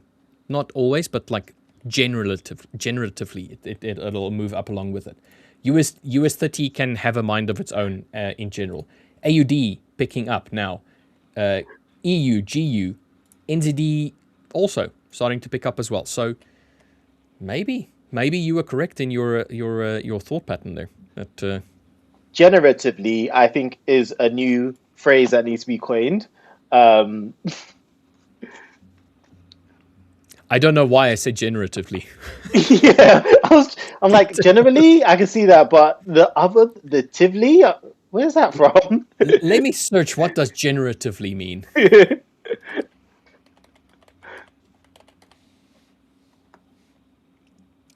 Generatively means is an adverb that describes the ability to produce, create, or originate new content, ideas, or forms.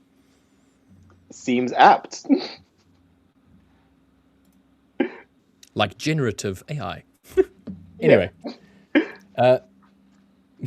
gold pumping, but gold has been moving up like all the way down here, but that's just basically a continuation of the movement that we had today in the early hours of the morning, and then the continuation of pushing up. So I think gold has definitely found its bottom now. Because this one daily move that we've had here has swept all of these previous higher or lower highs. So this what do you call it? Slowing of momentum. Yeah, the slowing of the momentum does feel like it is starting to potentially. So it does look like a good potential chance. I mean, this was more of a symmetrical triangle, correct? Like this, and you're getting the breakout now. So maybe a retest and continuation. Do you tend to trade using patterns like bull flag or triangles? I don't use them to trade, but I do use them to analyze. Okay. Yeah. So I would say, okay, I take the pattern and I say, how does this correlate to momentum? So you can use patterns to see if there is a slowing of momentum or if there is a potential initiation of a momentous move. So in this case, you're struggling to make new lows and you're also making lower highs. So this like kind of idea does give me that like visualization of saying, well, we're really missing out on volume trying to push lower. Maybe a reaction is to the upside is coming. And then obviously something like this, I won't just trade it blindly and say, oh, because the pattern aligned, I will then go to the lower time frame. Okay, I want to see a certain area be retested, and then I'll pick up off of that kind of like thing. But generally, the pattern I use just for the analysis itself, not the actual trade entry.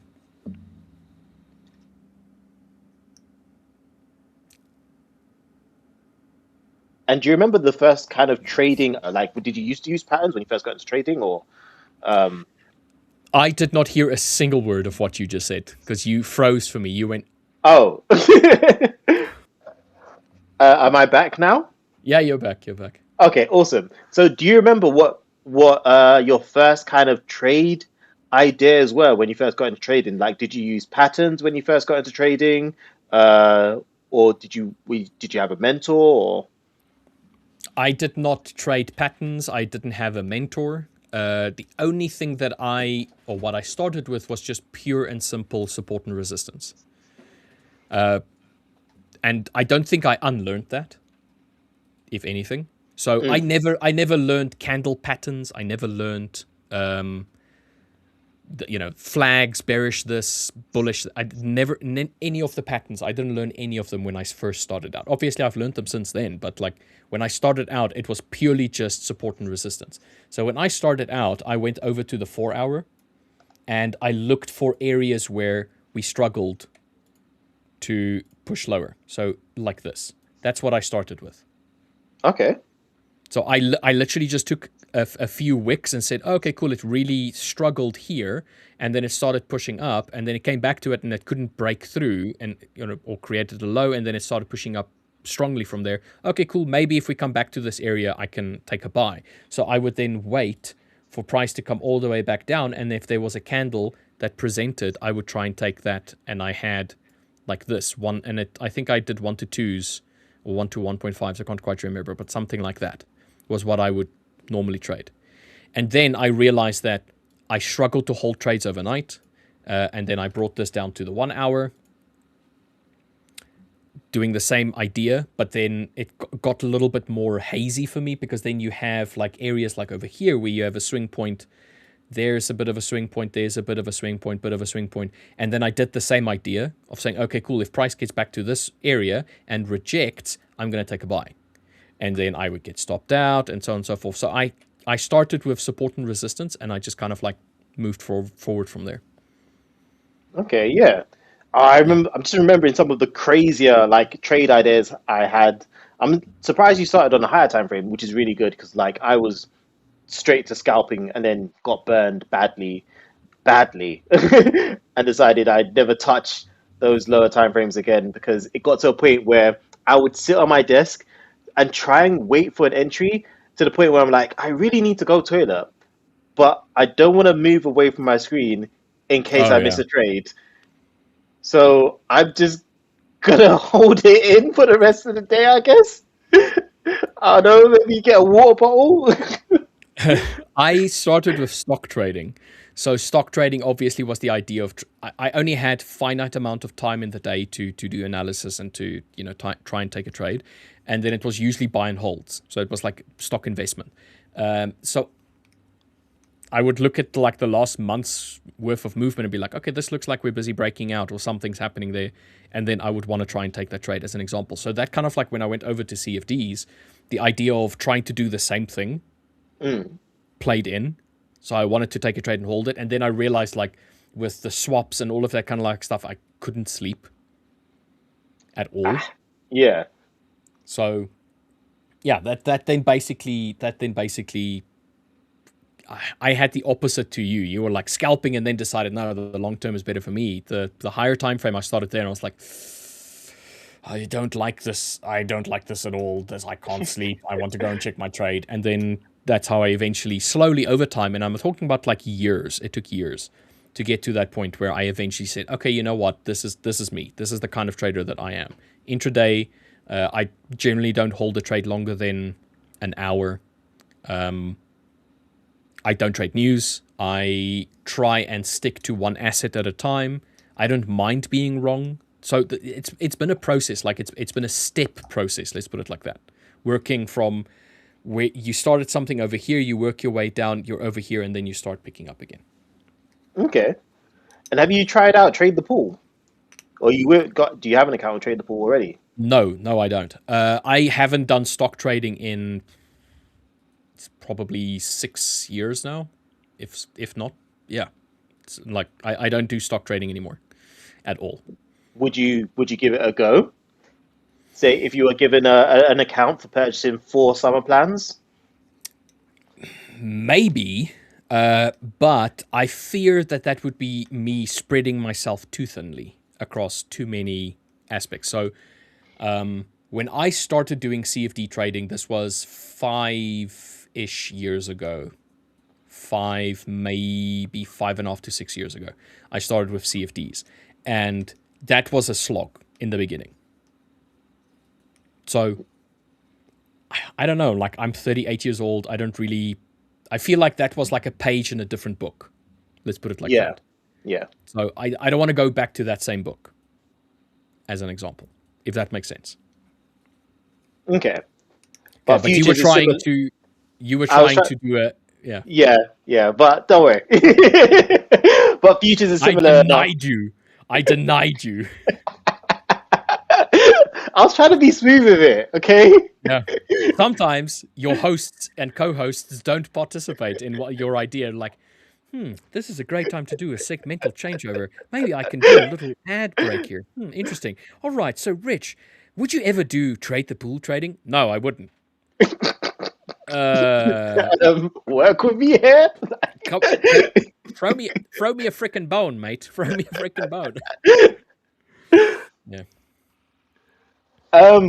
But yeah, for those who are interested in stock trading, did spot that we are doing boosters now on the summer plans, and if you purchase why did I highlight that part? 4 summer plans, you are actually able to get a 5K evaluation with Trade the Pool, which is our sister company that deals with stocks. 12,000 stocks and ETFs available for you to trade, and yeah, make sure to check them out. And another thing I spotted earlier this week, which I thought was quite cool, is entry into a special 2-hour trading contest later in the month, 24th of August. So if you get 4 summer plans, you get access to that as well. I don't know how many people have got summer plans, so it might be the easiest way for you to win some of those great prizes, up to 3.5 grand in cash. Let me see if I can get some more details on exact. It's going to be in the hub. You will get the like login details in the hub itself. So under contests, if you have purchased at least 4 of the summer accounts, you're going to be entered into that, and it's only those people that have had the summer account. So it's not available to anybody else to trade that one. Cash prizes, accounts, it's a lot. It's a lot of stuff that you can get there. Yeah, so it could be the lowest. Sorry, Buyu. No, go ahead. Your KYC information must be completed. KYC must be completed. You cannot participate if your KYC information is not done. You cannot purchase an account if your KYC is not done. So just remember those things. Just ensure that your KYC stuff is sorted out, and then you can get the cash payouts. How can when you're doing your KYC, do you need to wait until you're funded, or can you just do it straight away as you log in and create an account? When you log in, you can create an account. You can immediately do your KYCs if you want to, immediately.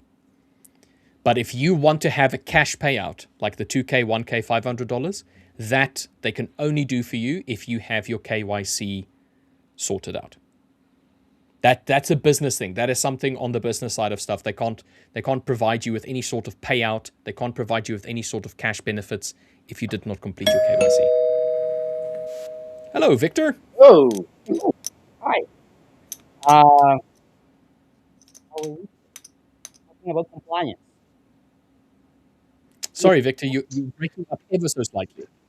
Oh, that's rather unfortunate. I can't hear you at all. Yeah, you're a bit muffled. Okay, yeah. let me check what's better. going on. I'll be back. Is it Okay. better now? Better. Yeah, it's it's better better now. Yeah. Yeah, I just mentioned that we're just rephrased that we're talking about compliance. Yes. Yeah. It's compliance stuff. It's a business operating with actual real money. If it changes hands, there's some compliance that goes into that game. So unfortunately, this is not us like saying, we're just going to hand out money. We don't care where you are, who you are. We have to know who you are. Yeah, that's business. As a trader, you want the other party, in this case the prop firm, to be compliant with all rules applicable, and anti-money laundering rules, international rules, they apply here, meaning you have to know your client before you can do any transaction. And that's a good thing, right? That's obviously a good thing, because you want the 5ers to stay, and one of the ways they can stay forever in business is by keeping, themselves compliant with all applicable laws. Yes, indeed. Sorry for denying your segue, Buyu. No, it's cool. I have to get used to it. But yeah, in terms of the other benefits, I know there are some. One I spotted earlier, but I forgot to mention while talking about Will and his upcoming talks. PropTradingExpo.com, like he mentioned. For those who are interested in the Dubai meetup, he said he's talking at all three events. So London in October, Dubai in April, and Miami next year. Will be there if you want to, give him a handshake or meet Photo, up, hug, photo up. freaking Yeah, hugs. Run up to him Nice. and give him a hug. propose to him, enter into a marriage, hoping that he'll get divorced from his current wife. Civil union. Yeah. I'm sure Will be looking forward for any of those. Indeed, he will. What am I saying? I'm just saying stuff. But it's great. I mean, getting to those in-person event is actually a different experience because as a trader, we are accustomed to, just interact with the screen, literally. That's why the Discord community is nice. It's still a screen, but there are actual people on the other side, just like yourself. And in person takes it another level, which I've been to such an event, and I think it's very recommendable for anyone to meet, not only to meet Will, but also for the in-person experience in comparison to what you usually do. It's actually very nice. Victor, we have a request here today. I don't know if you've been paying attention to the stream today, but there's a bit of a theme going on today. I don't think I am such a great Arnold Schwarzenegger impersonator.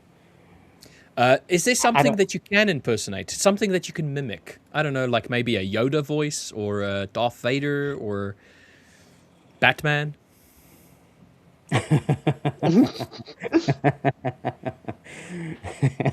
I've never thought about this, Rich. I've never tried and I've never done it before. So I don't know. I could perhaps let my inner voice loose on an impromptu moment, and I don't know, let the creativity and perhaps whatever else that is needed flow so that I can produce anything resembling another voice. But no promises. No promises. Do a Bruce Lee voice. How does Bruce Lee talk? I don't remember his voice. Do you? He does a lot of wah stuff. That's what I remember. Yeah, yeah, high pitched, explosive screams. Yeah, like he's about to punch you in the face, and then he pulls the hand back, just millimeters in front of your face, and just because he has that power. And he uses it responsibly, just like Uncle Ben said in Spider-Man. Hello, Samir. Hello, guys. How are you guys? Hopefully, everything is fine on you all. Yes. Yeah. Things are all gravy, baby. Are you in a trade? Yeah, I took this loss here. Just got to 1-to-1. I was aiming for at least this candle because it was having no wick. So I was like, maybe we can test that. I don't think we can see your... Okay, now we can. Go ahead. Okay. So yeah, I was saying it was close to the TP, but then, it reversed on me. I was in the gym. So yeah, I accepted the loss, but now I'm seeing, another breakout to the upside. So I'm seeing, can we sustain this area? So yes, I took another trade. This will be the last trade for me. So of course, I don't have any hard TP. Let's see if I can get to 1-to-3 or even 1-to-2. So that will be awesome. So yeah, very simple analogy I'm using here. I'm just trading the continuations here. I thought as we was below the VWAP, maybe we can get a pullback at least to these lows, or then we can continue higher. But we just got to 50% of the Fibonacci area, and then we started to go higher.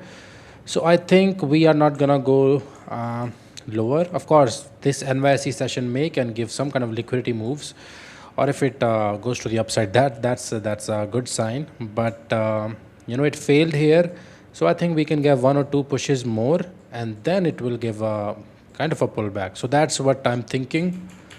So yes, I am in the trade right Did now. anyone yes. at the gym had the name of Arnold by any chance? Samir? No, No? there is no Arnold. Okay. Just maybe, Such a who shame. knows? Yeah, such a shame. Such a shame. Is there Rocky? No, no Rocky. Somebody called Adrian at the gym? No Adrian. Oh, that's a shame. Who is Adrian and who is Rocky? Hulk. I know Hulk Rocky is from the Adrian movie. From Hulk, right? Yeah, it's Adrian Oh. and Rocky from the movie. So the first Adrian is his first sparring partner basically in the Rocky. I All forgot right. that. Yeah. Man, you have Yeah. good memory. Or you have seen it very recently, Rich. No, definitely neither of those two. Well, but how can you come up with Adrian? Such a, I mean, bit of who a in the tism. chat? That's a legendary who in the chat- line. Oh, is it? Yes. Adrian! Yeah, we're screaming for Adrian when he can no Oh. longer see. His eyes are so puffed up from being punched the whole time. Oh, okay. Well, maybe I forgot that line altogether. I thought when you were screaming, Buju, I thought you were screaming when he was on the steps of the Philadelphia, screaming like, I don't know what he was screaming. I'm the champion, I guess. Eye of the Tiger. I don't know. Yeah, it was Eye of the Tiger. That's Yeah. what I remember from that scene. I just remember the rhythm. Da, da, da, da. That's all I remember. All right, so he I cannot screams do any Adrian. mimicry. I'm very bad at that. Yeah, Maybe I was too I'm focused. there with you, Samir, as well. I don't Yeah. even I said I'm gonna try, but I see that that kind of a bleak outlook. Me trying. Yeah, I can't even think Victor. of that. Victor, No if need to you- be shy. If you No need can to be shy. do No need to be any, shy. So whenever I take a trade, I say "Wah!" or something like that. Is that how it goes? Yeah, that's just one of them. That's one of them. But One of them, Victor, okay, there's bigger things at stake here. If you, Okay. What if is you can, if we can get you Okay. to do any Oh. sort of voice, all right? Will Okay. has promised that he would give an account Really? to the person that got Victor to do the mimicry. So Wow. yeah. So That's quite a I don't know. challenge. Yeah, that's quite a challenge. Will knows his stuff. Yeah, so he's willing to give an account. So if I don't know, maybe Victor, we can split the like you do a voice, but then you say that I told you to do so, and then I will give you Okay. access to that guy. Let's talk after the stream. I'm up for it. Especially those under the table negotiation with you, Richard. I'm up for it. Anything to help a Excellent. friend. Yeah, I mean, like I got you, bro. Got you. We got each other's back Anyway. covered. No problem. Yeah. Anyway, gentlemen, now that Samir and Victor are here, they're going to take you through the last hour and a half of the stream. As always, thank you to everybody that has joined us so far. Please remember, drop a like, drop a subscribe, and hit that notification bell. As always, you guys are very, very welcome to ask Victor and Samir any sort of questions that you might have.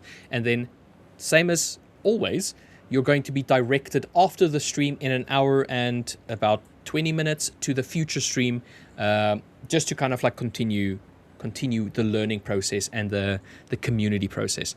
Victor, Buyu, Samir, guys, have a great day. I will see you all again tomorrow for our last stream of the week, Thursday.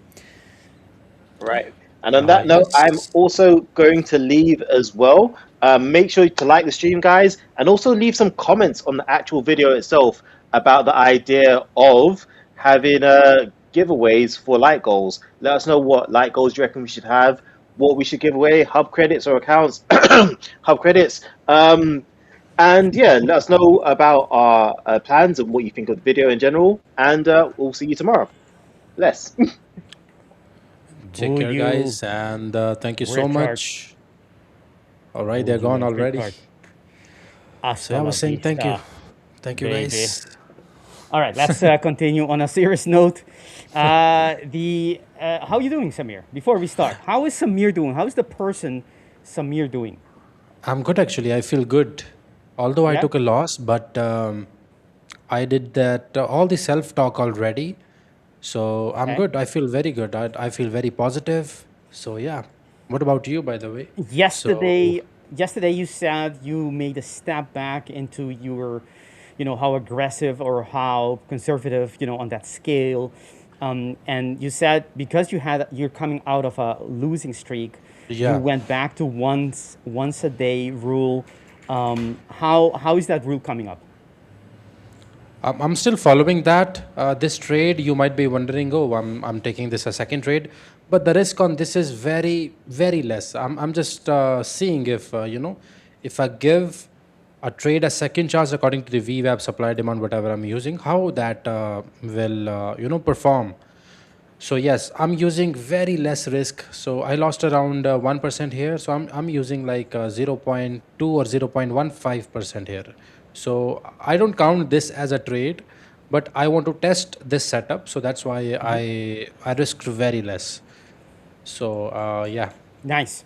and at the And same time in the summer plan we have 3% drawdown. So I don't want to surpass the 50% drawdown, which is $1,500. So maybe 1100, 1200 I can risk for the day. That's it. That's my limit, and I'm utilizing that limit only. So I think it's fine. I'll give this trade a chance. Of course, it will not cover my loss, but as I'm seeing how this strategy will play out, if I'm giving the trade second chance, I'm just trying to see, and I'm not a big fan of the backtesting thing because emotions are involved. Your decision making ability is different when you are trading live. So I'm seeing how this kind of thing will affect my performance. So maybe I can incorporate this thing in future, like taking a second trade, so that I can keep my risk accordingly. Maybe I can do one thing, like let's say I lose 1% on the second trade, I can risk 0.5%, or maybe if I lose 0.5% on the first trade, I can keep this risk same. So these are the you know approaches that I can test here and there. So yeah, I think I'll just close this topic to this thing. uh, I'm just keeping everything around the risk parameter. So I'm can I lose 1100, $1,200 in a day? Yes, I can. So that will not affect me that much. So yeah, so that's why I'm this is not even the 10% of the risk that I normally take, which I already lost here. So yeah. Nice, nice. I like how you're so in tune with how things are going, how you are, in your how you're feeling. I think you're very much connected or in tune with how you're feeling, and you adapt to that. You adapt your not aggressiveness, but your risk appetite basically, and how on the different things. And this is out of your experience. So this is based on previous experiences, based on something that has already proved to you that it's relevant, right? So it's not random that you make these choices, but you're basic. I like that. I find that to be very helpful for anyone who is, because psychology is such a big thing, right? We all know that you can make or break a strategy just by having the wrong or the right psychology. So it is. It's nice. It's nice actually to talk about it from time to time. All right. So let's take a look. Not as I was thinking about doing Bruce Lee's impersonation, which I think I will suck at. I did take a little trade on on EU, just a little Okay, I'm frozen again. scalp. You're It's giving me frozen. same issues like yesterday. Hopefully, it is not that bad today. Now Your it's good. Now yeah, it's yeah, good. your video For a and moment, I was well, it comes and okay. goes Now apparently. again. Yeah, no problem. There was a Yeah, little I'll try to there was a do it. go ahead. There was a little reaction here that I was talking about. One is we are coming back to a fresh order block. We already had a reaction, a lower time frame from that area. And I was looking, there's actually a top order block there as well. But the main thing that got me into the trade was that line. What line is that? For that we need to go to a higher time frame so you can see it. The line is the line that we've been talking about before, which is the monthly level that we already reacted upon. That monthly level right there that we already reacted upon. It's the beginning of the start of the April candle on the monthly, right? So if you go to lower time frames, we can see how the market already. This is today, but the market already came to that level. Maybe I should go to the 5-minute there. You see that that was on Monday. The market reacted, quite clearly to the level. And this is not the main strategy, but although it's using quasis and order blocks. So we had the reaction already. So that tells me that the level is relevant. It is alive. It's reactive, and it's something. It's relevant, right? So market will react to it a little, a lot, but more likely than not, it will have some kind of reaction. So I'm not going to take a trade like my main strategy with targeting the whole to the consolidation or maybe even lower. I'm just taking a little snap, a little slice of the market with these areas using the order block. The entry was actually a little bit lower, but you get the point. The whole idea is that there was a quasi.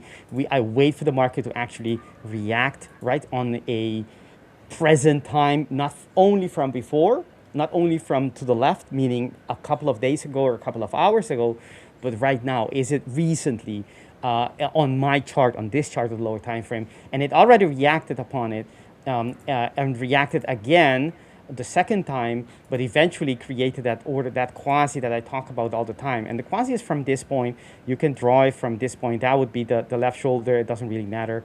Point is, it is in an uptrend, and the neckline is right here. And it broke it just under 1 minute, so very tight, very small pattern this is. And that's why I only target the bottom of that area. There was an entry order block where it got reacted.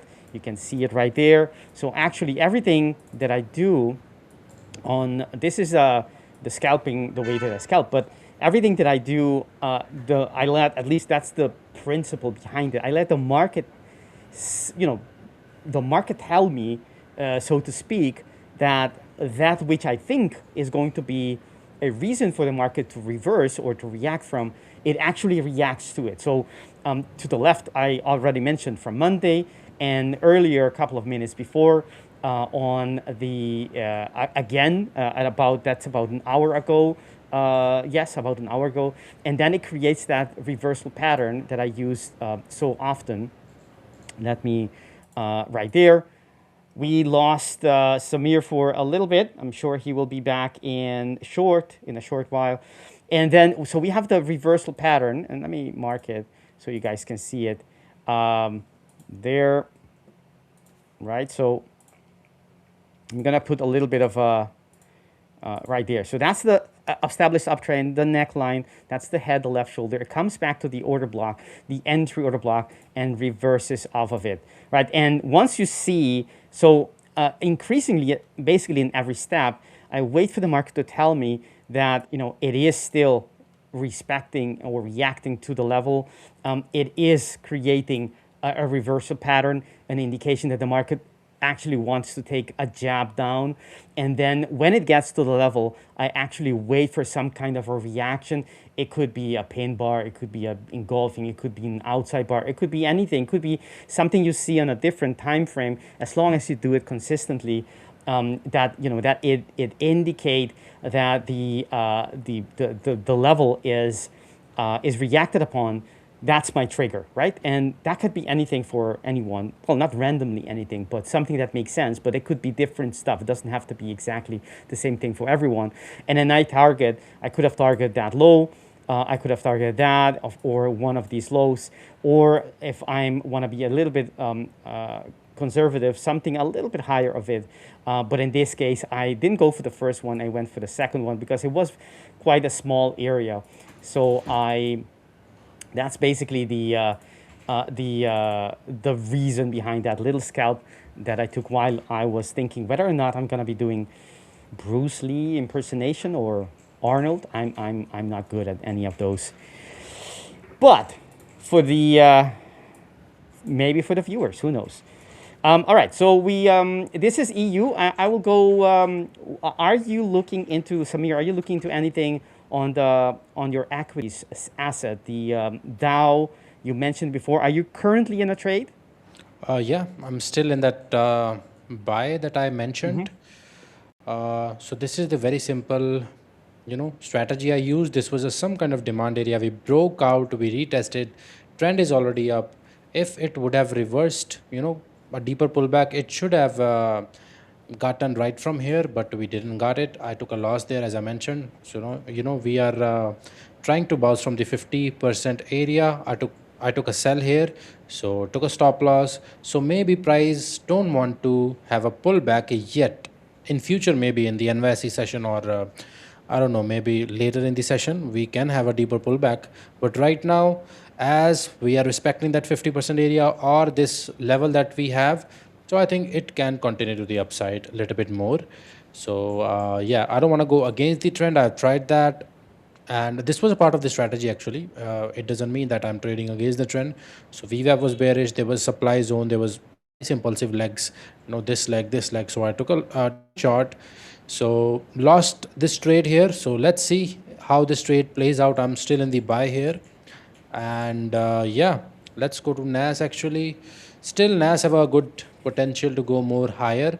We are consolidating right now, so maybe a liquidity below and then above, or the breakout right away and continuation. Both of the scenarios make sense, and yeah, let's see how it goes. By the way, I was in the gym, so somebody told me about what you think about gold. So as it was printing these higher highs, higher lows. So I told him to buy, so he bought it here. So his stop loss was here, a TP was there. So that was really good. He was a very newbie type of a guy. So I don't know. I don't want to set any realistic expectation, but that was a nice move. He caught there. So he asked me, "What do you think?" I was like, "It is going up, so it is also a bullish candle. You can go for a buy." So that was Yeah. a very quick trade, or yeah, that was nice. Nice thing here. Giving So yeah, tips while bench pressing. That's Amir's motto for today. yeah. So All right. yeah, I know many people trade gold. Let's see that trend, that channel we was having. Okay, it is already broken now. So this is a good sign actually. So now we can say price has shown the impulsive leg. I'll just wait for a small pullback, which already happened by the way on the 15 minute. So I think that we can go higher, and we are already on the weekly support. I have mentioned this couple of times. So we are here, and I think we can go higher at least to these areas. Guys, you can hold your buys to 4280, somewhere close to that, because these areas make sense, and this breakout is also fine. Now even a retest of this zone, this can be a entry for entry scenario here. And again, I'm not going to be looking at any trade on gold, but this trend is really nice now. The impulses have started to pick up, so I think we can continue with this momentum at least to 4280. Yeah, and I forgot. I think I was having a risk to reward tool on a pair. I don't know which pair it was, but yeah, whenever I will that thing will come in my mind, I'll share that. But this buy is looking very solid. Impulse correction, another impulsive leg to the upside, at least to these areas. This is the resistance we have, and this can be a liquidity zone, or we can even have a real breakout, because the impulsive legs are way too strong. So even if I draw this type of trend line, so this has a very huge impulsive breakout. Now it is just a correction. We don't know, it can continue this type of impulsive leg. So don't try to short indices. If you ask me, I will look for longs. Can be a liquidity play here, maybe fake breakout to the downside, again seeing some green candles, maybe a breakout on the 1 minute. So I can either trade this type of price action today, or simply just a breakout and some kind of retest here. That can be the entry scenario for me today. I think it is very interesting on both of the I trade these two assets, so they are good. Let's see how US30 is doing, as I am in that buy. And yeah, okay, this support is also making sense, as price have a very strong momentum to the upside. So I don't want to go against the trend. I tried here. I will not say I failed. These type of setups still have 50% of the probability. It doesn't mean that if in future I didn't saw this, I will not execute it. So this is still fine to me. So yeah, let's see how this plays out. Yeah, we was talking about GBP JPY. Yes, yesterday, if you remember. Yeah, now I get the point. Yes, now we are on that pullback area. Are we on that? Yeah, we touched that. We are consolidating. 1 hour is consolidating. Yes, I want the price to maybe show one engulfing candle below this area. So that can be the entry signal on GBP JPY. Yesterday we was analyzing this pair. So on the daily time frame, we still was having this support area on the left hand side, and this is just the break and retest scenario here. So let's see how it plays out. Below that area, I will look for sells on GJ, and I don't know, maybe I'll load $100 or something. I can maybe take this trade because this is looking fine on a broker. So yeah, I don't want to take trade on the Profirm account because I have a rule, and I'm already following that rule. If this is interesting below this, right now it can also play as a retest scenario, but I don't want that. I want price to break this or maybe below the VWAP. That will be even a safer entry. So this is a very solid scenario here. Again, I'm gonna leave this risk to revolve tool like this. Maybe tomorrow or on Monday we can see how this trade is playing out, or we might cannot even get the entry signal. We can react from the VWAP. Who knows? So we will see. I'm just gonna leave it like this, and yeah, let's see. US30, I am in the buy as I mentioned, so I'm gonna wait for this also. NAS, we're gonna wait for the breakout or that liquidity scenario. So yeah, let's see now. For me, Actually, yeah, go ahead. no, we actually NQ is looking quite nice. There is that area of tension where both pair or both sides can can step in and change the or not change, but I mean have an impact on price action. What I'm talking about, I'm going to show you guys as soon as my screen is visible, which it already is. So on the higher time frame, there isn't a lot to look at. The only thing I can mention is that the high, the level on the monthly time frame that we need to be looking for. It says weekly here, but it's also on the monthly. Because this is the level where we had the failed breakout basically on that candle, right? We tried to go beyond it and we couldn't and came back. So that's going to be on the higher time frame, on this time frame, the monthly and also on the weekly. That's going to be like the next challenge, the next test that the market needs to well, maybe not the next, but that's going to be one of them. This is the next test, actually. But that's going to be one of the obvious, right? So the upper area here for the market to close and hold that level to get higher and close above it. But before we get that far, we do have a couple of things. There is no quasi here because if this is the head, for those who are wondering, actually there is a question by Anto that I will answer as well. Anto, the analyst. There I will answer you shortly. That's for EU. But if this is supposed to be the highest point on the chart, your visual range that you're looking. This should be the the external head or the head of the reversal pattern, the quasi on the external quasi, meaning the whole area, right? Not in the internal, but the external. Internal is a reversal pattern within a pre-existing range, right?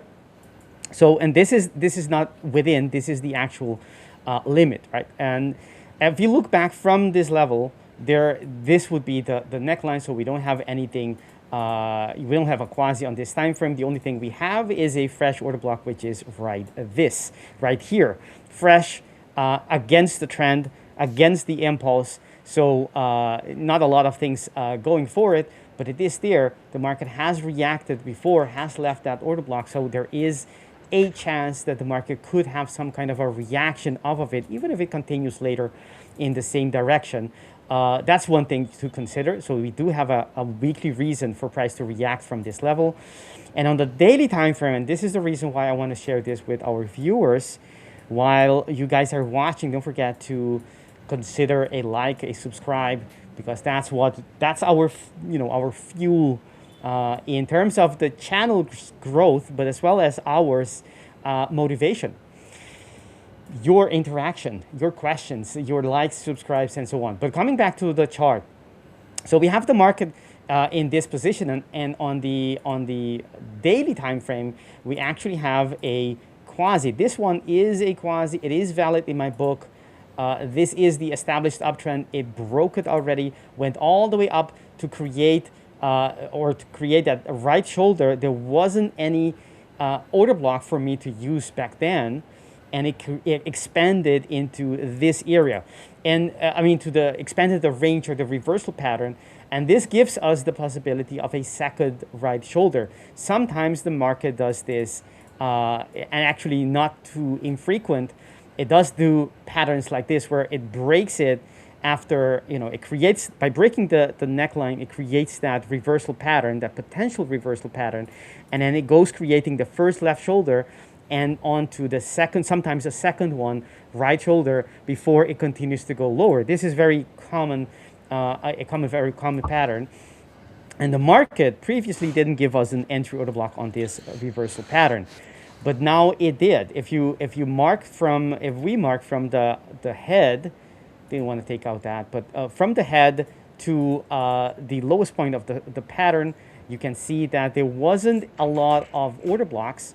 There is one here that is still standing, but because it was as wide as the weekly, it's not the best ones to be looking for or to be using for your reversal. But we're currently in the only level, not the only level.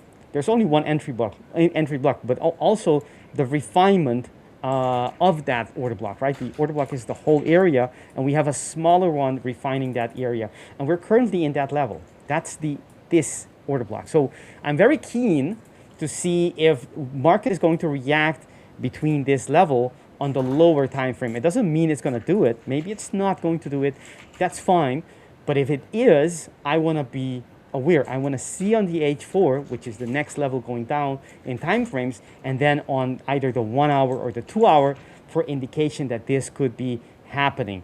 I know it looks from the way the momentum is displaying right now that it wants to go, and that's quite likely, and I see it, and I will take it into account as well. But if we have such a big pattern for many candles, actually, we maybe should measure how many candles this pattern is consisting of. Let me take a look. Right, so if we take it from this low, we're talking about a pattern that is 61 candles wide. That's quite elaborate. So the more candles the pattern has, the more power or weight it carries. So I see the momentum, but I also see how elaborate and how much time this pattern has been going on. And the pattern gives us one clear area to be looking for the possible reversal of this pattern, and that's the area right here. Now, it doesn't have to react to the spot and never go up. It can still go up, but as long as it doesn't close above this level, which is 30,077.75, it is still valid, and I would still be looking for that possible reversal. If it doesn't react, if it doesn't show anything on the H4, I'm not going to be touching it. I'm going to assume, that it doesn't want to. Doesn't want to reverse, doesn't want to have a reaction, and then I no longer am interested in it. I would just assume it's going to continue go higher, because that's what price action would then be telling us. So that's the area, I think, and today we are in that area. We currently are in that area, so you want to be looking for that area. So, and if we go to slower time frames, we did already create that fresh order block that was retested, mitigated, and pushed forward. So the question right now is, are we continuing on that path, creating bullish order block and creating and closing perhaps above this level in about 46 minutes, which is at the end of our stream today, or as you can already see on the chart, are we starting to create H4 bearish structures? If we are, that aligns with the level and the pattern on the quasi on the daily time frame, right? So that's the next step. We already created it and we're retesting it right now. So we already have a little bit to go with. And if you go to the H2, there isn't anything here. The market structure is still bullish. If you go to the H1, there isn't anything either, right? So the H1 and H2 are not giving us any indication yet that there could be a reaction at least for NQ. But the daily, this is the whole area on the daily time frame. This is the whole area that you want to be looking for a possible reaction, which could come today, tomorrow, this week, even next week. But you want to be, as long as the market doesn't close above it on the daily time frame, it is, in my book, valid to be looking for the area as a possible short opportunity. There is something else that I want to show.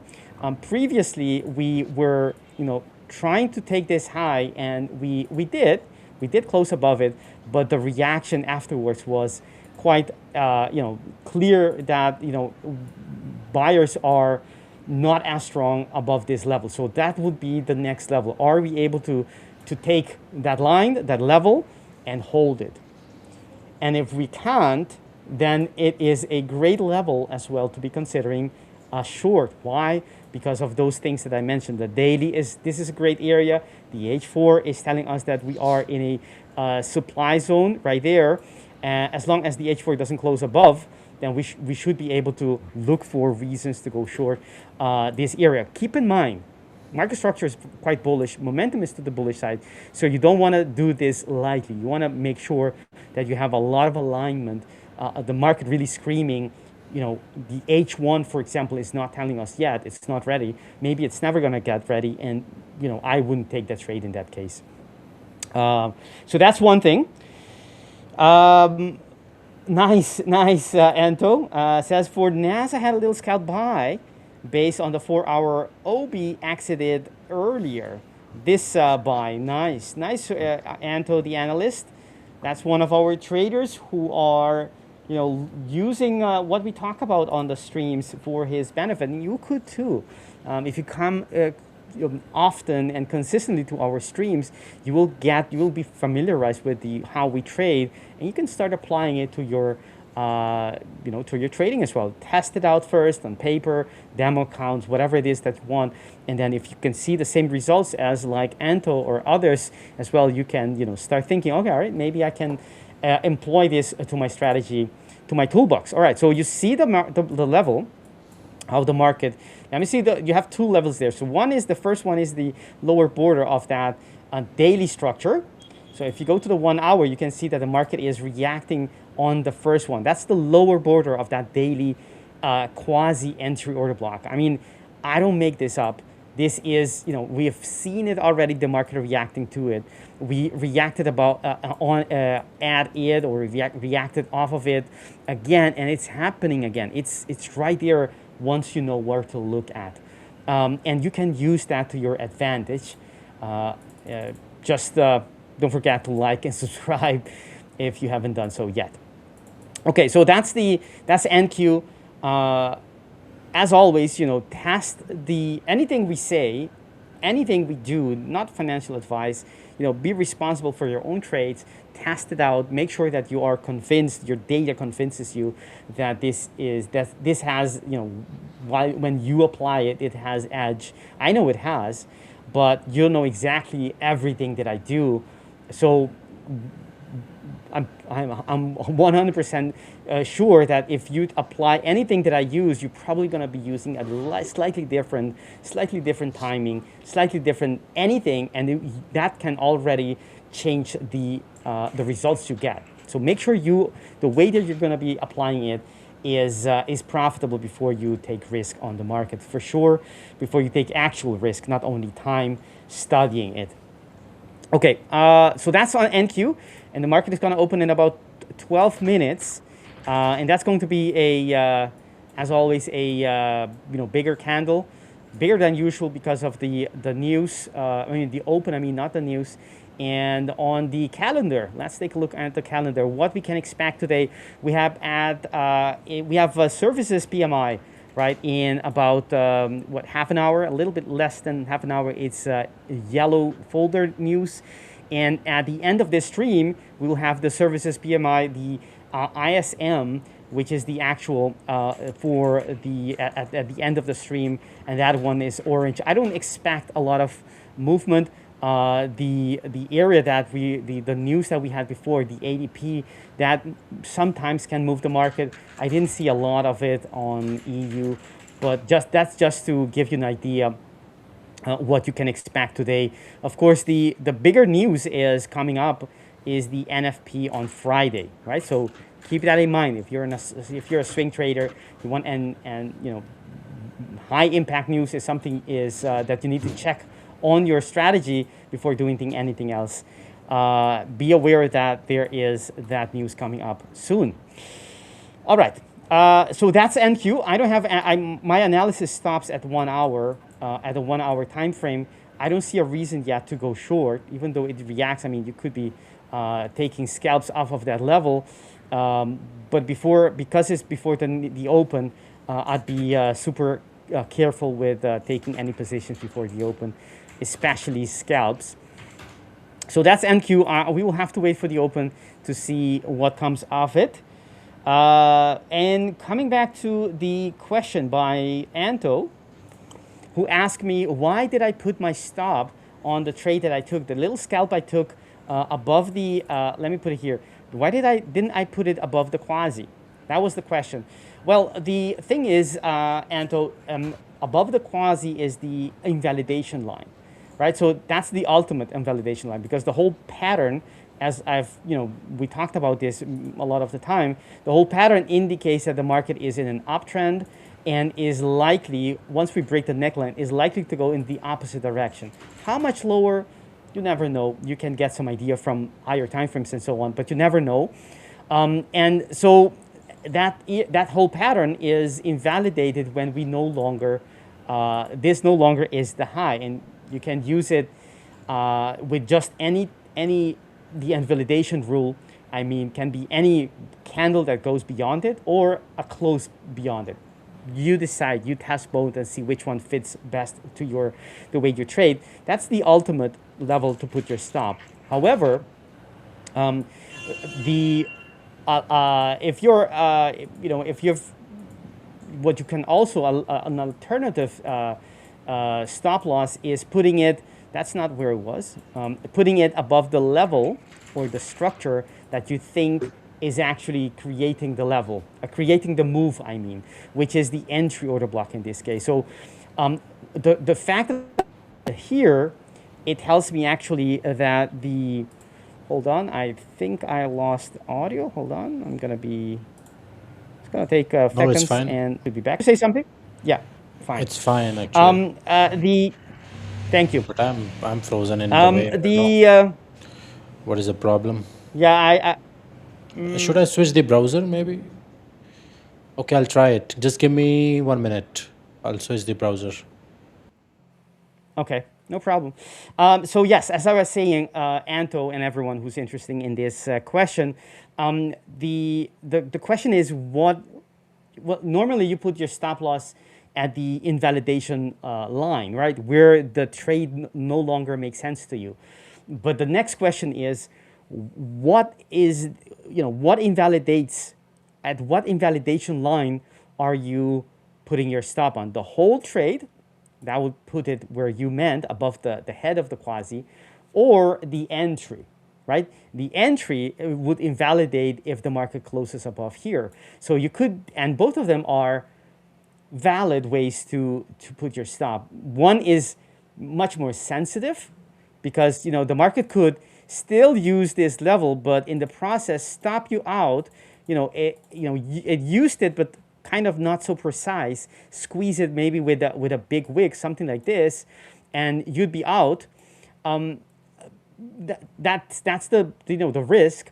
Or, but I mean, on the same token, so you have a higher risk, but the advantage is that you have a better risk reward ratio, right? So if it does move, you will have, instead of, let's say if I put it here and I'm only going for a tight area for the stop, I would have something that is even less than 1.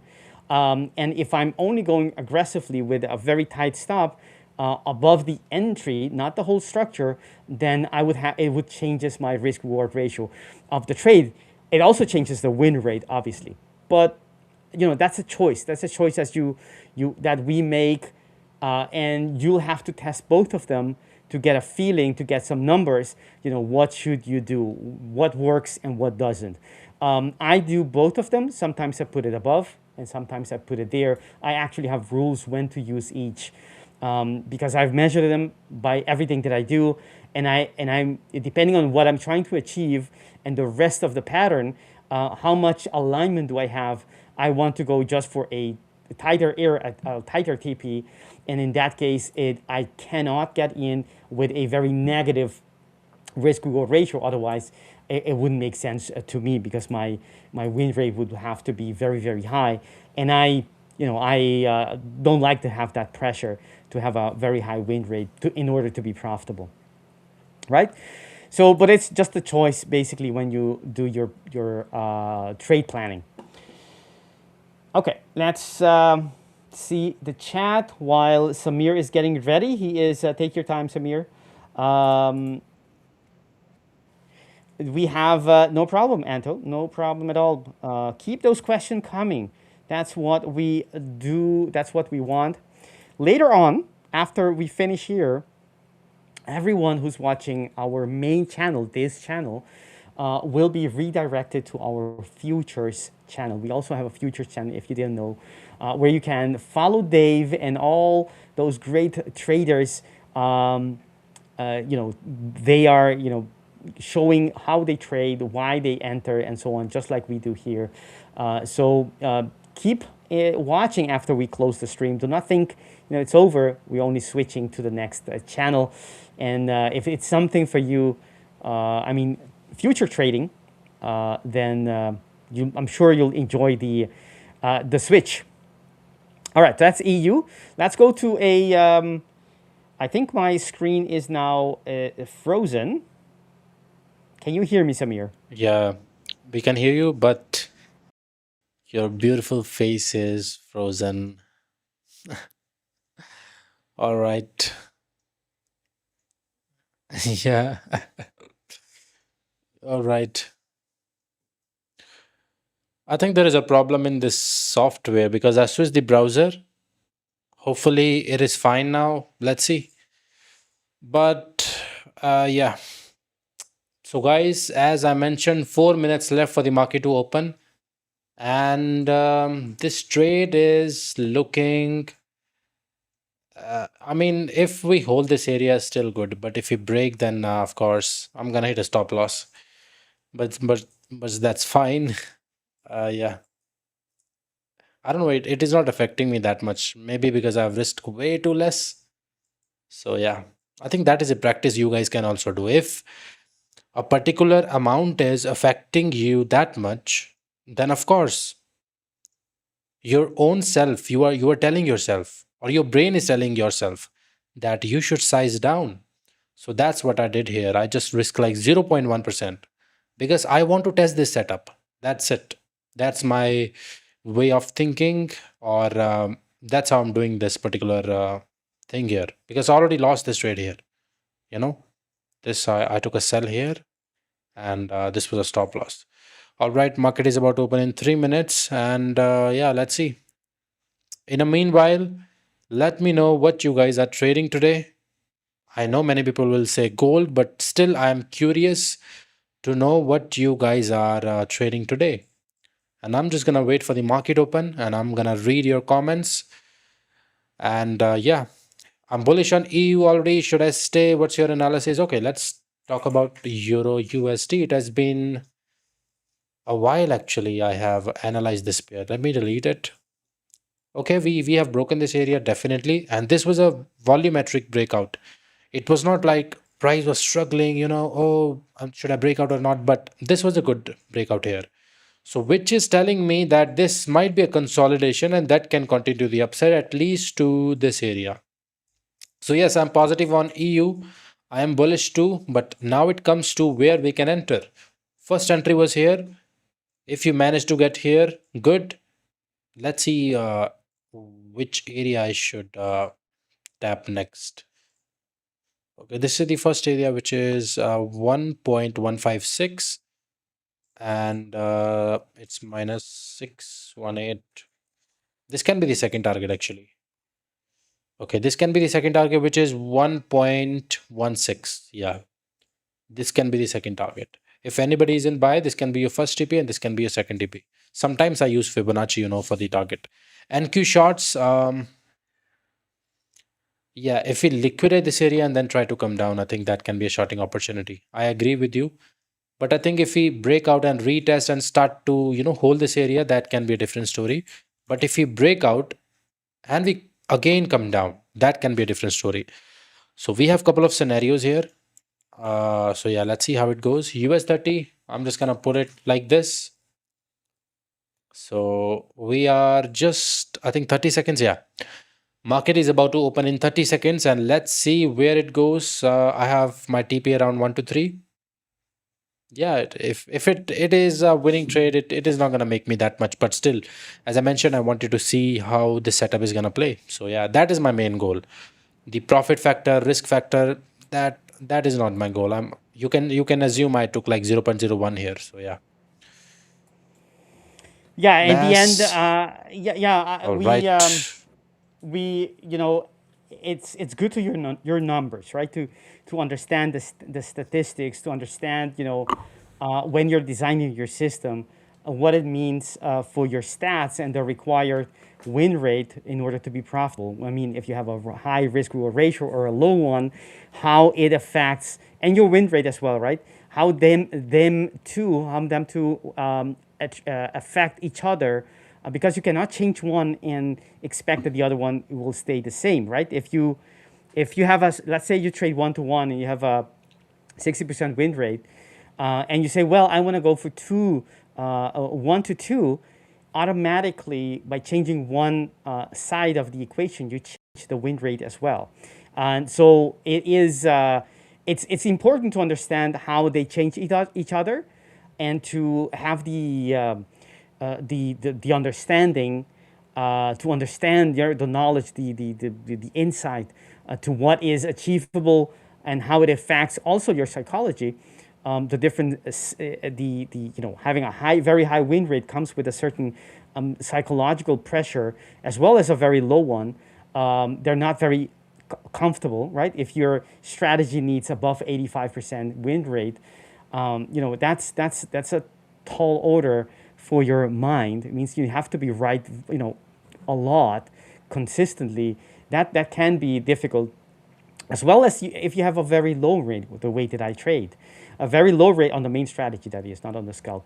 A very low win rate means that you need to be able to handle losses a lot, frequently, more often than not. And that also comes with a high price for your psychology. It's not meant for everyone. It's not good for everyone. It's not a good fit. So understanding how these positions on the scale, on the spectrum of being, in the middle, 50% win rate, or on the opposite of the spectrum. Crazy. Let me check. Let me US 30. US 30. Okay. Let me go to the. I was having a buy there, so yeah. Now it was a good trade. Yeah. Nice. You had a buy, you said. Yeah. I'm sorry I interrupted you.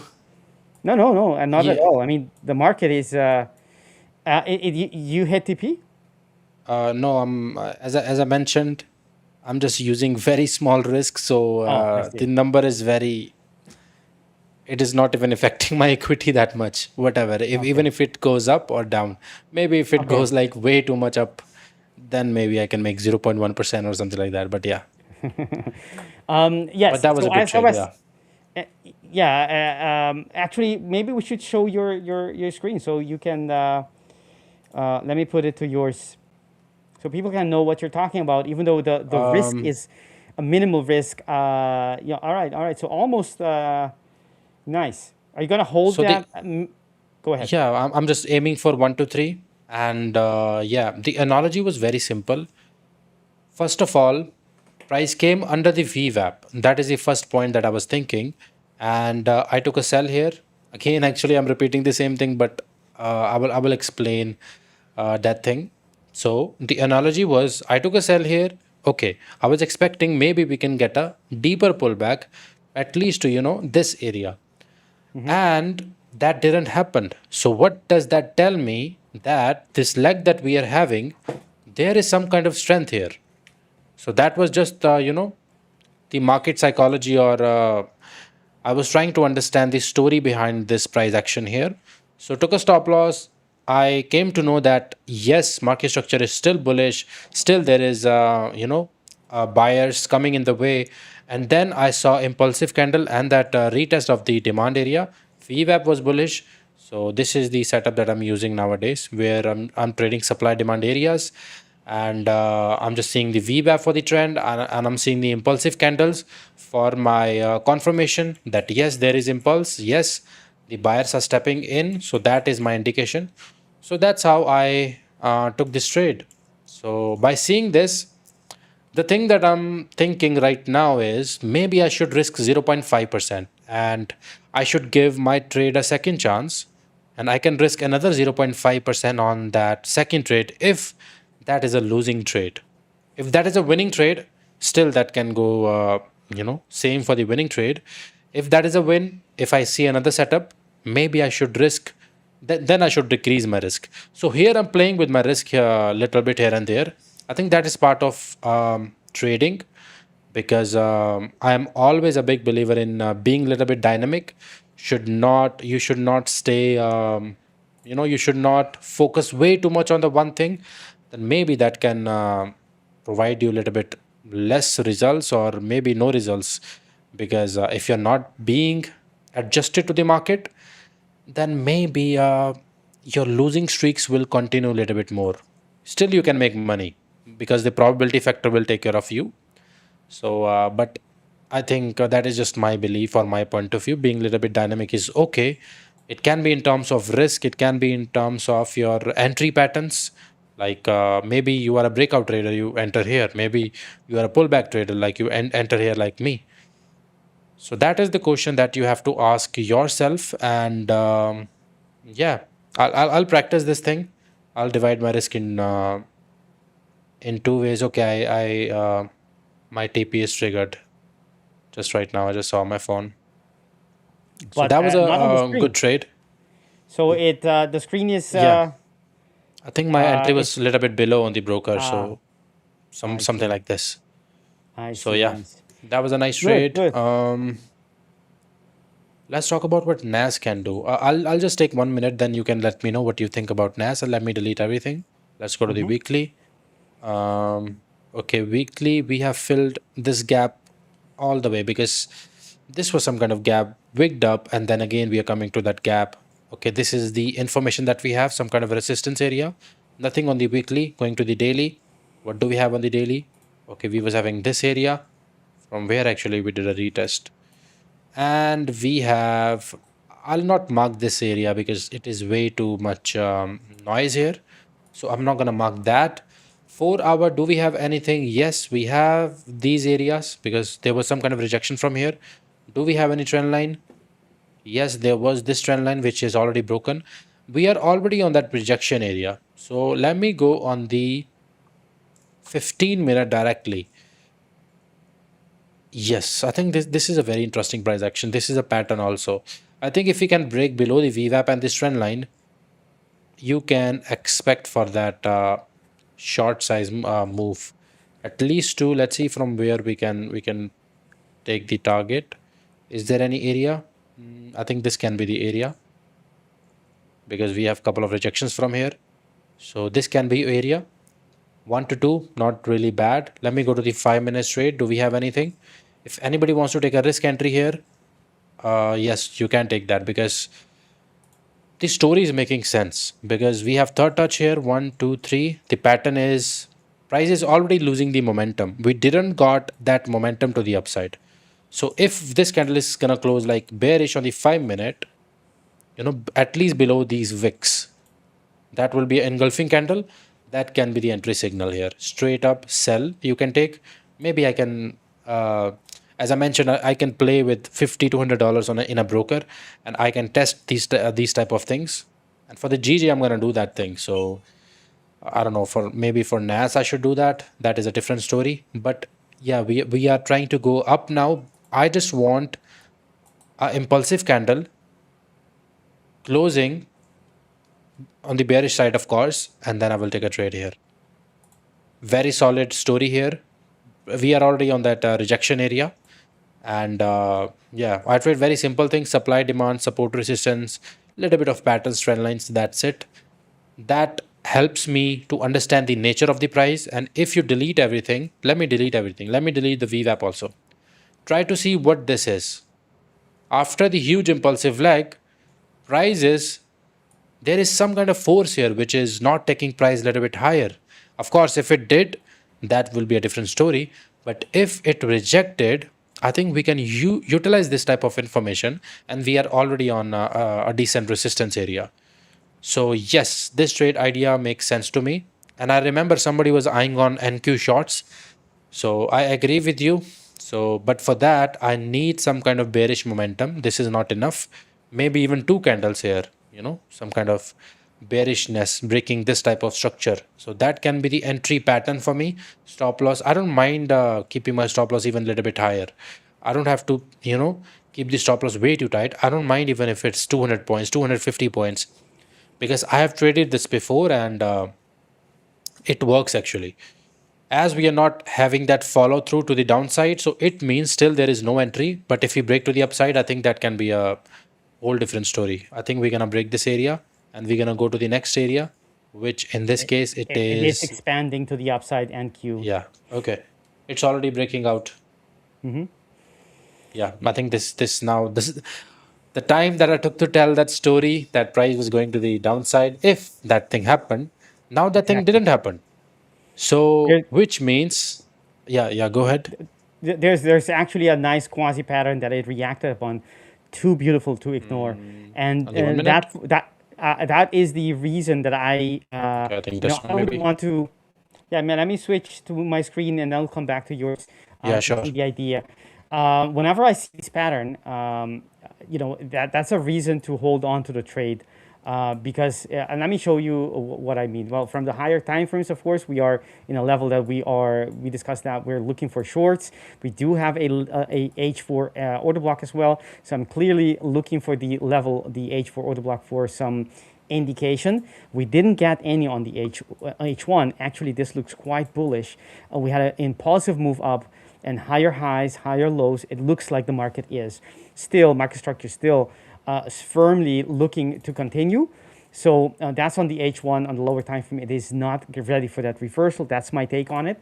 And on the 15-minute, what happened in the open was the following, right? So the market, when you have to wait for the open to set tone, basically. But we had the market. If we go to the 1 minute, you'll see how the market, ever so slightly created a reversal pattern. Right, from this point to that point to that point, it is only a little, but it is it fits the bill, even by such a small margin. It goes up, and look at what that is. That's a quasi, left shoulder, head, neckline. It goes back to where the order block and switches in the opposite direction to the order block. When I see that, that's the market telling me, at least that's what my read on it. The market is getting ready for that push. It may happen, it may not happen, but that will hold me usually from taking a trade short, because I see that the market is going the opposite direction. And if I apply the same thing on the market for the short side, I don't see it. I don't see if I have on both sides the pattern, then it doesn't matter. They cancel each other out, the indication, the signal it gives me, and I can take either one. But if I see it on one side only, that tells me that's the posture of the price action. It's getting ready for that push to go higher, and it did. And so that's what I I didn't want to interrupt you, but it would have been a nice short. I was looking for that short as well. The only thing is, price action decided in the to continue the H1 market structure Yeah. we're seeing here. So it's but it's nice. I mean, that's actually, to me, that is trading, reading the market, reading price action as it is happening to confirm or not your setup or your scenario that you're thinking is going to happen. That reversal, which I was already also getting ready for the reversal from the H4 to maybe a little reaction that is not happening. And the market is always right, so we need to abide by its what it tells us. But Samir, you were explaining about the Yeah, now is the all the I was saying that all the time I took to explain this nature here, and it failed right now. That is why I have couple of stories in mind. If price did this, then I am supposed to react this way. So price didn't did the thing that I mentioned, which was price getting under this area. So as I wanted to explain this story, if price breaks to the upside, then it is chance that I think this is gonna get broken, and we're gonna go to the next area, which is around this area, which is also the psychological level actually, almost near 30,000. So I don't think nothing is stopping price to go at least to 30,000, which is very close actually. It's not even like 60 or it's like 65 points. So it's nothing right now. So going to the 4 hour, 65 on NASDAQ. yeah, it is just 65 points away from hitting 30,000, which is a psychological number. So now I think I'll wait for a retest and just look for buys. That's it. Because market is telling me that momentum is to the upside. Buyers are more interested in this market condition or in today's session. So who am I to, react in the opposite way? I am a trader. I have to be with where the majority of the, Yeah. people are. You can even see the Yes. candles. It is telling you where the majority of the people are. It is in the Yeah. buy side. So yeah, of course, Yeah. if we Go ahead. yeah, go ahead. No, I was gonna say it's fruitless. Doesn't make sense at all to go against the market. If you see that the market is going one way, why do you want to go against it? I mean, that's like that's what you don't want to hurt yourself, and that's what's going to happen if you do, because the market is unstoppable, right? If it's showing you clear signs it's going in one direction, then by all means step away or go in that same direction as the market is going. Unless you have some data, some insight, some edge that you've validated that allows you to go against the market at certain specific levels or specific timings or moments in time, that's a different story. But then you'd have, the data to support that. If you don't, you just go with the flow, go with the market, go what you see, trade what you see, and you'll be far better off on your trading. There is a question on by Anto the analyst, asking about the entry, when there is an entry OB on the quasi, that would be, is tapped, must there be an engulfing candle or a pin bar can be a confirmation. It doesn't have to be anything in particular. It can be one or it can be the other. What is important is, Anto, is that whatever it is that you use, whether it's a golfing outside bar, pin bar, or a huge wick, or multiple upper wicks. Let me give you the example. I'm going to switch to my screen so I can make some visuals and explain let's see here. Right, so let's say you have the reversal, the quasi left shoulder head neckline, and you're eyeing, right? So you're eyeing for maybe 1 or 2 or whatever number that you choose, structures in the quasi that you think are great areas because, they align with some, as it is in this case, they align with some levels, some might be psychological level, maybe some structure from the left, maybe a second, a second high, whatever it is that you use. And the market creates breaks the structure, and you're eyeing that entry for that continuation lower, right? For that, for the reversal pattern. What you do is, and your question is, when the market gets to the entry order block, that would be this. Does it have to create a pin bar or the engulfing you mentioned? It doesn't have to be one thing specifically. The main principle is that it needs to be something that indicates that the market is reacting to the order block. Ideally, it needs to be something that indicates that the market is switching. So you could see it in the same time frame, or you could even look at a smaller time frame to see whether you see other indications on that smaller time frame that indicate that something has changed. Because if the market is going to do this move, automatically, there is no other way. It needs to change at this level. It needs to change from on a smaller scale, from an uptrend, need to go to a downtrend, right? There's no other way, right? That's how the market reverses. So you could even go to a lower time frame and see pattern being broken, reversal patterns, maybe even quasis being created on that smaller time frame, maybe trend line being taken. Maybe you can use your indicators to indicate that something has changed, that the market is no longer favoring going higher. It could be candlestick combination. It could be upper wicks. Maybe you see multiple wicks, upper wicks being created here as it is rejecting that level before it goes to the opposite direction. It can be different things, as long as you test them out first and it makes sense, right? So not random things, obviously, but it needs to be something that indicates that this level. So what I'm saying is, do not trade it blindly. The market needs to confirm by indicating some kind of reaction, and then you enter. And of course, at that moment, you still don't know if it's going to go lower, as we never do in advance. We never know in advance if our trade is going to be a win or not, but it doesn't matter. Our job is to wait for the whatever it is that our trade plan indicates, wait for that moment and actually test it first, get into the trade and let the market do the rest. But so to answer your question, it doesn't have to be anything specific. It needs to be, it just needs to show you that the market has switched, that it changed a direction after reaching that level. On an EU, we also had quite a nice reaction of the level, right? We talked about this level before. That's the same level we had, and it created another quasi, and it reacted. You can see it here as well, right? We talk about, I took this trade, I didn't take the second one, and the market went there with such a precision. I mean, I'm not making this up.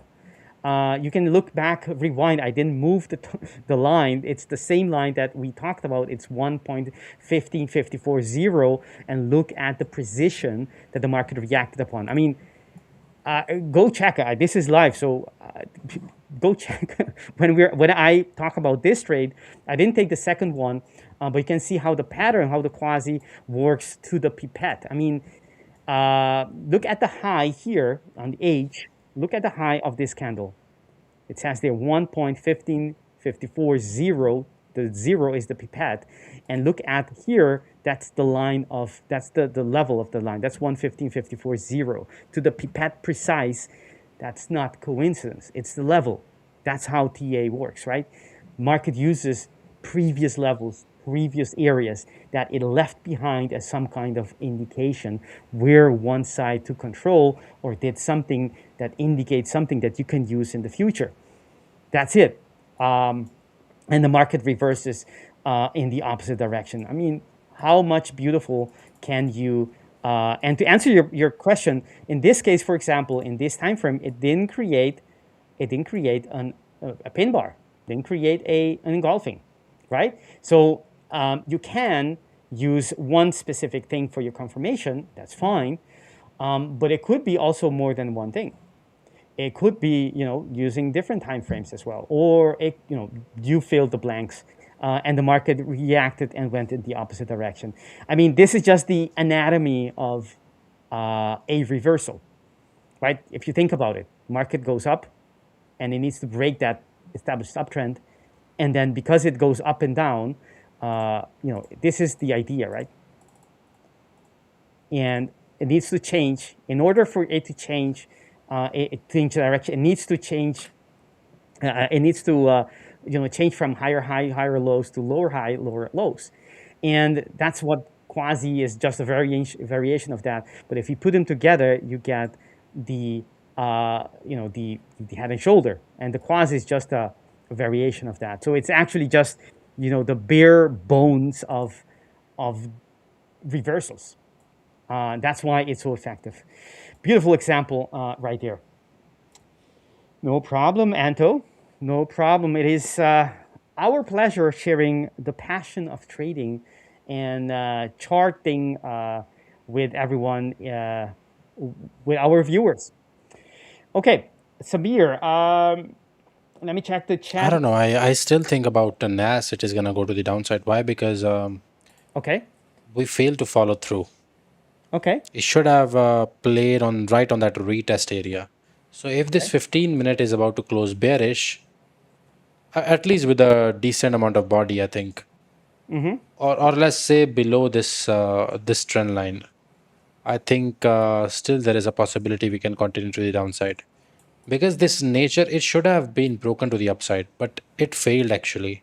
I mean, it is trying to fail. It didn't fail right now, but it is failing now. Now it is failing. Yeah, we close below this also.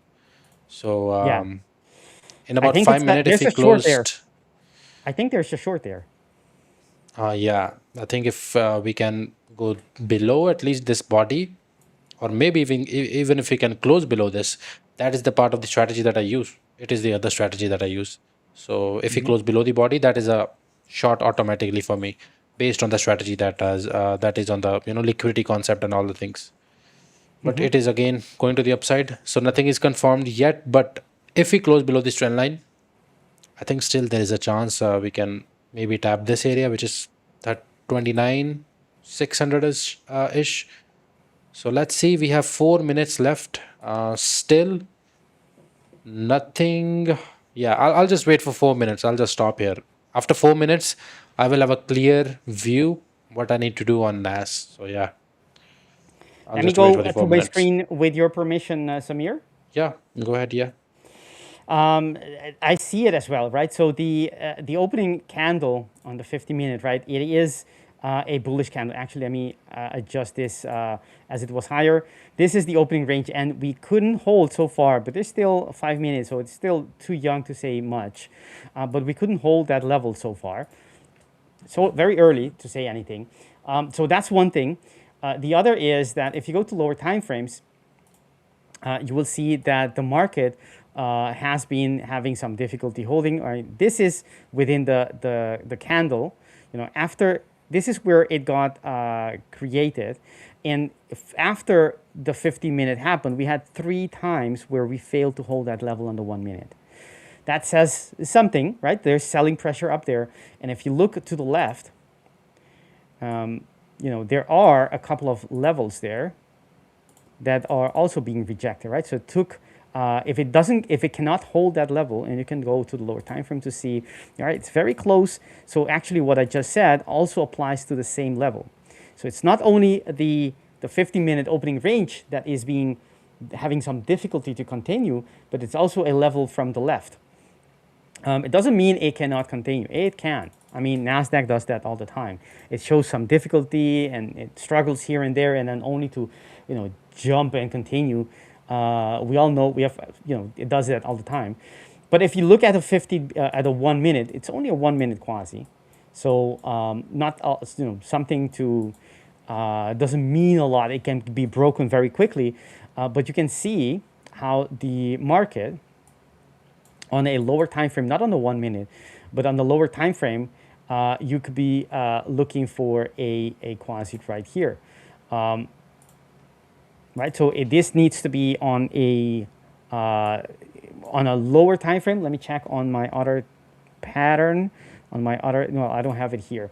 Well, this is not a quasi on the 1 minute, but there is that level. This is the level where the market failed to hold. So I want to see how it reacts when we get back to that level. If it doesn't, if it doesn't have difficulty holding, if it keeps on doing this, then I'm going to assume it's going to continue higher, and that's fine. However, if it reacts differently, meaning, for example, it continues to go higher, but then breaks it, then it changes, how I would adjust for this. I would then start thinking, all right, this is going to go lower. I'm gonna be waiting for price to come back to the level and then short it, or even a little pop, doesn't even have to get there, a little pop and then short it from that level, putting my stop above, and then targeting either this low or this level right here, or perhaps depending on what else is showing and what momentum it has in that direction, something even lower, because I will assume it will break the opening range to the downside. But I want to see how it reacts to that level. We still have 1 minute to go, so it Wow. doesn't.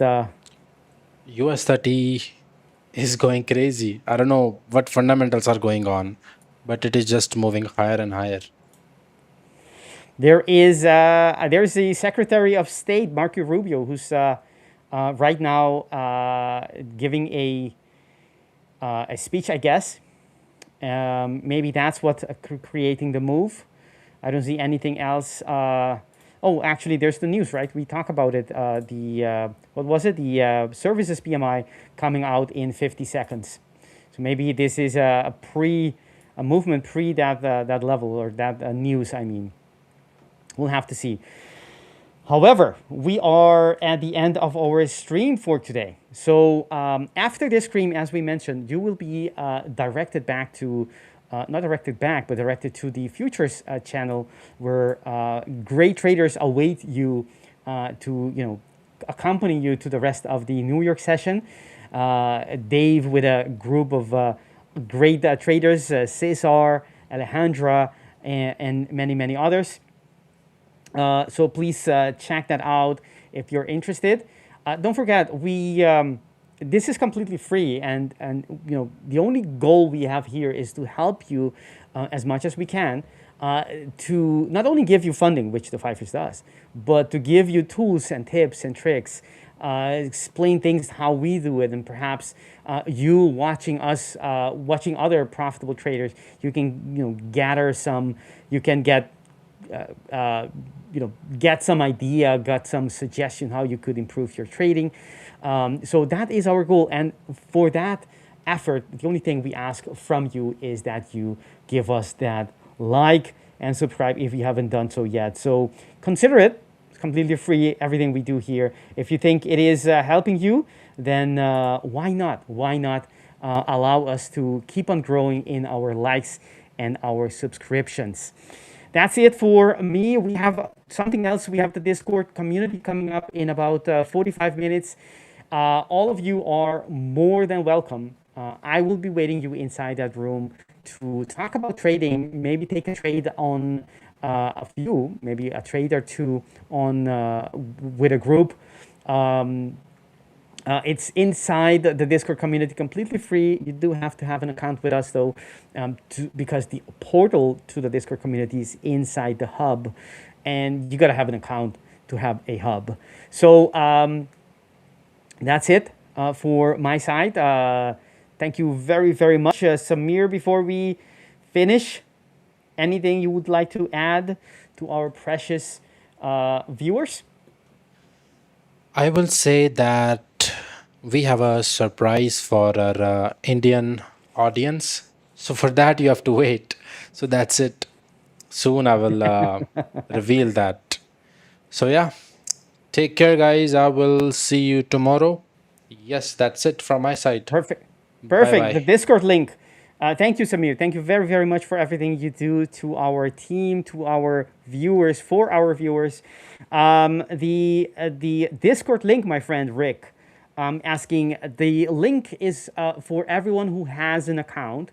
So if you already have an account, please check the hub. There should be the icon of the Discord symbol or icon that will give you that access to the Discord community. If you don't see it on your hub or it is gray, go to the support channel either on the web or email help@the5ers.com, or the web agent, the live agent on the website If you do, they will help you, enable that for you. But it should be on your hub. If you don't have an account with us yet, then that's the reason. You got to have an account. It can be any account, even the smallest account, 2.5K, or the smallest price you want. As long as you have an account and you get lifetime access to our Discord community, great value. It's one of those things that keep on giving because it's lifetime. You don't have to. It's completely free, and you get daily weekdays sessions with us here at the 5ers. All right, that's it for everyone. Thank you for watching. See you guys tomorrow again. Take care. Bye bye. Bye, guys.